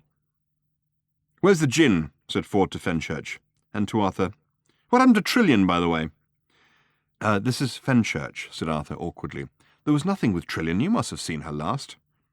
"Oh, yeah," said Ford. "She went off with Zaphod somewhere. They had some kids or something. At least," he added, "I think that's what they were. Zaphod's calmed down a lot, you know." "Really?" said Arthur, clustering hurriedly around Fenchurch to relieve her of the shopping. "Yeah," said Ford. "At least one of his heads is now saner than an emu on acid." "Arthur, who is this?" said Fenchurch. "Ford Prefect," said Arthur. "I may have mentioned him in passing." Chapter 37. For a total of 3 days and nights, the giant silver robot stood in stunned amazement straddling the remains of Knightsbridge, swaying slightly and trying to work out a number of things. Government deputations came to see it, ranting journalists by the truckload each asked each other questions on the air about what they thought of it. Flights of fighter bombers tried pathetically to attack it, but no lizards appeared. It scanned the horizon slowly. At night it was at its most spectacular, floodlit by the teams of television crews who covered it continuously as it continuously did nothing. It thought, and eventually reached a conclusion. It would have to send out its service robots. It should have thought of that before, but it was having a number of problems. The tiny flying robots came screeching out of the hatchway one afternoon in a terrifying cloud of metal. They roamed the surrounding terrain, frantically attacking some things and defending others. One of them at last found a pet shop with some lizards, but it instantly defended the pet shop for democracy so savagely that little in the area survived.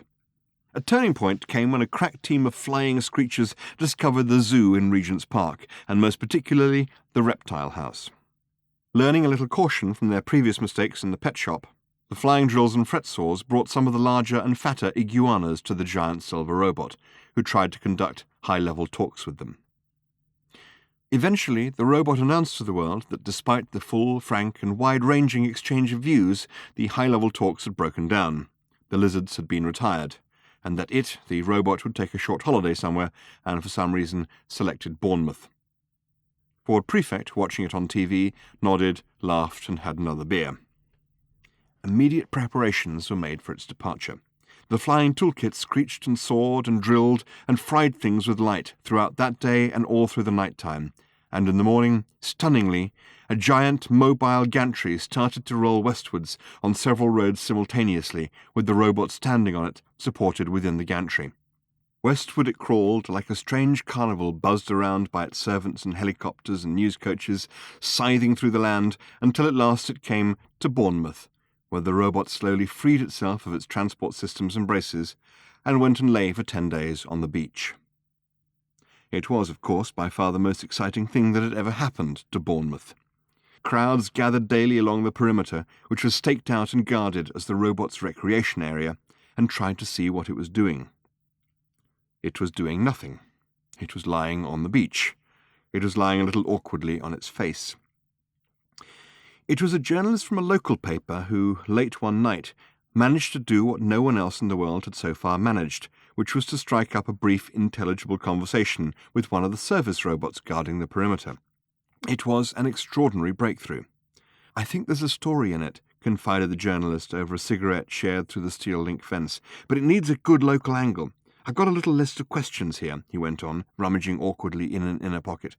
"Perhaps you could get him, whatever you call him, to run through them quickly." The little flying ratchet screwdriver said it would see what it could do and screeched off. A reply was never forthcoming. Curiously, however, the questions on the piece of paper more or less exactly matched the questions that were going through the massive, battle-scarred, industrial-quality circuits of the robot's mind. They were these: How do you feel about being a robot? How does it feel to be from outer space? And how do you like Bournemouth? Early the following day, things started to be packed up, and within a few days it became apparent that the robot was preparing to leave for good. "The point is," said Fenchurch to Ford, "can you get us on board?"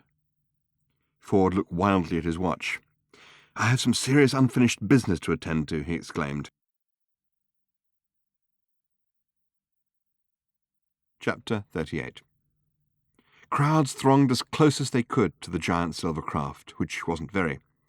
The immediate perimeter was fenced off and patrolled by the tiny flying service robots. Staked out around that was the army, who had been completely unable to breach that inner perimeter, but were damned if anybody was going to breach them.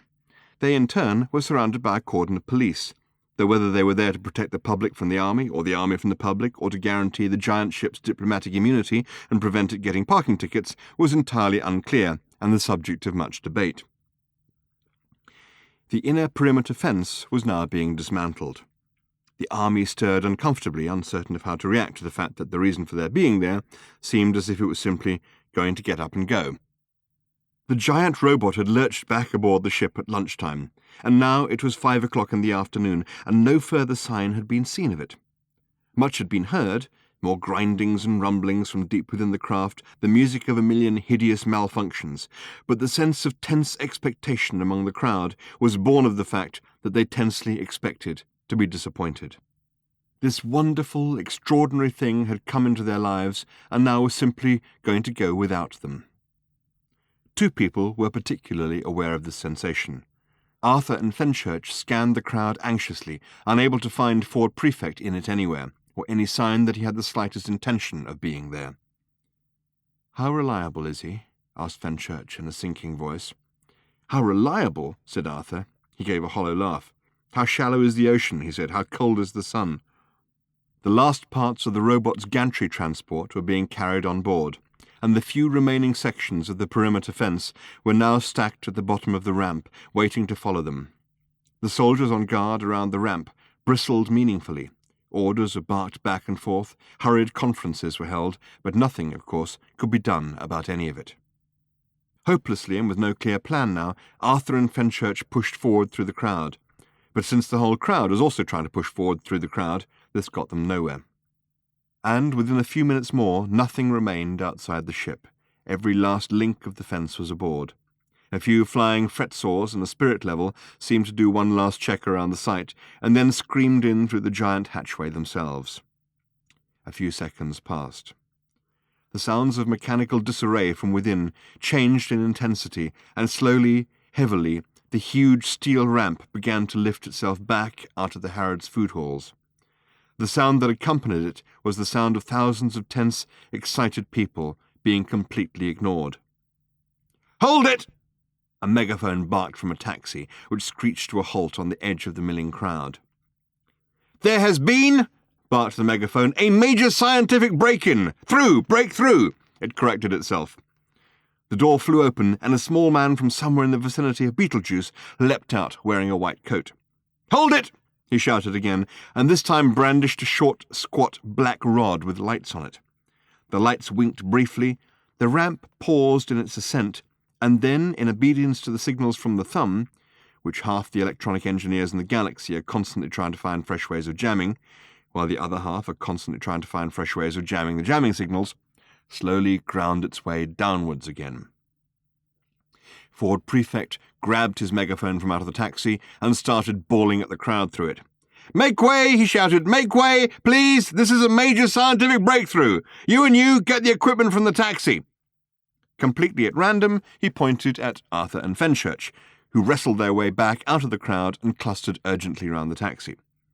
"All right, I want you to clear a passage, please, for some important pieces of scientific equipment," boomed Ford. "Just everybody keep calm. It's all under control. There's nothing to see. It is merely a major scientific breakthrough. Keep calm now. Important scientific equipment. Clear the way." Hungry for new excitement, delighted at the sudden reprieve from disappointment, the crowd enthusiastically fell back and started to open up. Arthur was a little surprised to see what was printed on the boxes of important scientific equipment in the back of the taxi. "Hang your coat over them," he muttered to Fenchurch as he heaved them out to her. Hurriedly he manoeuvred out the large supermarket trolley that was also jammed against the back seat. It clattered to the ground, and together they loaded the boxes into it. "Clear a path, please!" shouted Ford again. "Everything's under proper scientific control." "You said you'd pay," said the taxi driver to Arthur, who dug out some notes and paid him. There was the distant sound of police sirens. "Move along there," shouted Ford, "and no one will get hurt." The crowd surged and closed behind them again, as frantically they pushed and hauled the rattling supermarket trolley through the rubble towards the ramp. "It's all right," Ford continued to bellow. "There is nothing to see. It's all over. None of this is actually happening." "Clear the way, please," boomed a police megaphone from the back of the crowd. "There's been a break-in. Clear the way." "Break through," yelled Ford in competition. "A scientific breakthrough." "This is the police. Clear the way."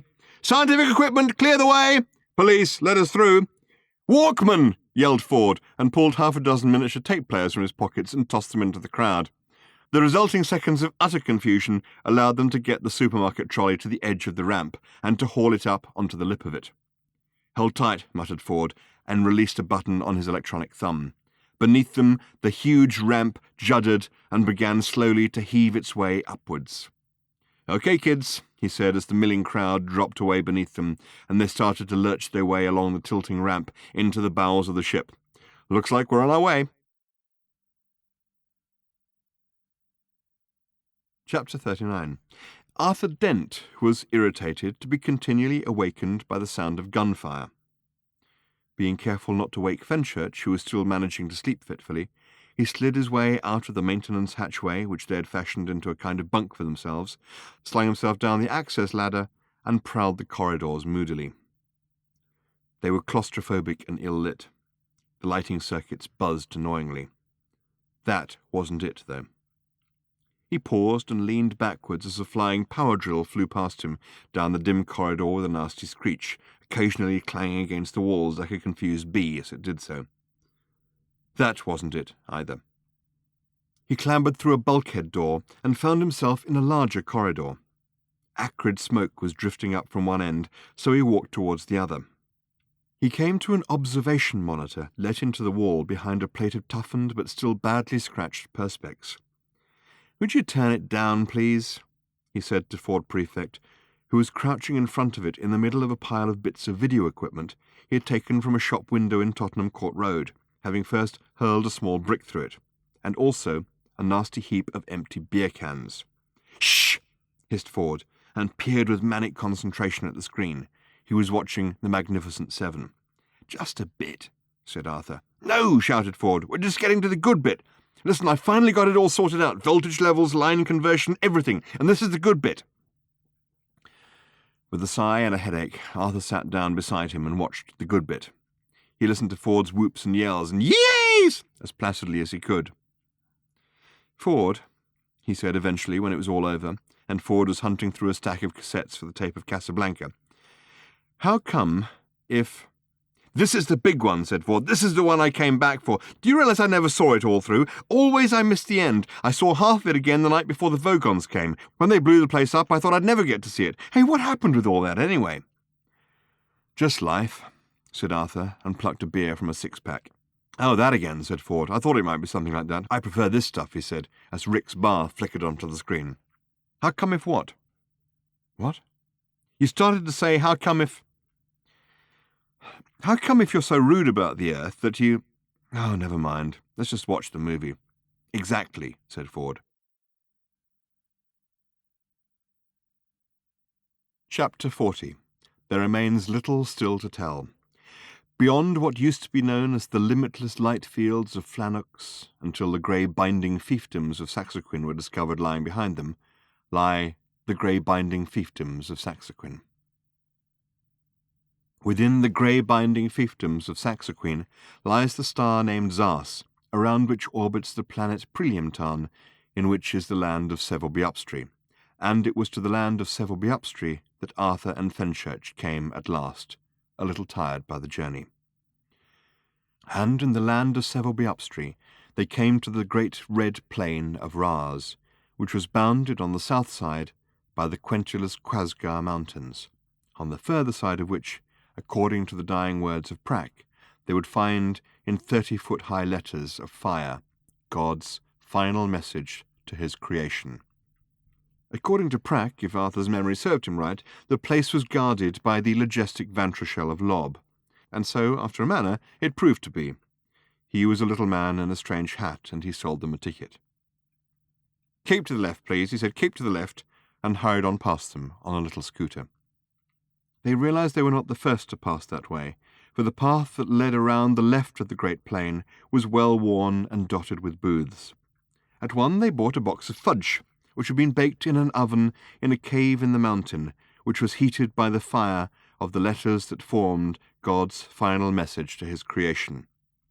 At another they bought some postcards. The letters had been blurred with an airbrush, so as not to spoil the big surprise, it said on the reverse. "Do you know what the message is?" they asked the wizened little lady in the booth. "Oh, yes," she piped cheerily. "Oh, yes." She waved them on. Every 20 miles or so there was a little stone hut with showers and sanitary facilities, but the going was tough, and the high sun baked down on the great red plain, and the great red plain rippled in the heat. "Is it possible," asked Arthur at one of the larger booths, "to rent one of these little scooters, like the one Logistic Venture-Watts had?" "The scooters," said the little lady who was serving at the ice cream bar, "are not for the devout." "Oh, well, that's easy then," said Fenchurch. "We're not particularly devout, we're just interested." "Then you must turn back now," said the little lady severely, and when they demurred, sold them a couple of final message sun hats and a photograph of themselves with their arms tight around each other on the great red plain of Raz.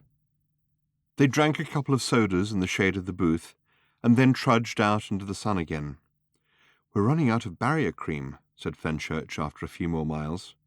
We can go on to the next booth, or we can return to the previous one, which is nearer, but means we have to retrace our steps again." They stared ahead at the distant black speck winking in the heat haze. They looked behind themselves.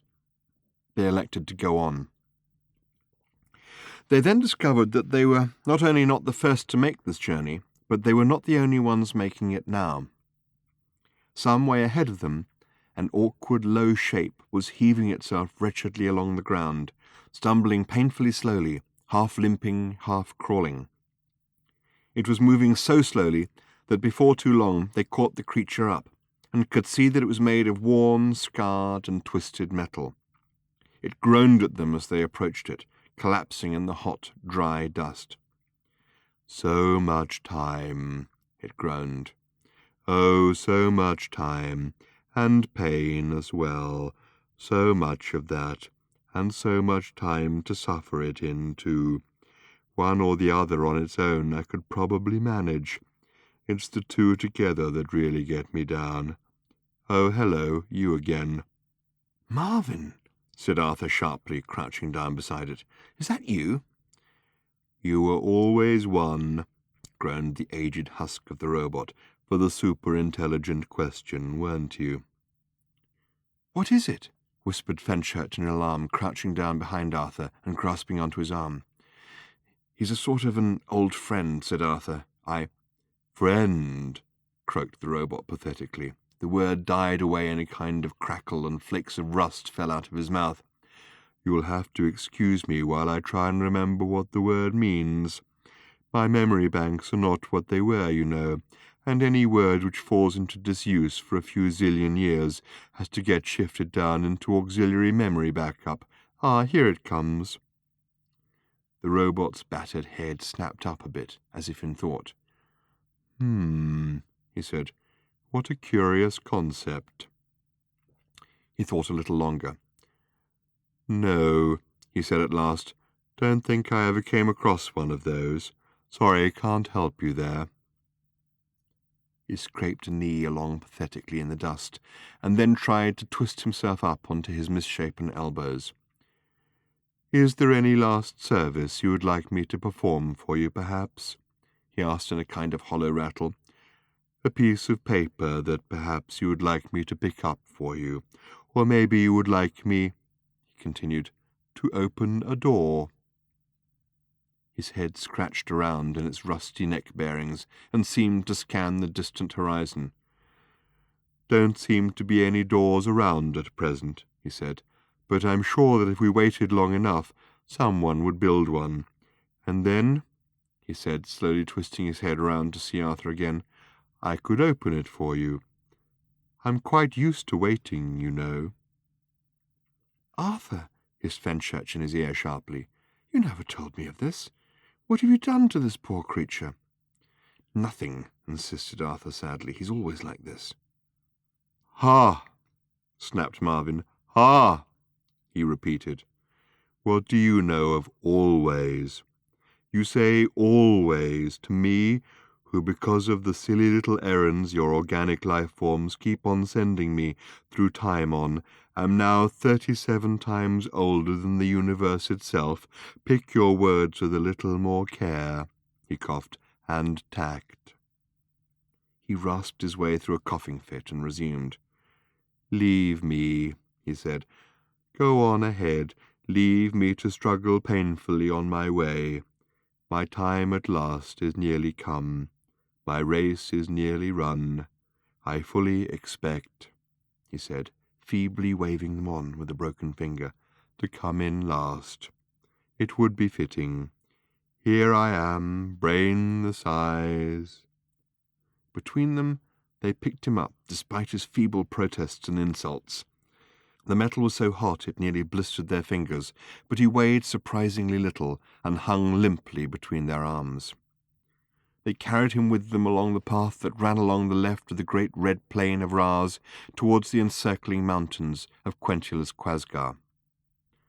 Arthur attempted to explain to Fenchurch, but was too often interrupted by Marvin's dolorous cybernetic ravings.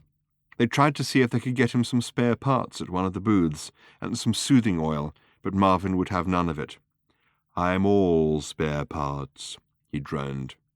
Let me be, he groaned. Every part of me, he moaned, has been replaced at least 50 times. Except... He seemed almost imperceptibly to brighten for a moment. His head bobbed between them with the effort of memory. Do you remember the first time you ever met me? He said at last to Arthur. I had been given the intellect-stretching task of taking you up to the bridge. I mentioned to you that I had this terrible pain in all the diodes down my left side, that I had asked for them to be replaced, but they never were. He left a longish pause before he continued. They carried him on between them, under the baking sun that hardly ever seemed to move, let alone set. See if you can guess, said Marvin, when he judged that the pause had become embarrassing enough, which parts of me were never replaced. Go on, see if you can guess. Ouch, he added. Ouch, ouch, ouch, ouch, ouch, ouch. At last they reached the last of the little booths, set Marvin down between them, and rested in the shade. Fenchurch bought some cufflinks for Russell, cufflinks that had set in them little polished pebbles which had been picked up from the Quenchillas Mountains, directly underneath the letters of fire in which was written God's final message to his creation. Arthur flipped through a little rack of devotional tracts on the counter, little meditations on the meaning of the message. Ready? He said to Fenchurch, who nodded. They heaved up Marvin between them. They rounded the foot of the Quenchillas Mountains, and there was the message, written in blazing letters along the crest of the mountain. There was a little observation vantage point, with a rail built along the top of a large rock facing it, from which you could get a good view. It had a little pay telescope for looking at the letters in detail, but no one would ever use it because the letters burned with the divine brilliance of the heavens and would, if seen through a telescope, have severely damaged the retina and optic nerve. They gazed at God's final message in wonderment, and were slowly and ineffably filled with a great sense of peace and of final and complete understanding. Fenchurch sighed. Yes, she said. That was it. They had been staring at it for fully 10 minutes before they became aware that Marvin, hanging between their shoulders, was in difficulties. The robot could no longer lift his head, had not read the message. They lifted his head, but he complained that his vision circuits had almost gone. They found a coin and helped him to the telescope. He complained and insulted them, but they helped him look at each individual letter in turn. The first letter was a W, the second an E, then there was a gap. An A followed, then a P, an O, and an L. Marvin paused for a rest. After a few moments they resumed and let him see the O, the G, the I, the S, and the E. The next two words were for and the. The last one was a long one, and Marvin needed another rest before he could tackle it. It started with I, then N, then a C. Next came an O and an N, followed by a V, an E, another N, and an I. After a final pause, Marvin gathered his strength for the last stretch. He read the E, the N, the C, and at last the final E, and staggered back into their arms. I think, he murmured at last from deep within his corroding, rattling thorax. I feel good about it. The lights went out in his eyes for absolutely the very last time ever. Luckily, there was a stall nearby where you could rent scooters from guys with green wings. Epilogue. One of the greatest benefactors of all life kind was a man who couldn't keep his mind on the job in hand. Brilliant? Certainly.